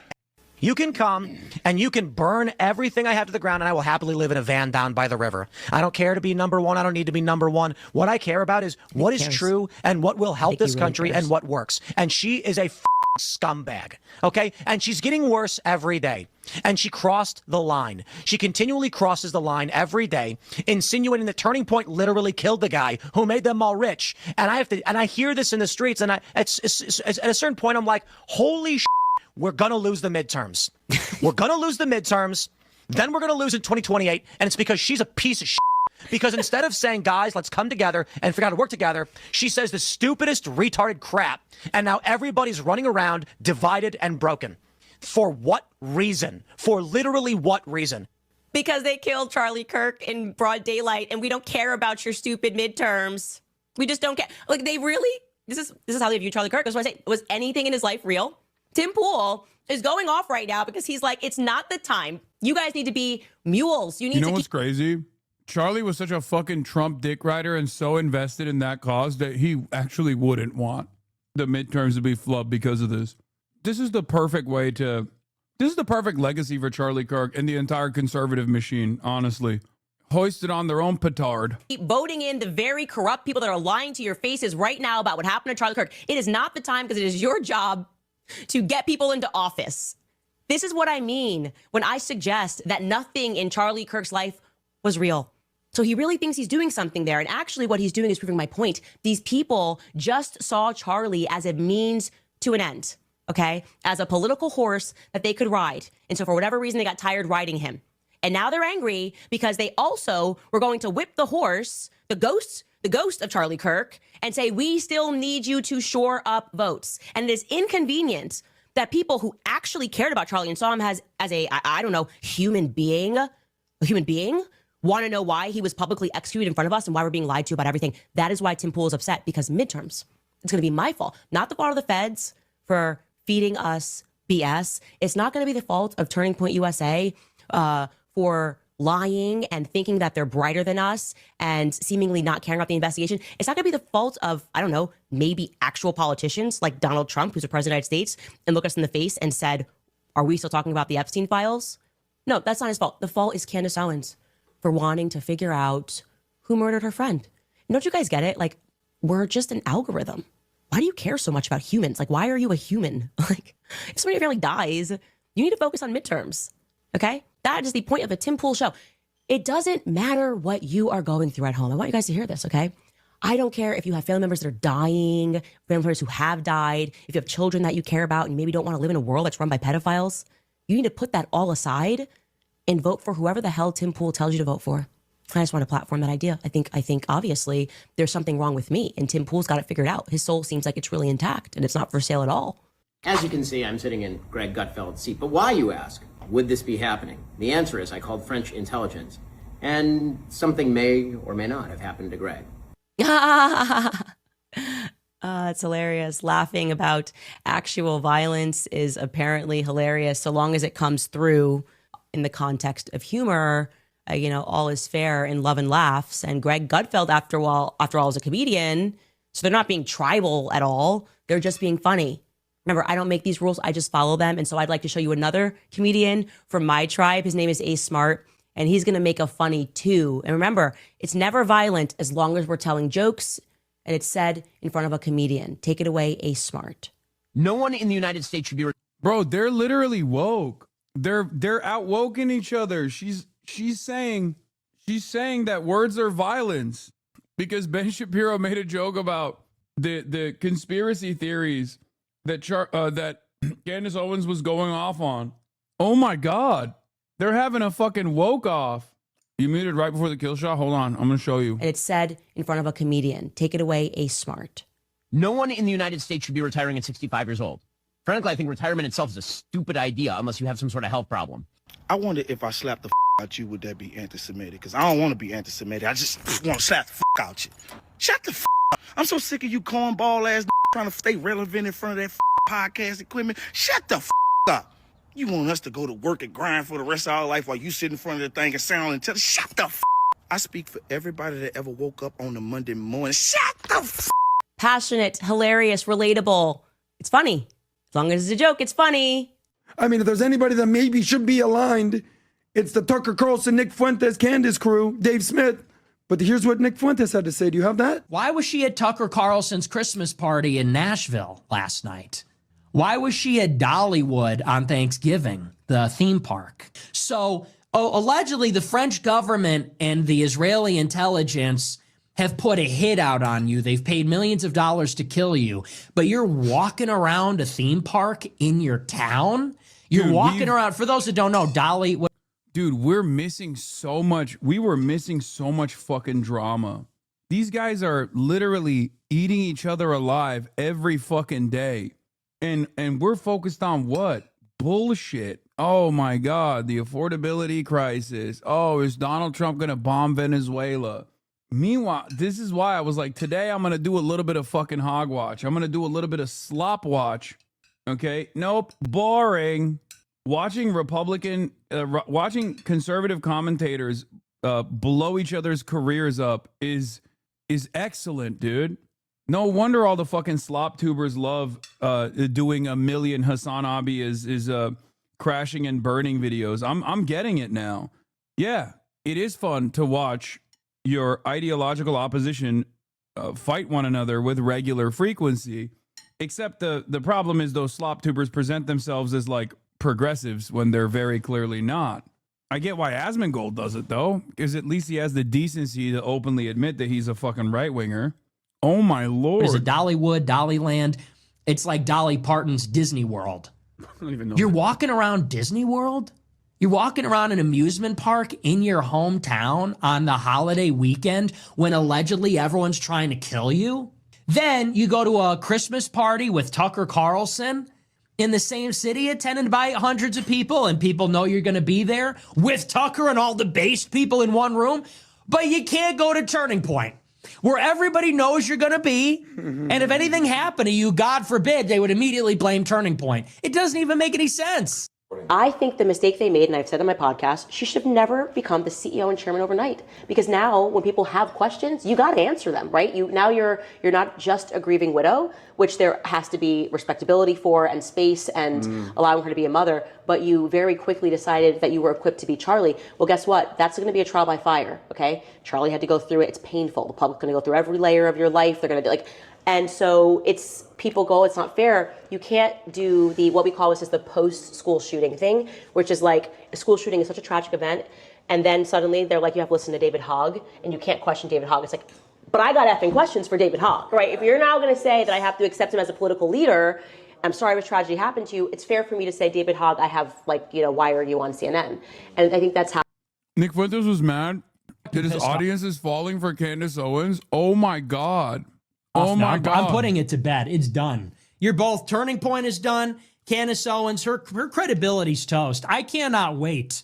The defamation lawsuits, bring them forth. Bring them forth. The vindication.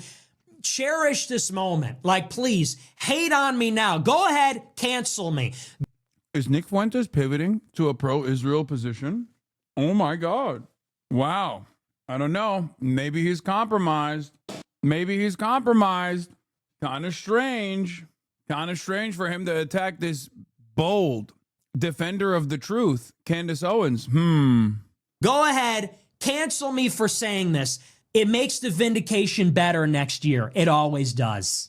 No, it's on your jealous? Jealous of what, dude? Been there. Done it.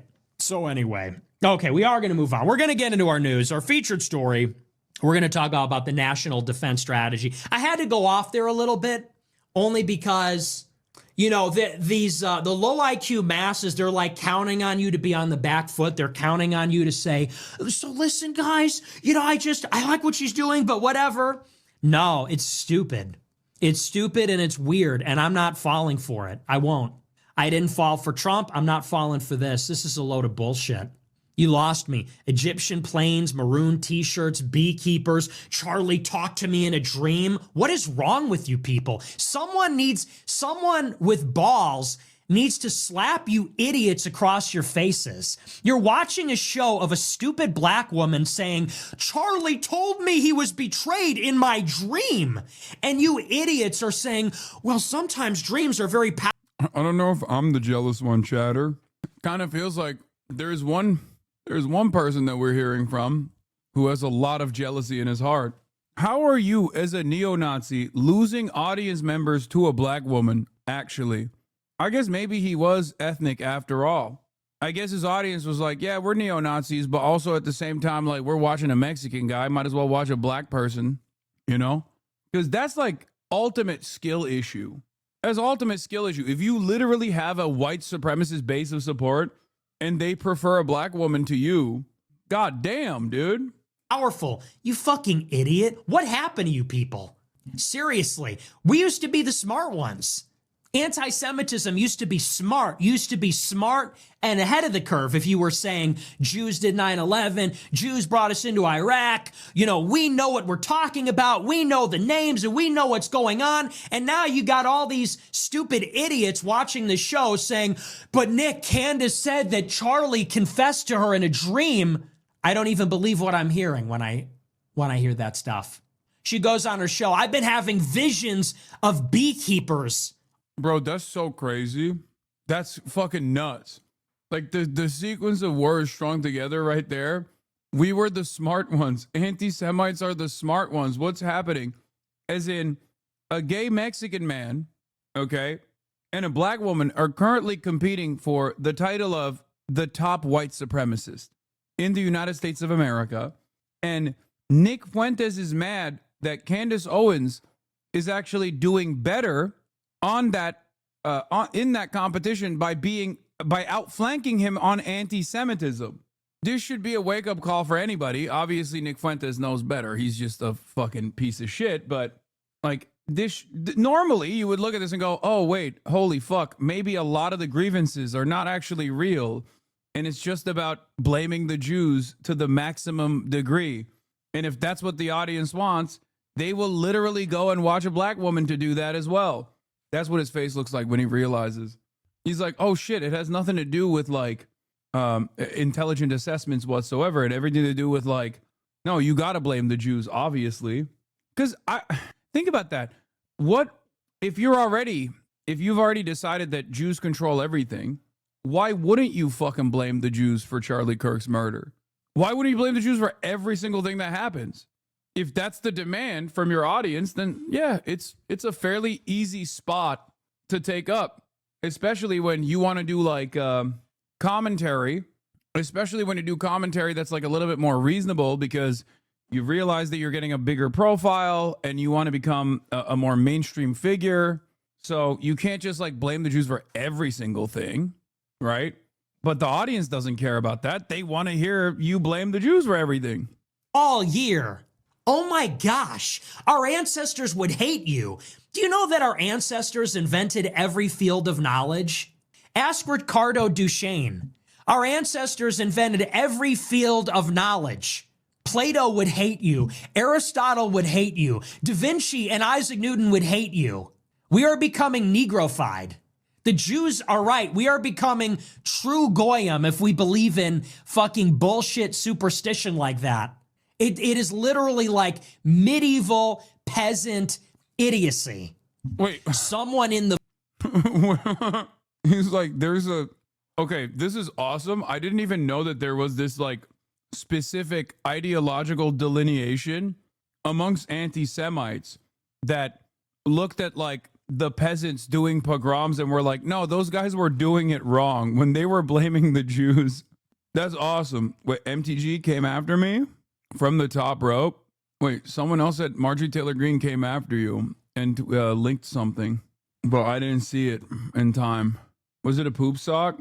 Oh, they were just lying. I was clickbaiting you. Okay. Yeah, I didn't realize that these guys actually were like, no, that was blood libel. It's kind of funny that Nick Fuentes, which is, one of the premier anti-Semites in 2025 in North America, is actually looking at like historic anti-Semitism, and he's like, no, blood libel is, that was actually made up. When the peasants were doing anti-Semitism and doing pogroms, they were actually stupid. When Hitler did it, he was doing it in a smart way. When the peasants did it, they were doing it in the wrong way, even though that enmity that Hitler leaned into did come from the historic anti-Semitism. And technically, this version of anti-Semitism is the leveled up version of that same old medieval peasantry and their anti-Semitism. Village said she had a dream. Oh, come on, guys. Seriously? It's anti-white. It's anti-white. It disgusts me. It disgusts me. What? It reminds me of, I used to work at UPS, and it was all black people there. They would get bussed in from Gary, Indiana, from the south side of Chicago, and they all believed in magic. They all, to a one, they all believed in magic. We'd be in the trailers. Bro, Nick Fuentes is always around black people, apparently. He has so many anecdotes from black people, none of which makes sense if you actually think about it all together. Like, so he was working alongside black people, but they weren't trying to kill him all the time, even though he believes that if you're around a gaggle of black teenagers, they will immediately assassinate you. Also, all black people believe in magic. What the fuck? Yeah. If you were to listen to Nick Fuentes, most of his life was in the south side of Chicago, constantly getting assassinated by black teenagers who believe in magic, which he somehow avoided expertly. They were casting spells. Oh, that's awesome. Loading the boxes, and we talk about everything and anything, and they all believed in magic and supernatural stuff. This is no different. Candace Owens is like any other black person that believes in magic, basically. And white people, credulous white people, are buying into it. It's pretty funny because both Nick and Candace are like devout Catholics, and he has to do that thing that he was doing with Piers Morgan yesterday, where it's like, it's okay when white people do it, but when black people do it, they do it in a black way and it's bad. And they're both fucking Catholic. They both believe in a sequence of like insane shit that you have to believe in. Okay. It's one of the coolest versions, in my opinion, of Christianity, because it's like, there's a lot of magical shit going on, and they love their little rituals, which I, again, like I said, think is kind of cool. But But like he's trying to do that to Candace Owens being like, oh, well, she's blackly believing in magic as opposed to my white way, even though I am ethnic and my father is Mexican. I'm believing in magic in a white kind of way, which is appropriate. But you're Catholic. You think you're eating Jesus Christ's flesh and drinking his blood. No, isn't that a thing? The fuck are we doing? I'm honestly disappointed in all of you. And when all of this gets exposed, when the whole thing gets revealed, I can't wait to feel the vindication. This might be the sweetest one yet. Because this is the most unpopular position I think I've ever taken. And I'm happy to do it every single time. I love it. So anyway, yeah. And I know I'm speaking for a lot of white people when I say this. It's like, I want to put on my Burger King crown and say, get this fucking bitch off the plane, you know? When I look at Candace Owens, Wait, he didn't even call her the N-word. Because that's the Burger King meme, right? He says the N-word, right? I think Nick Fuentes is scared of Candace Owens. Oh my God, he's gone woke. I think he's fucking terrified of Candace Owens' popularity. A Burger King crown equipped. Burger King crown selected from inventory and equipped. And I'm saying, get this bitch off the fucking plane. He did it again. Racist equals fearful? No, I think he's afraid. I think he's afraid of Candace Owens' aura. He can't even call her the N-word. That's twice. Oh my God. Does he think Candace Owens is also a black wizard? Is that why? Just like all the black teenagers that tried to assassinate him through magic, he believes Candace Owens also will cast a spell on him. He didn't say he believed in magic. Yeah, he's trying to say that because he's trying to remain strong. He's trying to remain strong in the face of black magic. It's also really funny for a fucking Nazi to be like, oh, these guys believe in a whole bunch of esoteric, magical, mystical nonsense. Yeah, what the fuck do you think the Nazis believed, dumbass? The Nazis were the ultimate believers of mysticism and magic. What the fuck do you think Hitler was commanding archaeologists to do in the fucking mountains of Tibet and shit? They were trying to find like Nordic hammers or whatever.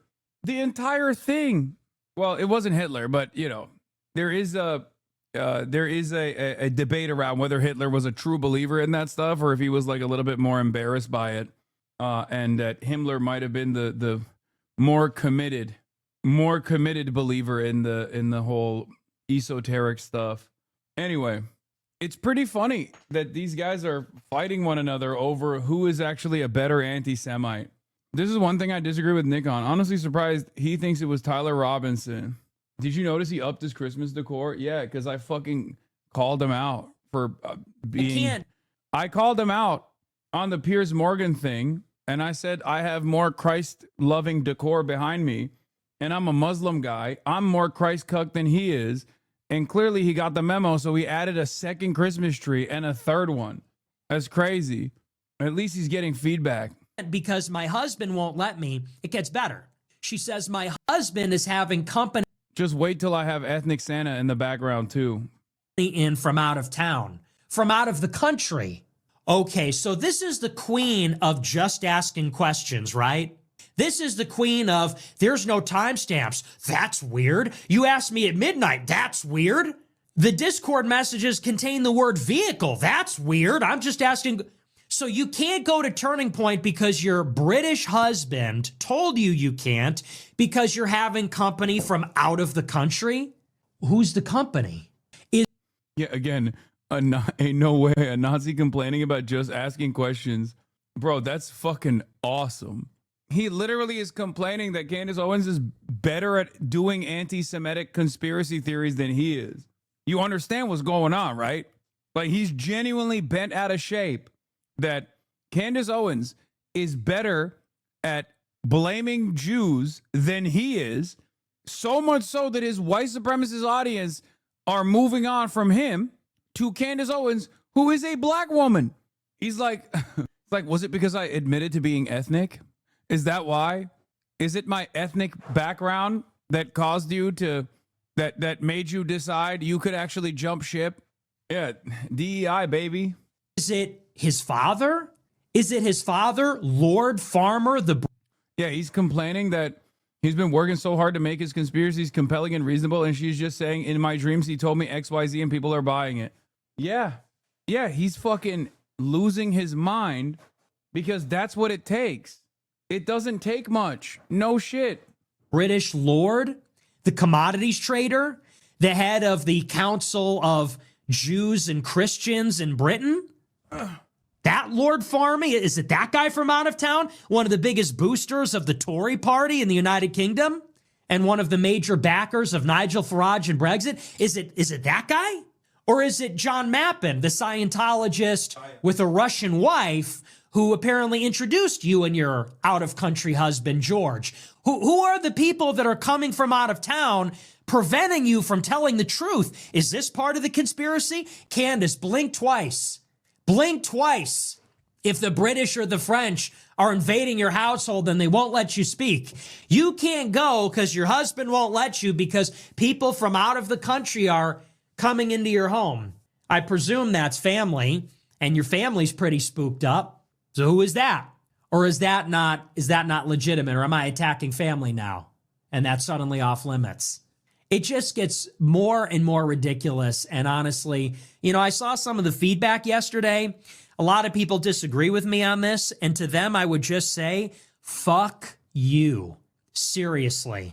I have so had it with the Candace fatigue. It is the most low IQ, stupidest, most idiotic political trend I have ever seen in 10 years of doing the show. I've never seen anything like it. And I just simply will not pander to or plead with or try to appeal to people that are not rational.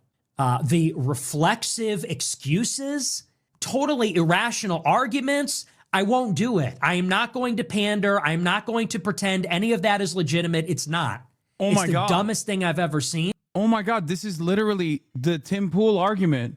This is literally the Tim Pool argument, but in the anti-Semitic side. Oh my God. We just listened to this exact same thing. Tim Pool was like, I hate that Candace Owens is clout farming off of Charlie Kirk's death. Oh my God. Oh my God. They're doing, how like there are always leftier than thou ass individuals out there who will be like, if you live on US soil, you're like participating in imperialism or whatever. This is like the right-wing version of it. But instead of the right-wing version of this is like, oh, you are actually making up anti-Semitic conspiracies that are even crazier than the ones I made up. What the fuck? They're doing Nazier than thou arguments. Oh my God. This is when fucking anarchists would be like, excuse me. Like, when I said there's no ethical consumption under capitalism, I meant you shouldn't do anything under capitalism. You shouldn't consume under capitalism at all. Fatigue. It is the most low IQ, stupidest, most idiotic political trend I have ever seen in 10 years of doing the show. I've never seen anything like it. And I just simply will not pander to or plead with or try to appeal to people that are not rational. The reflexive excuses, totally irrational arguments, I won't do it. I am not going to pander. I'm not going to pretend any of that is legitimate. It's not. It's the dumbest thing I've ever seen. And I don't think Candace Owens is smart. People say she's smart. I think she's dumb. I think she's a good talker, but I think she's dumb as they come. I think she doesn't know shit about anything. She doesn't know the first thing about history. She doesn't know the first thing about politics. She can barely pronounce.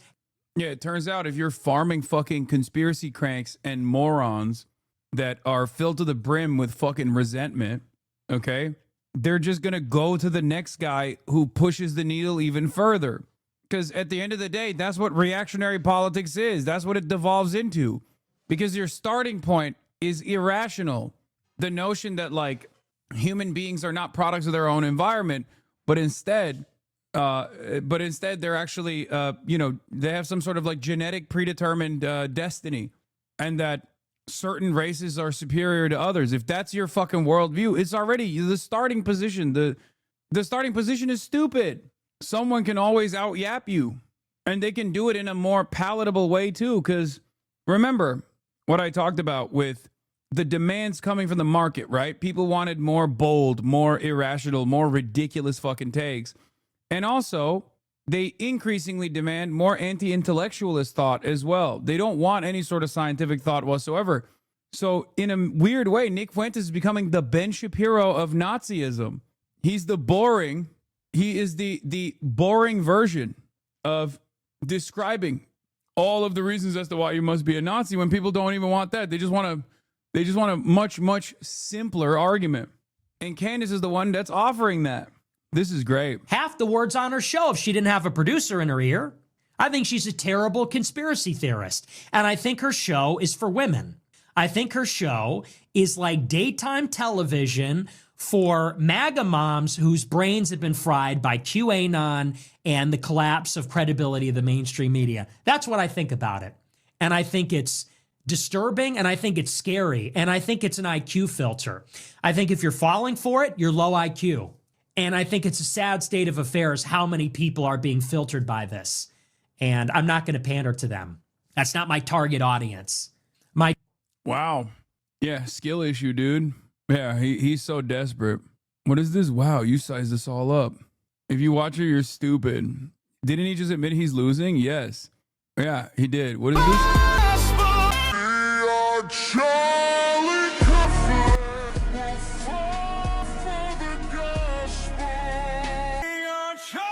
I love that one.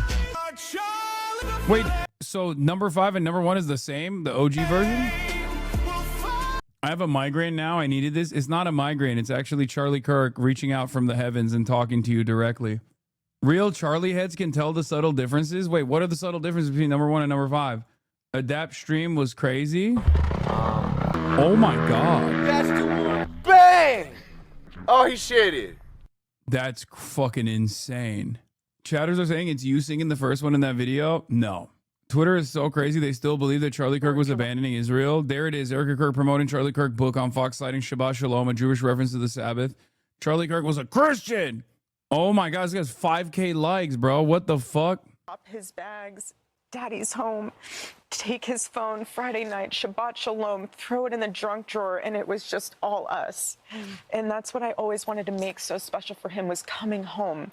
I'd always say, baby, I don't care what time you get home. Home is here for you. Your food will never be cold. It might sit out for a little bit, but I'll reheat it. It's fine. And I just want to encourage spouses, don't get mad. It's so easy. What the fuck? 3 months after Charlie Kirk's assassination, his wife and TPUSA launch his book honoring the Jewish Sabbath, Shabbat.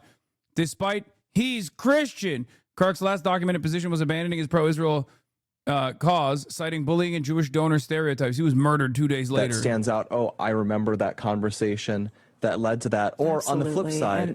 on the flip side, Yeah, is there no, something you're that right. you learned to your surprise while going through reading this book? Sorry about that. The surprise side is, I mean, I knew my husband was brilliant, but the depth of understanding of this topic was. Bro, they are farming his corpse so fucking hard. They got a book coming out. Jesus Christ, dude. Like literally from the moment that the doctor declared him dead, they have not stopped, bro. They have not stopped at all. God damn. Is amazing, and how he weaves in the Bible and how he reads in, just weaves in all these different interesting facts and history of the Sabbath, and then even certain laws. Wait, that's not like Neo style stopping a bullet, right? Because that's extra disrespectful. No, okay. I thought there was like the artifact thing right there. I thought it was him. Like, I really thought like they're just dabbing on him now. Yeah, CBS talking about him like Mandela. A single bullet took Charlie Kirk's life, leaving Erica Kirk a widow and the leader of one of the most powerful conservative groups in the country. 3 months after her husband's assassination, Erica Kirk will join CBS News for a town hall on faith, grief, and political violence in America. I wonder how all these other people feel now that everyone is like, hitting the perky and getting Kirky. Like all those other people that like fucking cried and talked about how indecent it was to like not honor the gospel and honor Charlie Kirk's name. This is another moment where it's like, it's good to be consistent, you know? Like, yeah, I was a little distraught seeing him get fucking shot in the neck, but at least like I never played that game of like he was a good guy, right? Like there was not even a moment where I was like, yeah, we're gonna actually talk about how good of a guy he is. The shit you would have caught from this community, I mean, not even from this community, but like in general. You mean to tell me he didn't do politics the right way? Yeah, you did time me out. Yeah, brother, for your own safety. And mine too, let's be real. An assassin took Charlie Kirk's life, leaving Erica Kirk a widow and the leader of one of the most powerful. Yeah, this was one day after he got shot. You know, it's funny. But, I mean, that was that was the title. You can't see because the Piker Broadcasting Service is going crazy right now, and the subscription image is hiding it. But yeah, this was the, there was never a moment where I played this fucking disingenuous game. You don't speak on Steven Crowder much, not saying you need to. The reason why I don't speak on Steven Crowder as much is because he is so fucking irrelevant. I don't even know who the fuck Steven Crowder is. Yeah. Steven Crowder's fall off is the funniest because he turned down $50 million very publicly, said it was a slave labor contract because he couldn't say the N-word without getting punished. And then everything fell apart in his life. Like his wife divorced him. We found out that he was like an abusive piece of shit. Well, we already knew that he was an abusive piece of shit, but like we got extra evidence that he was an abusive piece of shit to his wife. Pro-Israel guy gets a top job from new pro-Israel boss and a new pro-Israel owner. Surprise. Wow, I can't believe Tony Double Circ is advancing. How shocking. Tony Two Cuts, baby.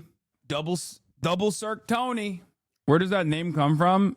Tony DeCoppel is a adult convert to Judaism and openly wrote about how he got a second circumcision in his adulthood after he married a Jewish lady, converted to Judaism, and then in the process of converting to Judaism got a second circumcision, and then his wife literally left him and moved to Israel with the kids.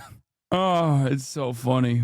Do you think it was symbolic though? Like really, how much did they chopping off? I think they just like, what did he say? Did they draw blood? I can't remember. I don't know what they can take off the second time because he was already circed up. Yeah, he wrote about it in the New Republic. My adult circumcision, how I made the cut for my new religion. Like, the only reason why we know about this is because he wrote about it publicly. It's just a blood draw. My dad did the same thing when he converted. Yeah, just got to shape up. Yeah, he cleaned up he trimmed up the edges, dude. Tony got to shape up. It's fine. I guess he had enough meat. It was all good. Yeah, the foreskin fade. Like blue laws that we had here in this country, and how we have changed as American citizens without having that rest built into our country, and how that's actually impacted us as a whole. In the book, so Woke is dead. Disney has updated Guardians of the Galaxy soundtrack after several music licenses expired via Disney Plus. It's going to be We Are Charlie Kirk, right? Unafraid to die. We are Charlie. We'll fight for the gospel. We'll honor his name. We are Charlie Kirk. His courage our own. Together unbroken. We'll make heaven known. Bars, baby. Fucking bars, dude.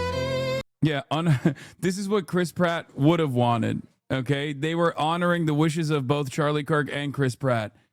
Okay, Candace just doesn't get it from 5 hours ago from Little Joel. Let's take a look. Today, I got the word that Candace Owens made a very evocative and interesting post over on her Instagram, and I'm going to read it to you today. It's a story over on her Instagram. Yesterday was the feast of the Immaculate Conception. In the Catholic world, that's a day of holy obligation, so as soon as my podcast ended, I raced over to church for Mass. I distinctly prayed for a final peace. I prayed for God to give me a piece to the Charlie Kirk mystery that would be a nail in the coffin and expose the cover-up. I went home, had a late dinner, went up to Leia my daughters for 15 mins before going down to mine and thought, I'll just check the tips inbox. It was the first email I opened. Bro, it is a fucking remarkable grift if we're being real.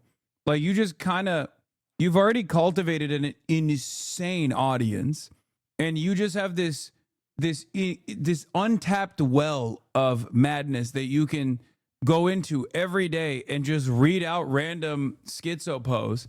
And because the rest of the audience is also so primed into believing whatever kind of whatever silly nonsense you're presenting, that every other day you can come up with a new conspiracy. I'll be sorry, you don't even have to come up with a new conspiracy.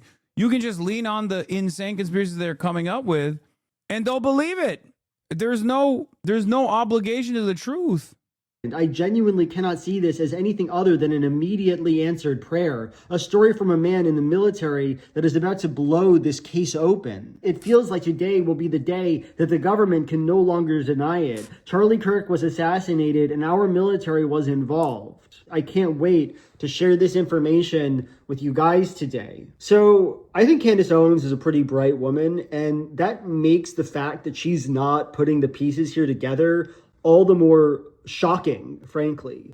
It will turn on her, though, when your audience is that insane, they'll drag you into the conspiracy theory eventually. I mean, will they? Because they don't really... Do they do that for Alex Jones? Because he was the #1 conspiracy theorist for years, right? And Alex Jones is very clearly an op at this point. And yet, people still have a lot of investment. I mean, I guess the Candace Owens audience is calling him a Mossad agent, but I don't think Alex Jones' audience is turned on him. And it's really interesting to me because, like, if I was conspiratorial minded, if I was conspiracy minded, I would look to what Alex Jones is doing right now and be like, brother, this is your magnum opus. Like, everything you've said about pedophilic vampires, Israel's involvement in American affairs, like, because Alex Jones literally said the morning of 9/11 that Israel did 9/11, right? Like, that guy has turned into, in this very moment where, like, virtually all of the conspiracies are becoming reality, and people are more accepting of this narrative than ever before, with, like, Jeffrey Epstein, with Mossad, all this shit. And he's sitting there being like, no, you don't understand. Mr. President is my best friend. And also it's obviously bullshit. It's not real. It's not the Epstein is not compromised. I worry. ADLCO Jonathan Griblatt says the students at Ole Miss who asked J.D. Vance about Israel made him worry. Oh, now he's worried about the Groypers. Oh, no, you bald fuck. Now you're fucking worried about the Groypers? Suck my dick, dumbass. The whooping and cheering that happened as he asked this crazy question about Israel persecuting Christians and whatever, it was terrifying. I mean, I think if you saw, there was a thing a few weeks ago about when J.D. Vance at Ole Miss and he got asked a question. Brother, where you been? Where you fucking been? He just saw this thing from October, dude? Really? I thought this allegiance could go on forever. About the state of Israel. I didn't like how the vice president answered the question, but what was more salient was the young man who asked it, Ami, and the whooping and the cheering that happened as he asked this crazy question about Israel persecuting Christians or whatever. It was terrifying. Again, not just what he said, but the response to you. This was an Ole Miss. This is not like the Harvard Yard. Okay. This is not like the Middle East Studies Department at Columbia University. This was. Yeah, exactly. You fucking moron. Yeah. The Middle Eastern Studies at Columbia University is not actually anti-Semitic. You fucking baboon. Oh my God. Oh my fucking God. He's still, even in this moment, even in this very fucking moment, he's like, well, I'm used to just unlimited anti-Semitism coming from college-educated Middle Eastern studies departments in Ivy League institutions. What the fuck are you saying? No, I do think he's grifting, for the record. Yeah, it took him only a month and a half, 1.5 months ago for him to start talking about Fuentes again, post-October 7. Not a single fucking take from Jonathan Greenblatt about Nick Fuentes, and a million statements about how I'm responsible for all the anti-Semitism going on in the country since October 7. And only after the entire conservative movement was like, actually, we kind of got to make space for Nick Fuentes now. We got to maybe lean into the whole, Jews aren't that good thing a little bit, for him to turn around and barely start talking about this shit. Wait, he still talked about me in the process? Oh, no, this is not new. This is just him complaining. Previously, given Hassan Piker's long track record of commending and excusing terrorism. And this isn't even just just him posting on his own personal Twitter page. He also was going on TV at this time and every other week bringing me up. Yeah, post 2023, post October 7, 2023, he just completely stopped talking about Nick Fuentes. Yeah, I'm his George Soros. How many times has this fucking asshole talked about Zoran Mamdani? Anyone who publicly takes Nick Fuentes seriously is just admitting they're fucking stupid. Brother, if your entire job revolves around combating anti-Semitism, then perhaps you should focus on actual anti-Semites, don't you think? Except his job doesn't revolve around anti-Semitism. He very demonstrably doesn't give a shit about anti-Semitism, and he only cares about people shitting on Israel. That's the reason why he's lost his damn mind about Zoran Mamdani. He's like, I'm doing a Mamdani tracker. Republicans were literally talking about, creating a new space for Nick Fuentes while the ADL was talking about fucking Zoran Mamdani. What is this? Has your father ever been more than two good days in a row? How about writing a book called Achieving the Impossible? A Good Week. Dad's back at home, out of the hospital. He's still not doing well, but he's not doing as badly as he was. Prayers are still much appreciated. Okay, so Jordan Peterson apparently not dead. We were talking about this earlier today, suspecting that he had died. It turns out he is not dead. He is still with us. His career has died, though, but he's still with us.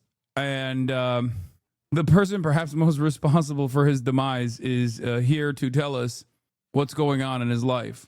Jordan Peterson almost died from drinking apple cider, almost died from a crippling benzo addiction, almost died from a cold turkey controversial treatment where they put him in a comatose position, almost died when his girlfriend was frolicking around with Andrew Tate in Serbia and brought home COVID when he was in recovery. And now apparently he's almost died again. This man is in hospital. This man is in his daughter, not girlfriend. Oh, did I say his girlfriend? Sorry.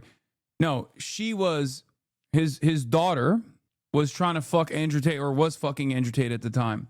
This is before Andrew Tate started popping off, by the way. So Jordan Peterson's daughter was actually a early adopter. Yeah, the only guy that's in worse shape than Jordan Peterson is Bolsonaro.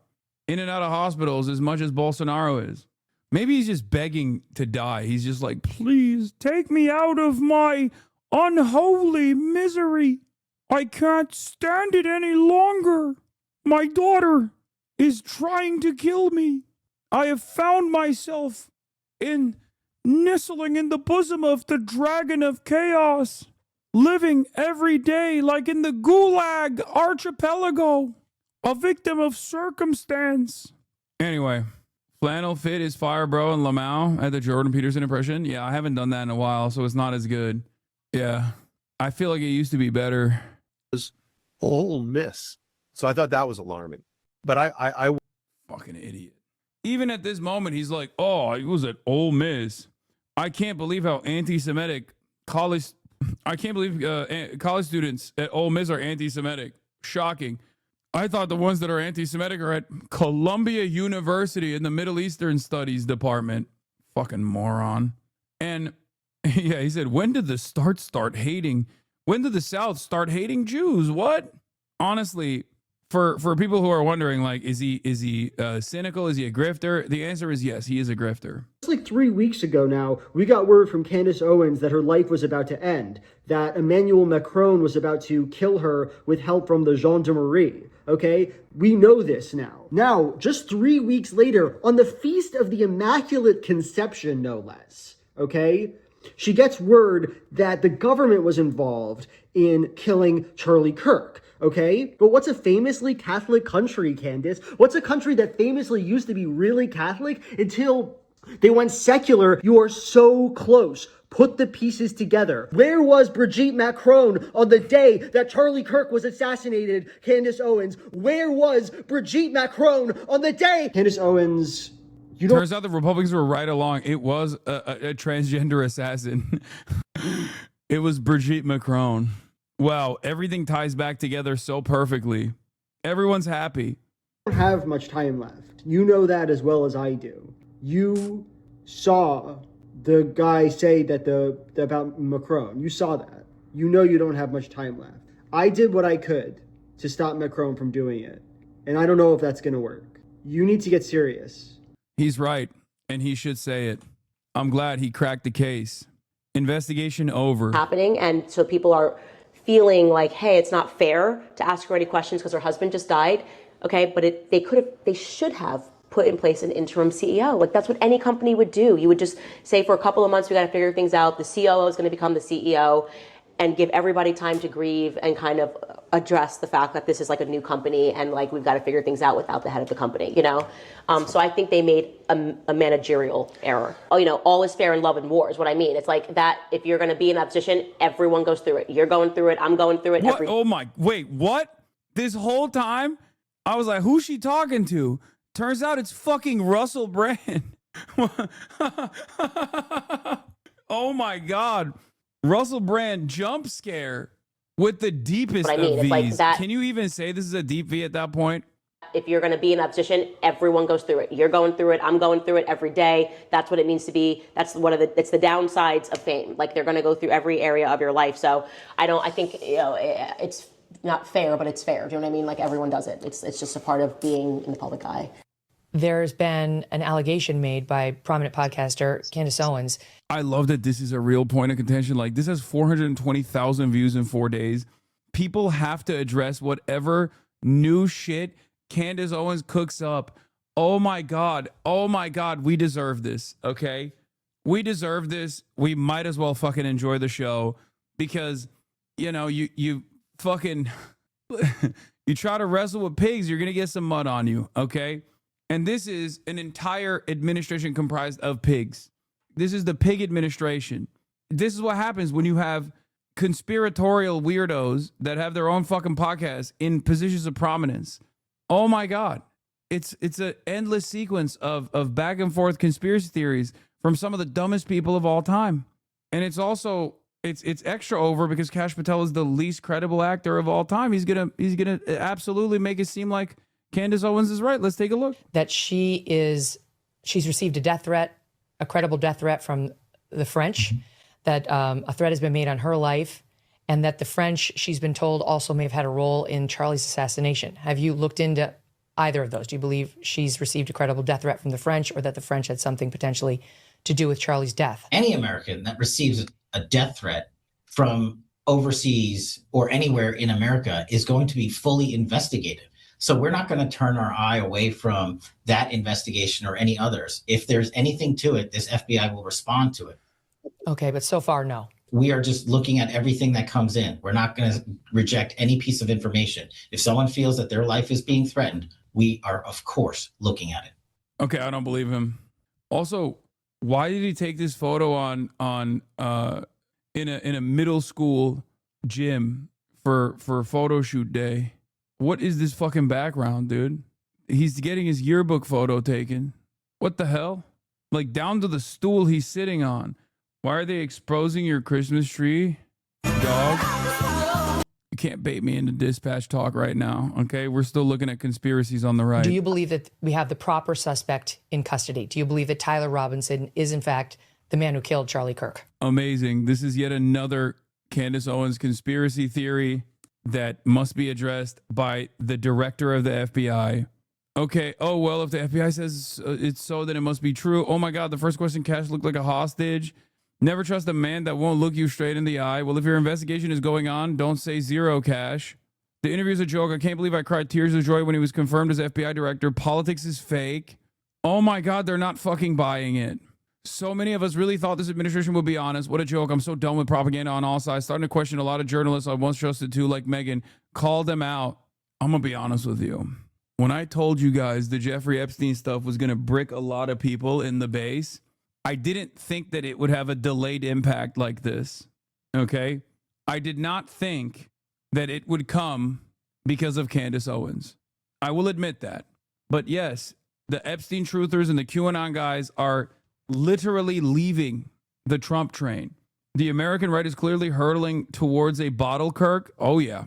It turns out stringing along an endless sequence of conspiracies was maybe not the best possible way to put together a significant coalition, especially when you won in the margins. You didn't really have a popular mandate at all. Yes. Do you believe he acted with the help of anyone else? This investigation is being led by the Utah state authorities because it is a murder investigation. So the FBI is a supporting role in the investigative process. And so what we're doing is the same thing we did in the pipe bomb investigation. The investigation is ongoing for us. If there's any new leads or tips, we are exhausting them with search warrants and legal process. But at the same time, we are working with the prosecutors in Utah to make sure we don't screw up their investigation. Because again, the worst outcome would be if the guy that killed Charlie Kirk walks out of a United States courtroom in the state of Utah. And so it's a delicate balance again, but there is no way this FBI is going to stop that investigation until it reaches its all-conclusive endpoint. Do you believe any foreign government had a role in his assassination? At this time, the FBI doesn't have credible information to connect any foreign governments to it. But as I said, we are continuing to take investigative leads. We're not done. Just because we arrest someone, just like in the pipe bomber case, we don't just say, okay, we're done, on to the next. The investigative team continues to work with the Utah authorities, and they're deriving their own leads and coming back to us and say, hey, can you look at this piece of information? Can we get a search warrant on this account? What about this individual who is located in X, Y, or Z? We're tracking all that down. Do you have any credible reason to believe that anyone connected with the Turning Point organization had anything to do with Charlie's death? Zero. To his extended family at the hands of the Nazis and your other hero, Stalin. Hey, yo, Trump is rallying now in PA? No, I know, but it's bullshit. Are you here, Donna? It's ass. Where's Donna? Dude, Oh, 16,000 come on up, people Donna. watching, Come on. brother. 16,000. He's so fucking washed. Candace Owens goes live for an hour, 150,000. Trump goes live. First rally in like a month, in almost a year. 16,000 people watching, and this is supposed to be his big rally about affordability. Come on up, Donna. Oh, I'm so happy to meet you. Say a few words. What do you want me to say? Yeah, just say whatever. This is always dangerous. Thank you, Trump. Thank you to President Trump for having me. This is like my sister dream, but I love you too. My sister Ann loved you too. But yes, but that money, that would help He's me fucking with my washed. daughter's tuition. Yes. Make it a lot easier. Big difference. For sure. Yeah? We ready? Thank you. Thank you. The star is born. That's all I say. A star is born. Is your sister here? Is your sister here, Donna? Are you? Oh, hello. How are you? Good family. Well, thank you. Thanks, Donna. That's beautiful. Also with us is Marine Corps veteran Sean Downey, who now serves as a firefighter and a local first responder. Sean worked over 400 hours of overtime. That's a lot. And thanks to no tax on overtime, he'll take home thousands of dollars extra, which he plans to use to buy a first home. And thank you. Where's Sean? Good, Sean. Good. So you're going to use that money well, right? That was not an easy one to get approved. You know, it all went through Congress. I had to really push hard. I was not nice. I was not nice to get you that money, but you're going to use that money to get a house, right? A first house? Good. Well, you have a great future. Thank you very much. And here as well is Megan Hemhauser from Cresco, Pennsylvania. Megan's husband works 10 to 15 hours of overtime a week operating heavy equipment while she bartends and waits tables at night and homeschools her two children during the day, getting more and more prevalent. Homeschooling getting more and more. It's happening. That's okay. It's good. But thanks to no tax on tips and no tax on overtime, more than a quarter of their income will be tax-free. Megan, do you want to come up? Come on, Megan. Come on up. Thank you so much. Oh my goodness. Thank you. Thank you so much. Oh my God, he's losing viewership. As President Trump said, 15K now. I'm a mom, a wife. I homeschool my two brilliant children. And the no tax on tips is incredible. No tax on overtime is incredible for my husband. And it all comes back to our family. It saves us, and it's for the future of our children. And it's been such a blessing to be home with them and to have them here with me tonight. And thank you for everything, President. Oh, so washed. Anyway, we were. I was gonna cover one more aspect of the conversation between Nick Fuentes and what's his face, Piers Morgan. which was his takes on Israel and how he actually loves Israel. Let me see if I can find it. Wasn't it proven that no tax on tips and no tax on overtime were not included in the BBB? And then we'll do dispatch afterwards. Stream over? No, dispatch after. Yeah, shut the fuck up. See, my point to you, Nick Fuentes, is that what This is amazing. You're a boomer. You're a 60-year-old boomer, and we've spent maybe 3 minutes on you saying he's a really fucking monster. He incinerated people. And I'm sitting here saying it's not that serious. It's not that deep. And not that and what serious. I'm getting at. Not that serious. Do you want to say more about he's a monster? You're not a kid yourself anymore. You're not a teenager. I know. Right? I know. You're nearly 30, to be clear. Yeah, okay? You're a I fully know. formed adult who has a brain, right? And Wait, how old is this motherfucker? How old is Nick Fuentes? I thought he was like 22. He's 28? 27? Bro, what? He's 27 and he talks like that? Bro, he's about to be fucking 30. The reason why I thought that was because he fucking still lives in his mom and dad's basement. And also, he's doing like 6-7 memes and shit, unironically. So for me, and he's a virgin. Like he is openly still very much a virgin and like hates women and stuff like that. You're supposed to kind of grow out of at least some of this stuff by accident. Lies he had sex with Destiny. Okay, but like a woman virgin, a virgin for having sex with women. at some stage, that brain has taken you off these rabbit Is this an warrens. interview or is this a lecture? Can I respond to what you're saying? I want you in to full? I want you to explain why you think it's fine to say how fucking cool Hitler is and to dismiss. Okay, yeah, we got it. He loves Hitler, okay? Any sense of love for our own civilization? I'll tell you about it. We have been browbeaten as a people, as Americans, as Westerners, for our entire lives. And do you know what this has done? It has taken away any sense of pride, any sense of love for our own civilization. We have been made the villain in our own story. We have been made because, well, let's just be clear. It doesn't begin and end with Hitler is a monster. This has been the political narrative, which is why we have thrown open the borders. This is a political narrative, which is why we can't be a conservative society as a whole anymore, why we can't be proud of Europeans, why we can't be proud of being Christian, because they've told us if you're too white and too proud and too Christian, it's going to lead to a Holocaust. And so my generation, our what a entire crock lives, of shit, has seen, honestly, Nick it's true, Fuentes, and that's why people like me. That's why I'm popular, because this is bullshit. Shit. Honestly, yeah, it's a crock. What We you don't want to just hear said- any what more you about just me said- mom and me dad. What That's you the crock just of shit. no, listen. What you just said is a crock of shit, and you It's know true. it. It's And called the open society. In your gut, you know it is. You weaponize No, this stuff. you know. You weaponize this stuff for money, but you know when you say something please. like what you I'm just banned said. from banking. You I'm know banned it- from banking and credit card. Okay, that's the other thing that he also presents as a point of like honesty for himself. And I saw a Nick Fuentes interview that he did, and it turns out the reason why they actually quote unquote debanked him was not because of the anti-Semitism or whatever.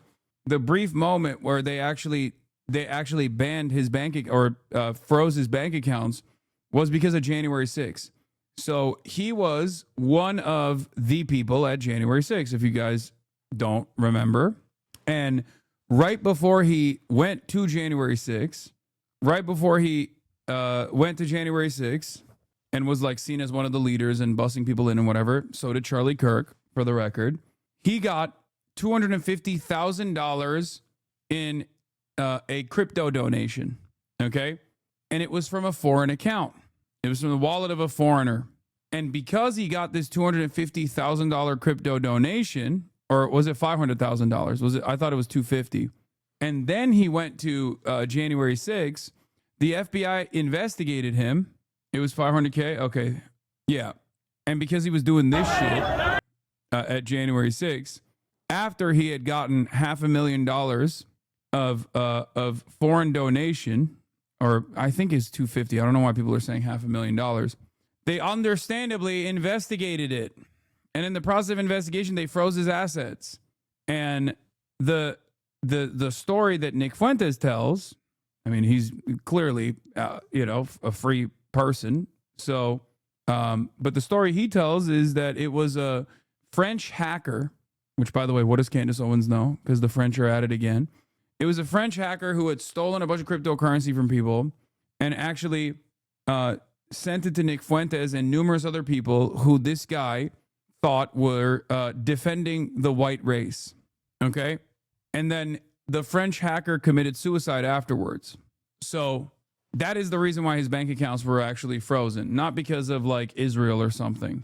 The reason why his bank accounts were frozen is because the FBI investigated his involvement and potential ties to foreign donors in inciting January 6th, which is what he did. This is what he did on January 6th. Keep moving towards the Capitol. It appears we are taking the Capitol back. Don't relax, never relax. Yeah. Dude, how awesome was this shit? One of the funnest moments on this broadcast was when we were in real time reacting to the January 6th insurrection. It was so funny. Anyway, but that was the reason for his debanking, not because of Israel. All right, let's. Do you know who you're talking to? Yeah, I do it for money. and by the way, how much money you and by make? the Your way, company's that worth shouldn't- $100 million. Your company's worth $100 million. I was banned from Bank of America. And you shouldn't I'm have banned from been. processing credit cards. And you shouldn't have been. But I am. So don't tell me I'm Well, doing it for money. Well, ask me my opinion about that. I'll tell you you shouldn't have been, right? I don't agree with that. What happened to Then you? don't say I'm doing it for money, because you know that full well, and you say it's a How grift. much money- how much if I money wanted to are be you- a grifter, I'd be like you, How and much I would money go are- and say, If all the J6s got pardoned, why would Fuentes' bank account still be locked? I don't think it is. I think he was debanked during the investigation. I don't think he is any longer. I think he's just lying if he's still saying that his bank accounts are still frozen. How much money are you making? I'm making a lot of money now. Yeah. Now that I'm the #1 live streamer in America, because people. Okay, Cap, that's Candace Owens. Okay, put some respect on her name. That's actually the one true anti-Semite. Okay, that's Cap, not Kai. No, of course not Kai. Candace Owens is doing bigger numbers than Kai is. Okay, Candace Owens is doing Kai during the subathon numbers. What are you talking about? And also, his numbers are on Rumble. It's one of the most botted fucking websites of all time. So I don't really believe his numbers anyway. Agree with me more than they agree with you. We're tired of hearing about slavery and the Holocaust and Jim Crow. We're done hearing about that. You guys I'm not overplayed your done hand. hearing about that. Okay, well, your generation's on the way out, and Generation Z is coming up, and we're finished with that. We're ready to take our country back. I've got three we're sons. not listening I've to got crime three minorities sons. anymore. I've got 3 sons, and they don't share your views about Yeah, well. slavery and about the Holocaust. They can have decency and compassion and humanity about some of the worst things that have happened in the last 150 years or more. Sound like girls. They can do that, and they can also have concerned views about issues like immigration and other issues. The two things are not mutually incompatible. You can have different views about different things. It's your lack of humanity and compassion for people about things like the Holocaust, about slavery. It's that people find so contemptible. And I don't understand why you need to do that. Again, I just ask you, is your motivation financial? Is your motivation for fun? What is the motivation to saying these outlandish things, which you don't need to say, and which I suspect, I don't know, but I suspect a lot of it is performative. So what is the motivation? I'm an iconoclast. The Holocaust is not my religion, and it is treated like a religion. It is treated like a religion with dogma, with blasphemy laws, and that secular religion says, and you say that's a crock of shit.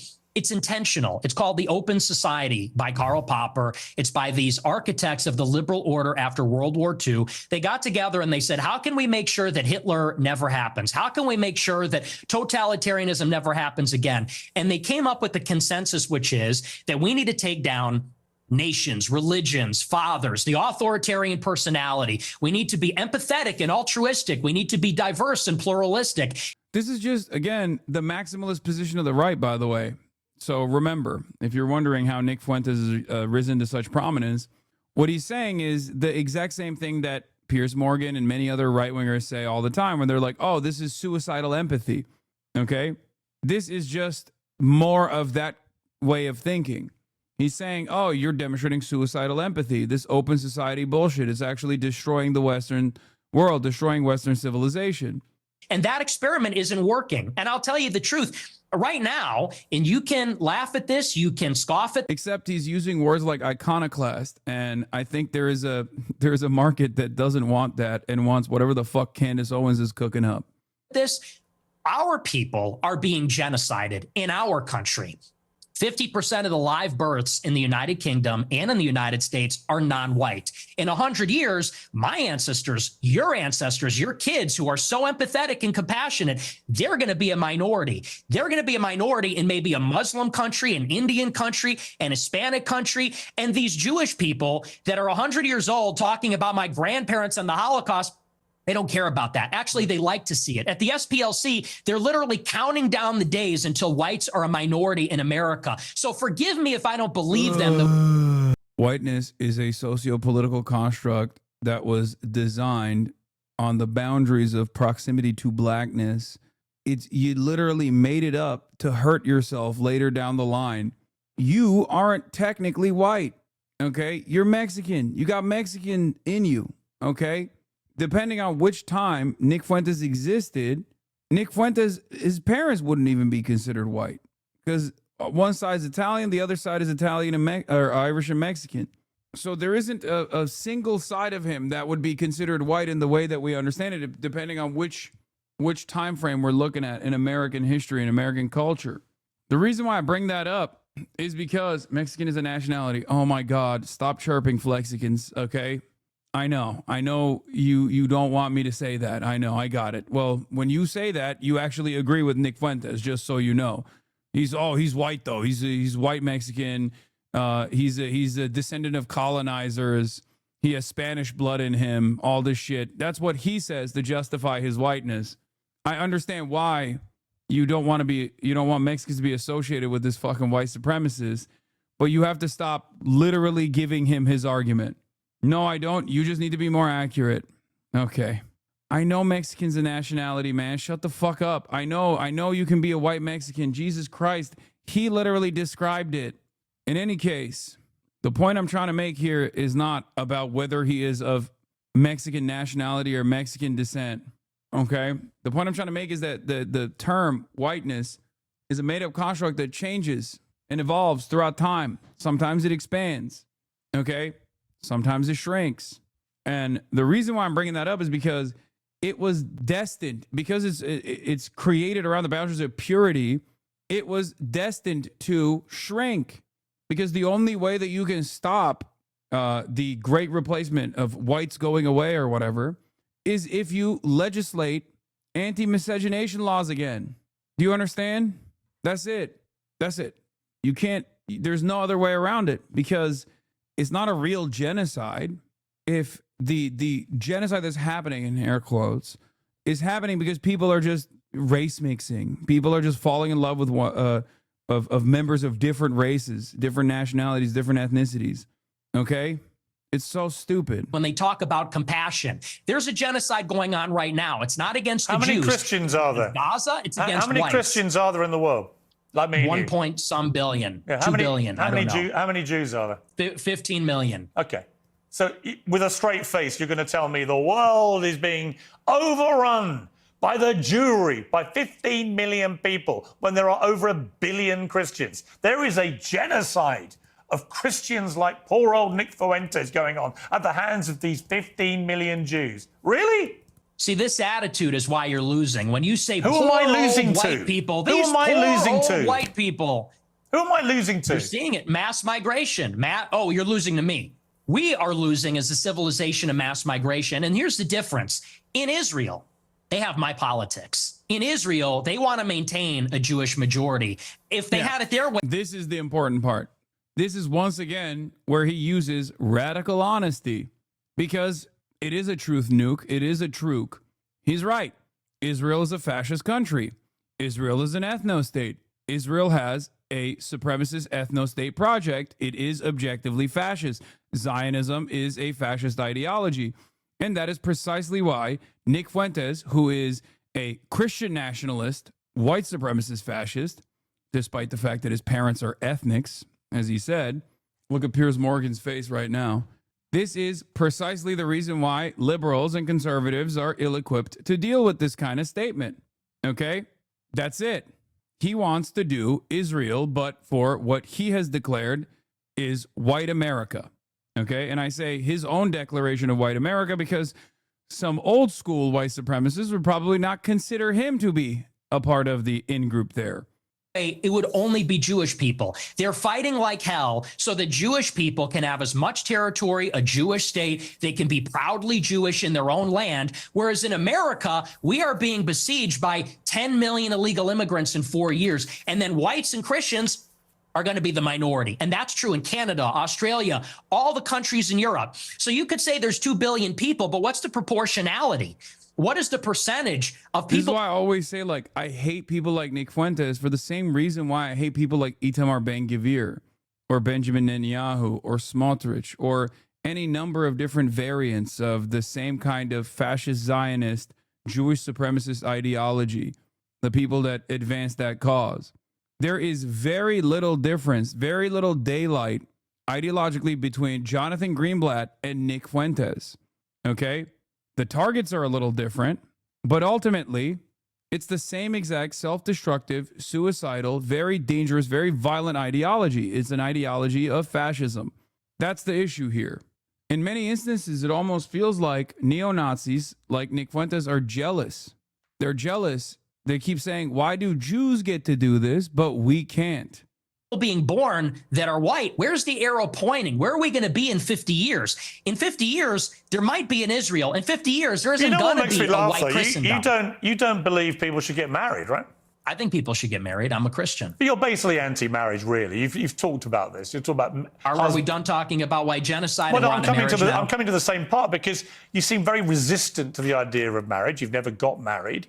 You've talked very scathingly about henpecked husbands. Yeah, he's not trying to contribute to white genocide because he is a descendant of ethnics. Take a look. That's true. Guys get to a certain age and they're like, you know what? Women suck. Like they're talking too much. They're not hot anymore. Like, you're fat, you're chubby, you're not as hot as you think you are. You fucking talk too much, you're a bitch. So we'll obviously get to the brazen misogyny part of that a little later. But I'm just curious. On the one hand, there's this terrible genocide going on of white people. On the other hand, you want people effectively to stop going near women because they all turn out to be so ghastly. So they shouldn't presumably procreate. So how does that work? I mean, aren't you, with your rhetoric, actively encouraging men not to associate with these ghastly women, therefore not have any more children? Therefore, you are contributing, Nick Fuentes, to the diminishing white population. I'm confused. I tell my followers to get married all the time. I tell them that it's best for everybody to get married. And I think that's the only way that you can have sex. I think that's the only licit way as a Catholic, as you know, to have sex is within marriage. Why don't you get married? I'll get married later. It's been difficult for me because people are shooting at me at my house. I don't know that I don't want to have kids and a wife. You know, my wife would be screaming about that. Me, you know, I have to be able to take risks and be able to say these things. Yeah, it's because he likes penis. No disrespect. Obviously, it has nothing to do with his morally repugnant worldview. He just happens to also be gay. There are moms with kids that listen to Fuentes in front of their kids. What the fuck? A little bucket of fried chicken, cheeseburger. I'm very irritated. I'm very agitated. I'm very pissed off. I'm very low. First steps recorded while listening to Nick Fuentes. Poor kid never even had a chance. I disagree. There's a very high likelihood that this kid will probably not turn out to be a Nazi. Let's be real. Even though I can think of one child who also was inundated with this kind of neo-Nazi sentiment and then turned into a neo-Nazi himself. That, of course, is Sex Pestany's child, but... It's difficult to bring a family into a life that's like that. But for my... He was taking his first steps to turn the TV off. Followers, I tell them to get married. But what's happening with women... You literally just told your followers... Well, hang on. In that clip, you literally told followers, women, they get old, they get fat, they get ugly, they get very annoying. So where's the incentive to get married to women? There isn't one. You're actively telling them the opposite. You're extrapolating a lot. No joke. Piers did a good job shining a light on this. Piers did do a good job. The crescendo of all this when Nick says you just got clipped after having a Holocaust surviving family member describing it all, and he laughs. I know several people that were a fan of Nick and told him to watch this through, and two of them, I didn't realize that two of them didn't realize that he's a full-on Nazi. Most people think he's trolling. I mean, you could have just shown him some Nazi clips and probably gotten away with, probably would have been able to explain to people that he is a neo-Nazi for sure, without having this entire back and forth. But I will say, I will say that there is one part of what you're saying that is correct. A lot of fucking normies don't know that Nick Fuentes is a Nazi. A lot of normies have only seen some of his clips where he basically comes across like maybe even a progressive liberal. Okay? Because in the clip economy, you can manipulate massive audiences. You can just, it depends on where you cut the clip. And as I've said before, all of like Nick Fuentes' fan base does the exact opposite of what my haters do to me, right? Or in some ways they do the exact same thing. They clip both of us out of context. They clip him out of context to show him in a favorable light to a much broader audience. They clip me out of context to show the exact opposite of what I'm actually saying to a much broader audience. And they spam that shit nonstop. This creates this weird dynamic where there are a lot of normies who might encounter Nick Fuentes' clips, not realize a fucking Nazi, and might encounter my clips and think I'm a fucking Nazi. That's why I constantly fucking talk about the slop tubers, the slop tubers and the fucking supposedly apolitical grifters that spend every fucking waking moment actively trying to present me as this dangerous threat to American existence. Do you understand? So I'm sure there are plenty of fucking people that have seen like his clips on Israel, his clips on Gaza, because there are a million of those that are all over the timeline where people are like, damn, who's this young kid who's speaking with absolute conviction on this morally repugnant incident that's taking place? And that's how he was able to garner the attention of a lot larger of an audience. Now, not every single one of them are going to convert to watching him on fucking Rumble, right? And not every single one of them are going to know what his background is, what his actual worldview is. But a big part of the reason why is because for a lot of people, a lot of their understanding of politics is basically just off of vibes and off of a increasingly shorter and shorter attention span based economy.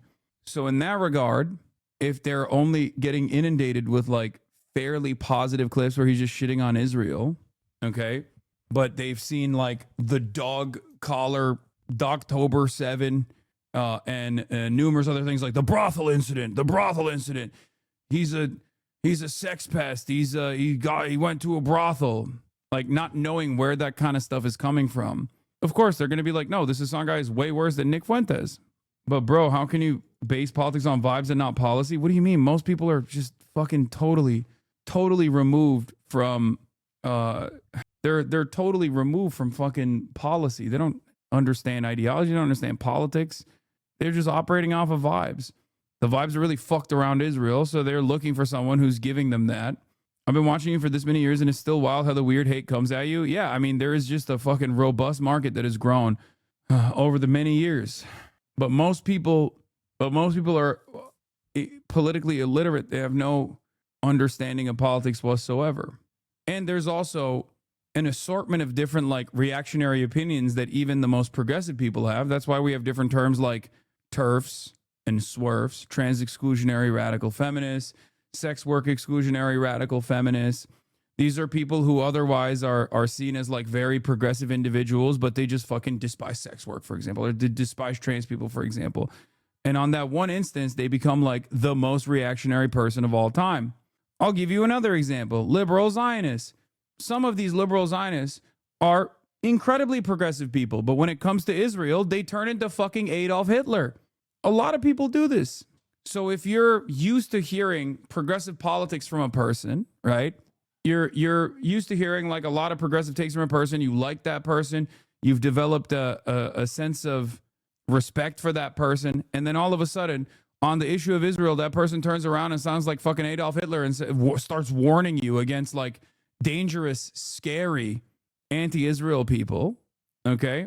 There's a term for this in the leftist circles called progressive except for Palestine, okay?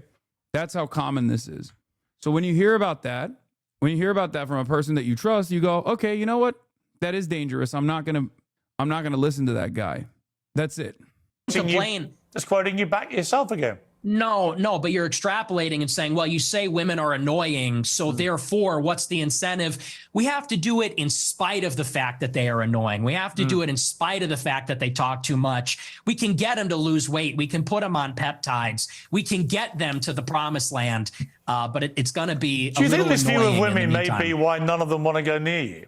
Oh, you should see my DMs. It is quite the opposite. They're called the Groy-bets, and I'm actually batting them away. Granted, not all of them are attractive. Some of them are attractive. Are but you actually? you'd be Look, just to very clear wrong up, about that. one of the many theories about you. I've no idea what the answer is, and you haven't got to answer. But are you actually attracted to women? I am attracted. There's literally I've seen it on the timeline. There's a black girl on TikTok. There's a huge Nick Fuentes fan and constantly talks about how much I suck. He's not even lying. There are definitely women on TikTok that fucking love Nick Fuentes. It's insane. To women? You're not gay. No, but I will say that women are very difficult to be around. Okay. So there's that. And do you think they should have the right to vote? I do not. No, absolutely not. They should stay at home? Well, yeah, absolutely. See, basically, you're just a misogynist old dinosaur, aren't you? For a young guy. Yeah. I mean, I know I'm the boomer. I know I'm the boomer here, but actually, you're a 27-year-old dinosaur, aren't you? Aren't you, Nick Fuentes? All women. I am. All women are annoying. All women grow fossil. old. They all get fat. Says the guy. Have you ever had sex? No, absolutely not. Wow. Says the guy who's never got laid. Wow. That's the thing, though. You boomers, it's Do you think always you're an get expert in laid, women, free love. given you've never got laid? Yeah. So this is also a generational divide. Okay. There are a lot of Gen Z men that will hear Nick Fuentes' response here and will actually agree with him.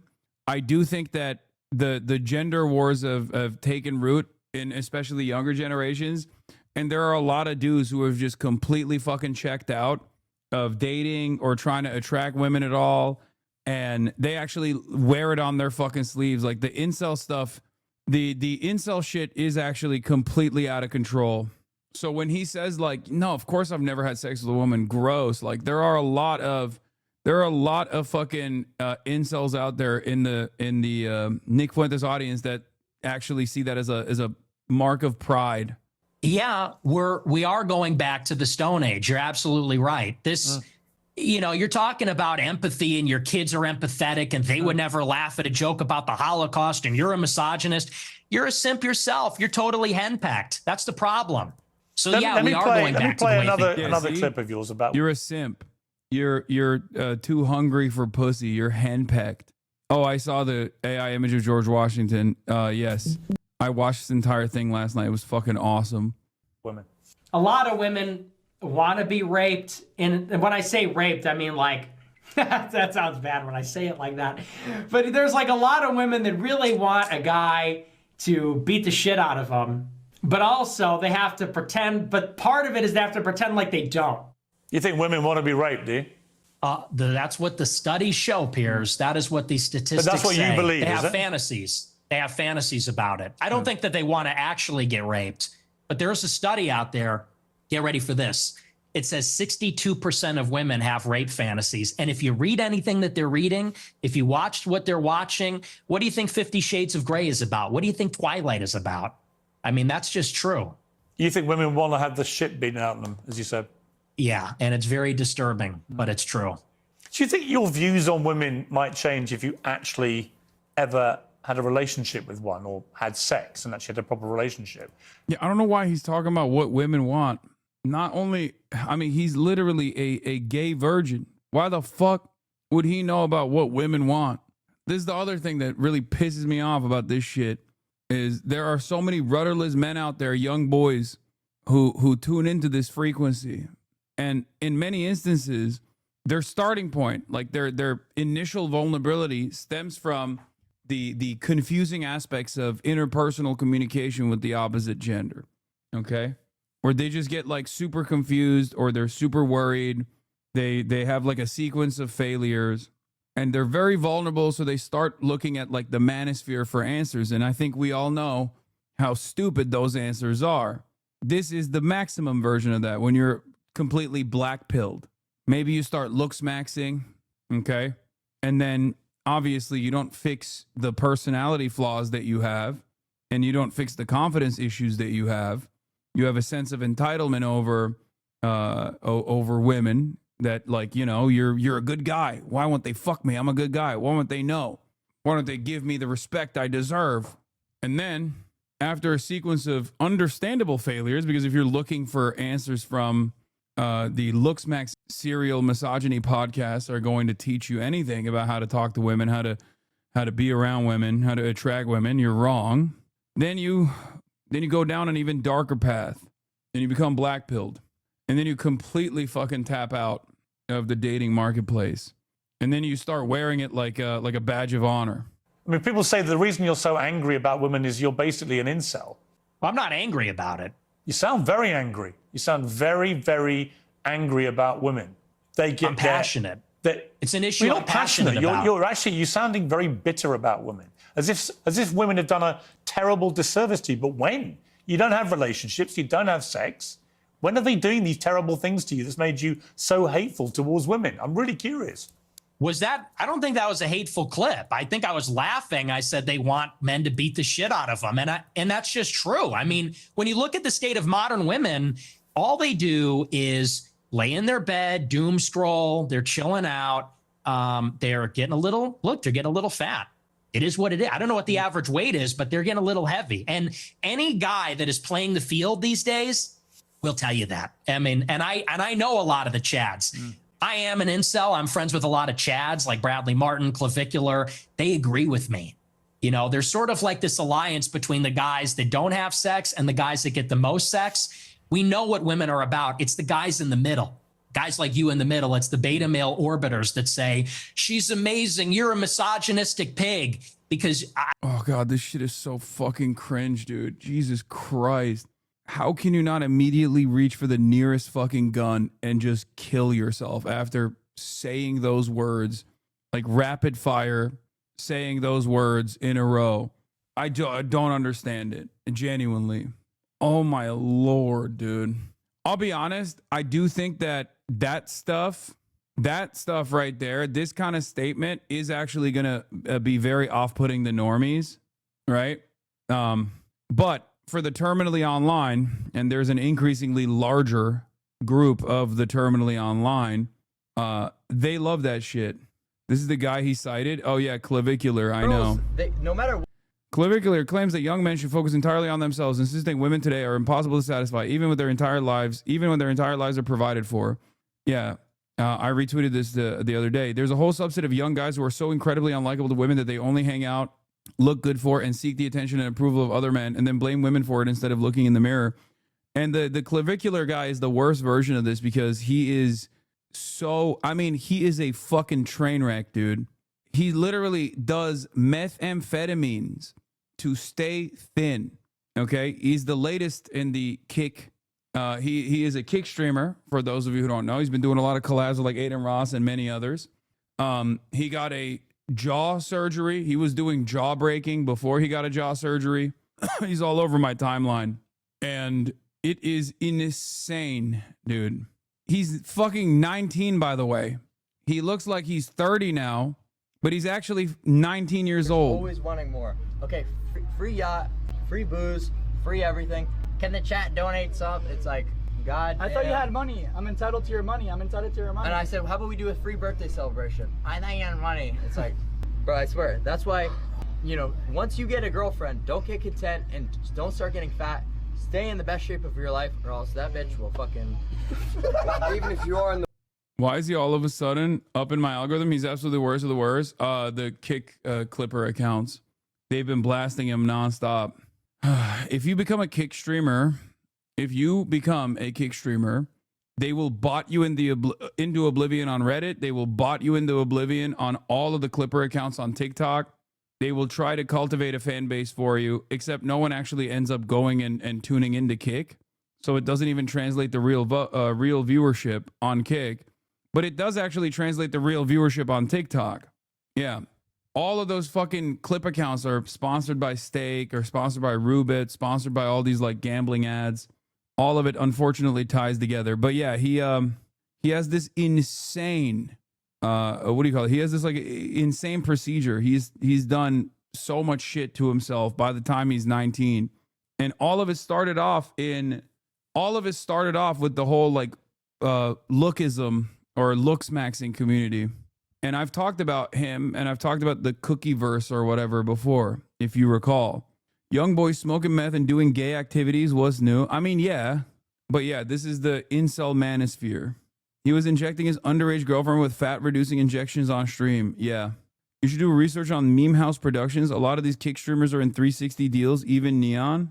Yeah, this is the type of shit that kids are watching on TikTok For You pages, by the way. What's the best way to counter this kind of man in the wild? What do you mean counter? This kind of problem takes care of itself. Let's be real. Oh yeah, he also spams the N-word every stream now. So that's the other thing. He like they all obviously he's a kick streamer, so but it's insane. How do we counter the popularity of the content is the real question. I mean, you just have to have popular role models on the other side, and there's plenty of people that are less insecure. There's plenty of people that aren't as insecure as these guys, because for a lot of people, their relatability comes from their deep-seated insecurities. Okay, so someone like what's his name, Joe Bartolozzi, is like an antidote to this type of shit, right? Because he's not a fucking insecure wreck, and he is also a very popular content creator on TikTok. He's dope. So, you know, it's already you as well, fam. I mean, me to a certain degree. I think I might be a little too old. I'm probably a little too old for that. And not only that, but also my reputation with the youth has been so irreparably tarnished, I think, that most young people think like I'm whatever the fuck they saw last. Because, you know, I'm not very, you know, I have my moments, but you know, people on it's difficult. People on TikTok already, like people on TikTok, even fucking even leftists on TikTok will regularly do call out posts on people like myself. So there are a lot of leftists that do that as well. My brother showed you to me years ago and he's only 18 now. No, I know. No, this isn't to say that I don't have young fans. I do. But it is pretty fucking crazy that there is you know, a pro Anna Twitter, a pro Anna TikTok, but for guys this time. But I think it is literally because there's so many fucking ultras and so many rad libs that identify as like leftists or progressives, and they spend most of their time shitting on other people that are also on the left. And not only that, but also obviously the entirety of the liberal content creators are constantly fucking shitting on the left, and the entirety of the right-wing content creators are shitting on the left. All the apolitical people are shitting on the left. Everyone's shitting on the left. So if you're like a young boy and you haven't really thought about what your politics are, you literally never even open the door to leftist content. You never even broach that shit, because either you are immediately branded as an annoying woke scold, which nobody likes, even though I'm not that, but it doesn't matter, because the very fact that I'm not that also leads to a lot of people getting mad at me for not being that, right? People on the left get mad at me for not being an annoying woke scold. People on the right consistently call me an annoying woke scold. So it's a really shitty media environment to operate in. I don't know what that is. I guess. Well, come on. Let me explain to you what I think it is. I think when a 27-year-old guy who's never got laid, never had a meaningful relationship with a woman, says that women shouldn't be allowed to vote, they should stay at home. But for the record, all is not lost, because as I've said before, the antidote to all this shit is just like getting someone to tune into one video, one podcast, or one stream. That's all it will take, because it's all of these lies are held together by making sure no one actually encounters me without some sort of negative framing. And because there's a lot of content out there that will, give you a steady flow of focus on information, many people don't feel the need to actually, move into the other side. But when they do, they realize it's all fucking lies. And then they become fans. that all they do is fantasize about being raped and being beaten up. That's what they want. That they're annoying, that they get fat, that they get ugly. That's a misogynist. Now, you may not understand it because your knowledge of women is so incredibly tiny, but actually you are the embodiment of a misogynist. It couldn't be clearer. And if I was in a way, you have the deep-rooted misogyny of some of the actual boomers I know. Yet here you are, 27 years old. And most of the current studies show that a lot of men are really disenfranchised from society, no longer have physical relationships with women if they've ever had them. I mean, he openly admitted to fucking loving Adolf Hitler. I don't think he cares about being called a misogynist. Never associate with women and build up instinctively misogynist views about women. And I fear you're in that position. You're just a bit of a lonely guy who wants to get laid and can't for whatever reason. And it's made you bitter about women. And I don't know where that's come from, but it's fascinating. No. See, here's the thing. First of all, you're very caught up in the labels. It's always, you're a racist, you're a misogynist. You said you were a racist. These words mean nothing to me. Oh, hang you on. gave Whoa, yourself, can I respond? You gave yourself the label. What is this? You said, I am a racist. I didn't give you the label. Okay. You said, Nick Fuentes, I am a racist. Calm down. Calm down. Did you or didn't you? It's okay. Did you? Yeah. Okay. But so here's I the didn't thing. give you the label. You did. Why are you yelling at me? Because you're trying to Why are you infer screaming at something me? that didn't happen. You said, I gave you the label of being a racist. No, you did. You said, I'm a racist. You Okay. gave yourself the label. You're gonna have to tone it down a little, all right? You're gonna have to bring it down a notch and relax. This is just an interview, okay? Please calm down. All I said is you're hung up. I didn't say you gave me that. Maybe I did. You did. But here's what I mean. What I mean is you're just hung up on proving you're a misogynist. Okay, you're a racist. Okay, you denied the Holocaust. And I'm not about the labels, You man. didn't deny I'm the just Holocaust. past that. As I said to you, look, Nick, as I said to you, I just wanted to go over the stuff that everyone uses out there about you and get you to respond. And we are getting, I think, a long way in this interview. Right? Okay. You didn't deny the Holocaust. You accepted there's been a Holocaust of at least 6 million Jews. I'm a maximalist. I'm a Holocaust. That is significant. I think it's more. You did admit you're a racist, and you have spelled out a thought process about women, which is the purest definition of misogyny that I've ever seen. And you said you're not gay. So we're getting somewhere. Yeah. Well, look, and I own the labels, okay? But I just don't care that much about them. That's fine. I feel like the whole... I'm not saying this is like a weird... I'm not saying you have to ahead. care. Nick, you don't have to care about any of it. I promise you. Right? That's not why I got you on the show. I wanted to give you a fair crack, which I think I have. We've gone over a lot of stuff. We've got a bit more to go on. I genuinely don't think I've ambushed you with anything you couldn't have been expecting. No. I don't think I've been overtly hostile. In fact, when you've asked me to calm down, I've calmed down. I don't want to have a hostile, angry, shouty match with you. I simply want you to spell out exactly what you've meant about all these things, and people can then be the judge of them. So let's take another break, and we'll... Okay, we're done here. Pierce did cook Nick with this and Clandis. I think the momentum has stopped. I mean, we'll see. He is a fucking cockroach, okay? You have to remember, he's been deplatformed everywhere, and all it took was for Twitter to offer him a platform once again for him to like revitalize his career. That and also the entire Western world turning on Israel after years and years of unlimited propaganda that was pro-Israel, where he became where he was seen as like an earnest champion in the anti-Israel cause. Anyway, yes, it's time for fucking Dispatch again. You guys are so goddamn annoying. Oh my Lord, you were being so fucking annoying. I'm 17. I fell into the Aspen trap and watched all the lying ass, hating ass people that hate you. And I've become a better person once I started watching you. Hell yeah, sexy Harvey Specter. See, that's what I mean. All it takes is for a moment of charitability for a lot of people. Because every single, you know what's ironic? It was Asmongold who used to say, if Hassan is such a bad person, why do you guys always feel the need to lie about him? And that's a really interesting take because Asmongold himself became the guy that lies about me all the fucking time. Okay? That's what's so interesting about this. He used to say all the time, hey, if Hassan is such a bad person, why do you feel the need to lie about him? Just say what he does. sincerely and let people make up their own minds. I watch both of y'all, and y'all both make good content. Asman definitely baits drama more, though. No, he doesn't. He's giving you no fucking political understanding of the world. We make entirely different types of content. Okay? All right. Episode 7, retrospective.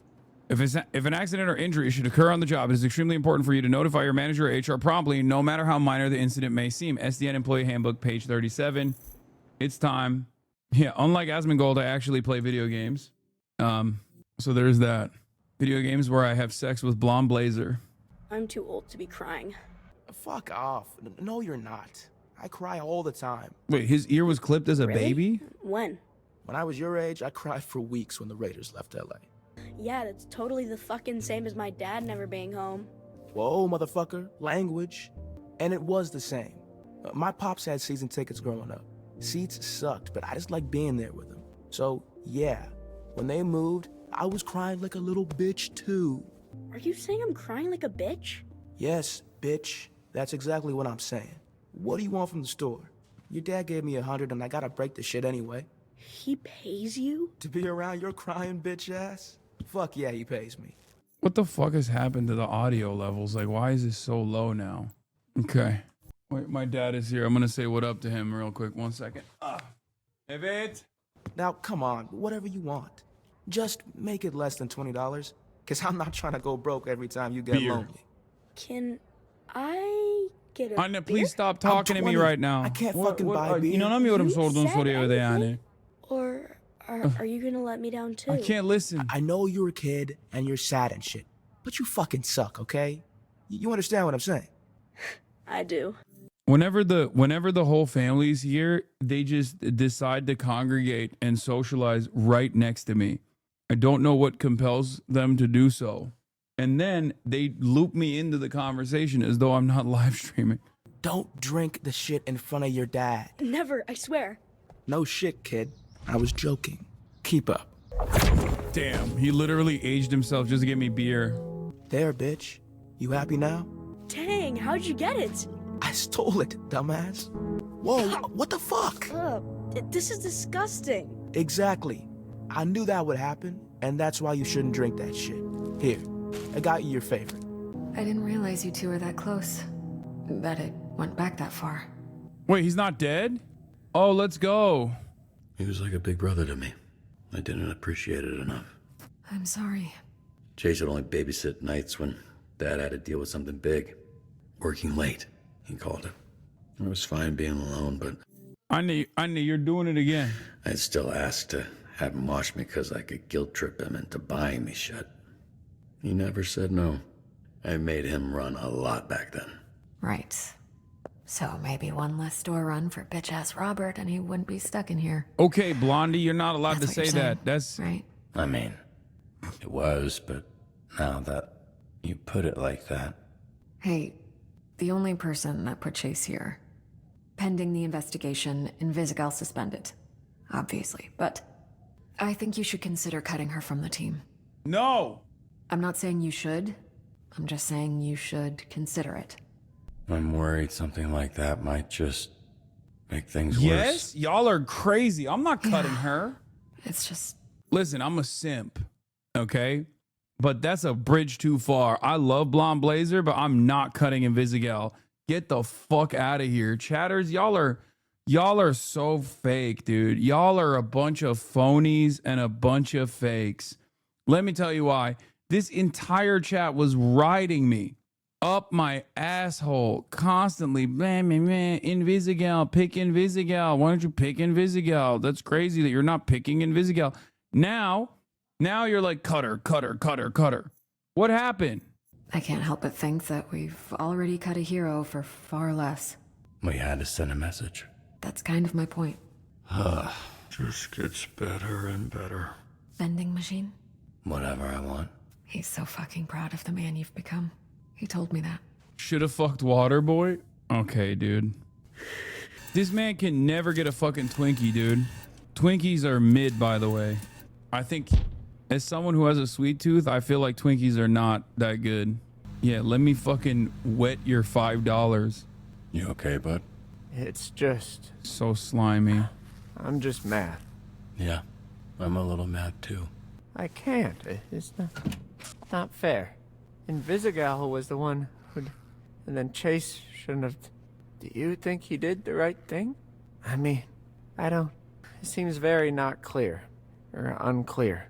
You know, Waterboy, I wish I had an answer for you. In this case, I really don't know. Fuck.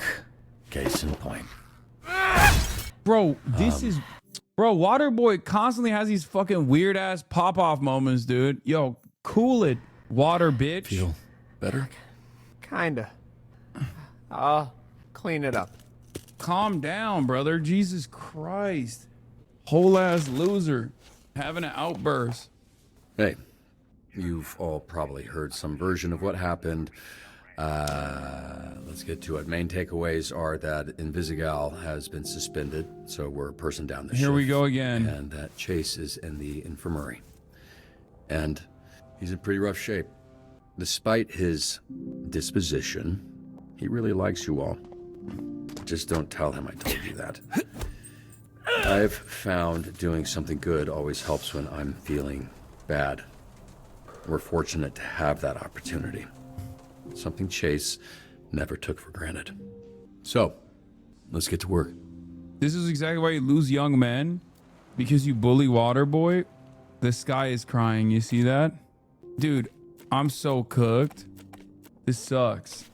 I can't believe we lost Invisibitch.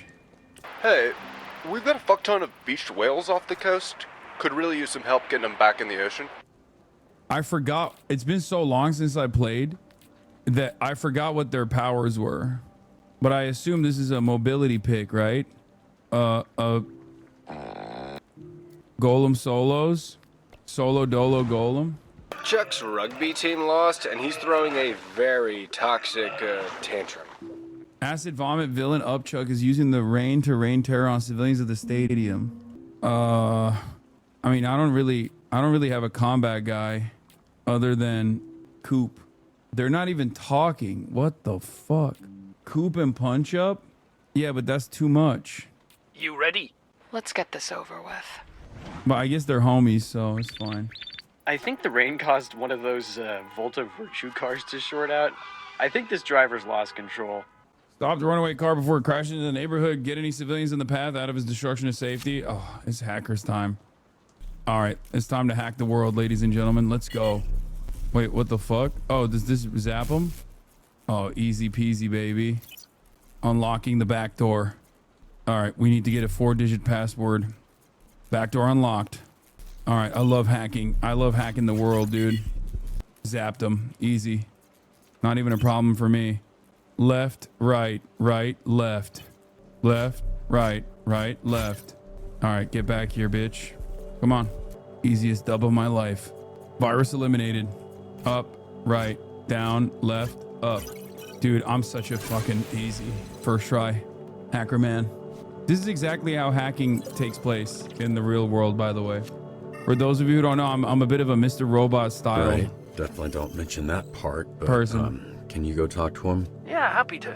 What if you ever got around to adopting that dog? Let's go. Max synergy. I do need to hit the synergy picks. I don't think Golem is going to fix this, by the way. I think he's going to fuck this up. But let's see. Oh, 57. Shit. No! Golem! And he's injured. Fuck. No, not my baddie. Who's Golem aligned with? No, not Invisigal. Okay, this is a slow day, huh?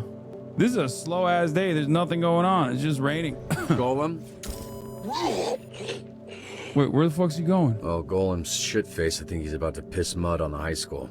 Yeah, you know, I saw him pulling over a beer truck earlier. I did think that was weird. Come on, buddy.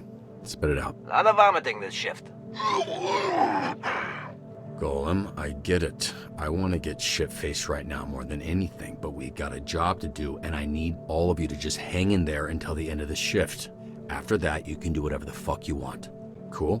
Cool. Can someone please go get Golem before he does more property damage?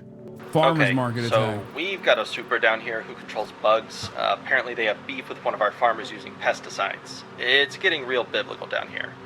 It's not bugged. Flambe? Fucking useless. They are base. Don't send anyone. Hate the fucking rain. Flying's a bitch, you can't see shit.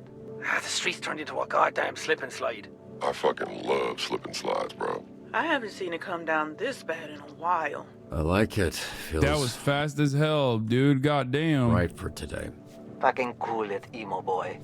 Let's see if he cooked it on. Oh my God, 57%, but it's likely. No!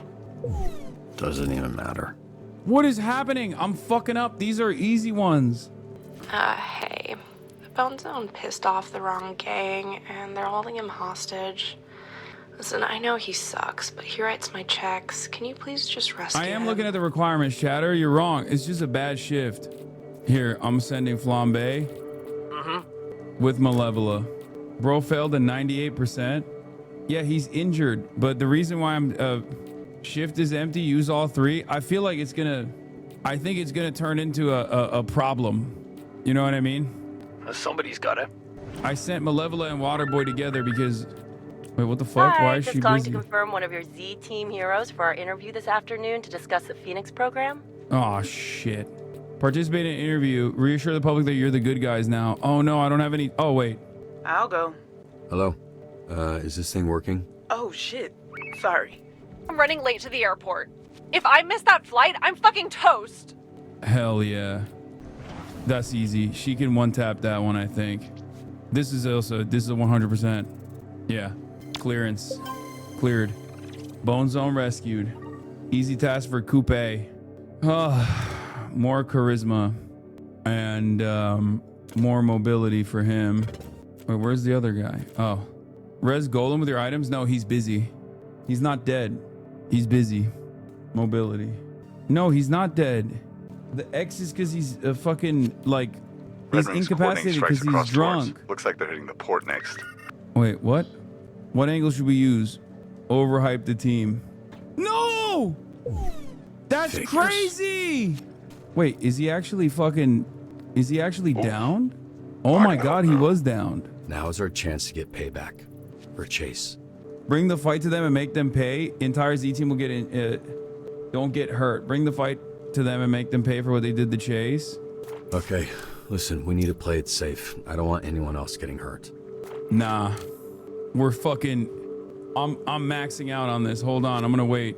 Oh fuck, do I have time to wait? I don't think I do. Please make sure this is 83%. Thank God. Need Coop for this? Do I? I think Flambe and Waterboy will fix it. Golem in the first slot? No. What? No, not Golem in the first slot. Golem in the first slot adds. Golem in the first slot. Golem already. Golem in the first slot versus the third slot. Don't change anything. All right, this is fine. This is fine. Fine, I'll fucking say it. What if Chase dies? If you don't shut your mouth. Save Golem from himself and carry him back to SDN. Calm to angry. Wait, what? That's, why? Even not talking about it won't make it go away, okay? Fucking babies. If he dies, he'll be taken care of. That I can promise. How do you know? I just do. Trust me. Girl, what the fuck even are you? Shit, Golem is like the only one. If there's no one else. All right, maybe these two. This fucking rain is flooding our neighborhood. We need this water gone. Sure, yeah. I think this is good. Training helps me keep my mind off of Who things. can I even train? I really think it can help the team too. I think this is fine. Send Waterboy to training when he's back. Okay. 100 P baby, let's go. Not even a fucking issue. Entire team is up. Let's go. We're all up, baby. What was I doing for him? Vigor? Slow start, but we're back in the groove. Waterboy. Easy. Think you can handle this? Is my name Waterboy can absorb water? I mean, it's yes. Wait, why did he X? Wait, that failed? What the fuck, man? We said less water, not more. Brother, I cannot begin to tell you how much I fucking hate water, bitch. Oh my God. Are you stupid? What do you mean? Normally when it's like, when it gives you that special option, you always take it. You're the dumb one? Okay, I guess I'm the dumb one. I don't know. Imagine I fail at 84%. That'd be crazy. Gave him the best hug I could muster. I think it helped. God, she is so well-rounded. We need backup down here. There's a mass pileup and the tanker caught fire. Prism and Coop are my two faves.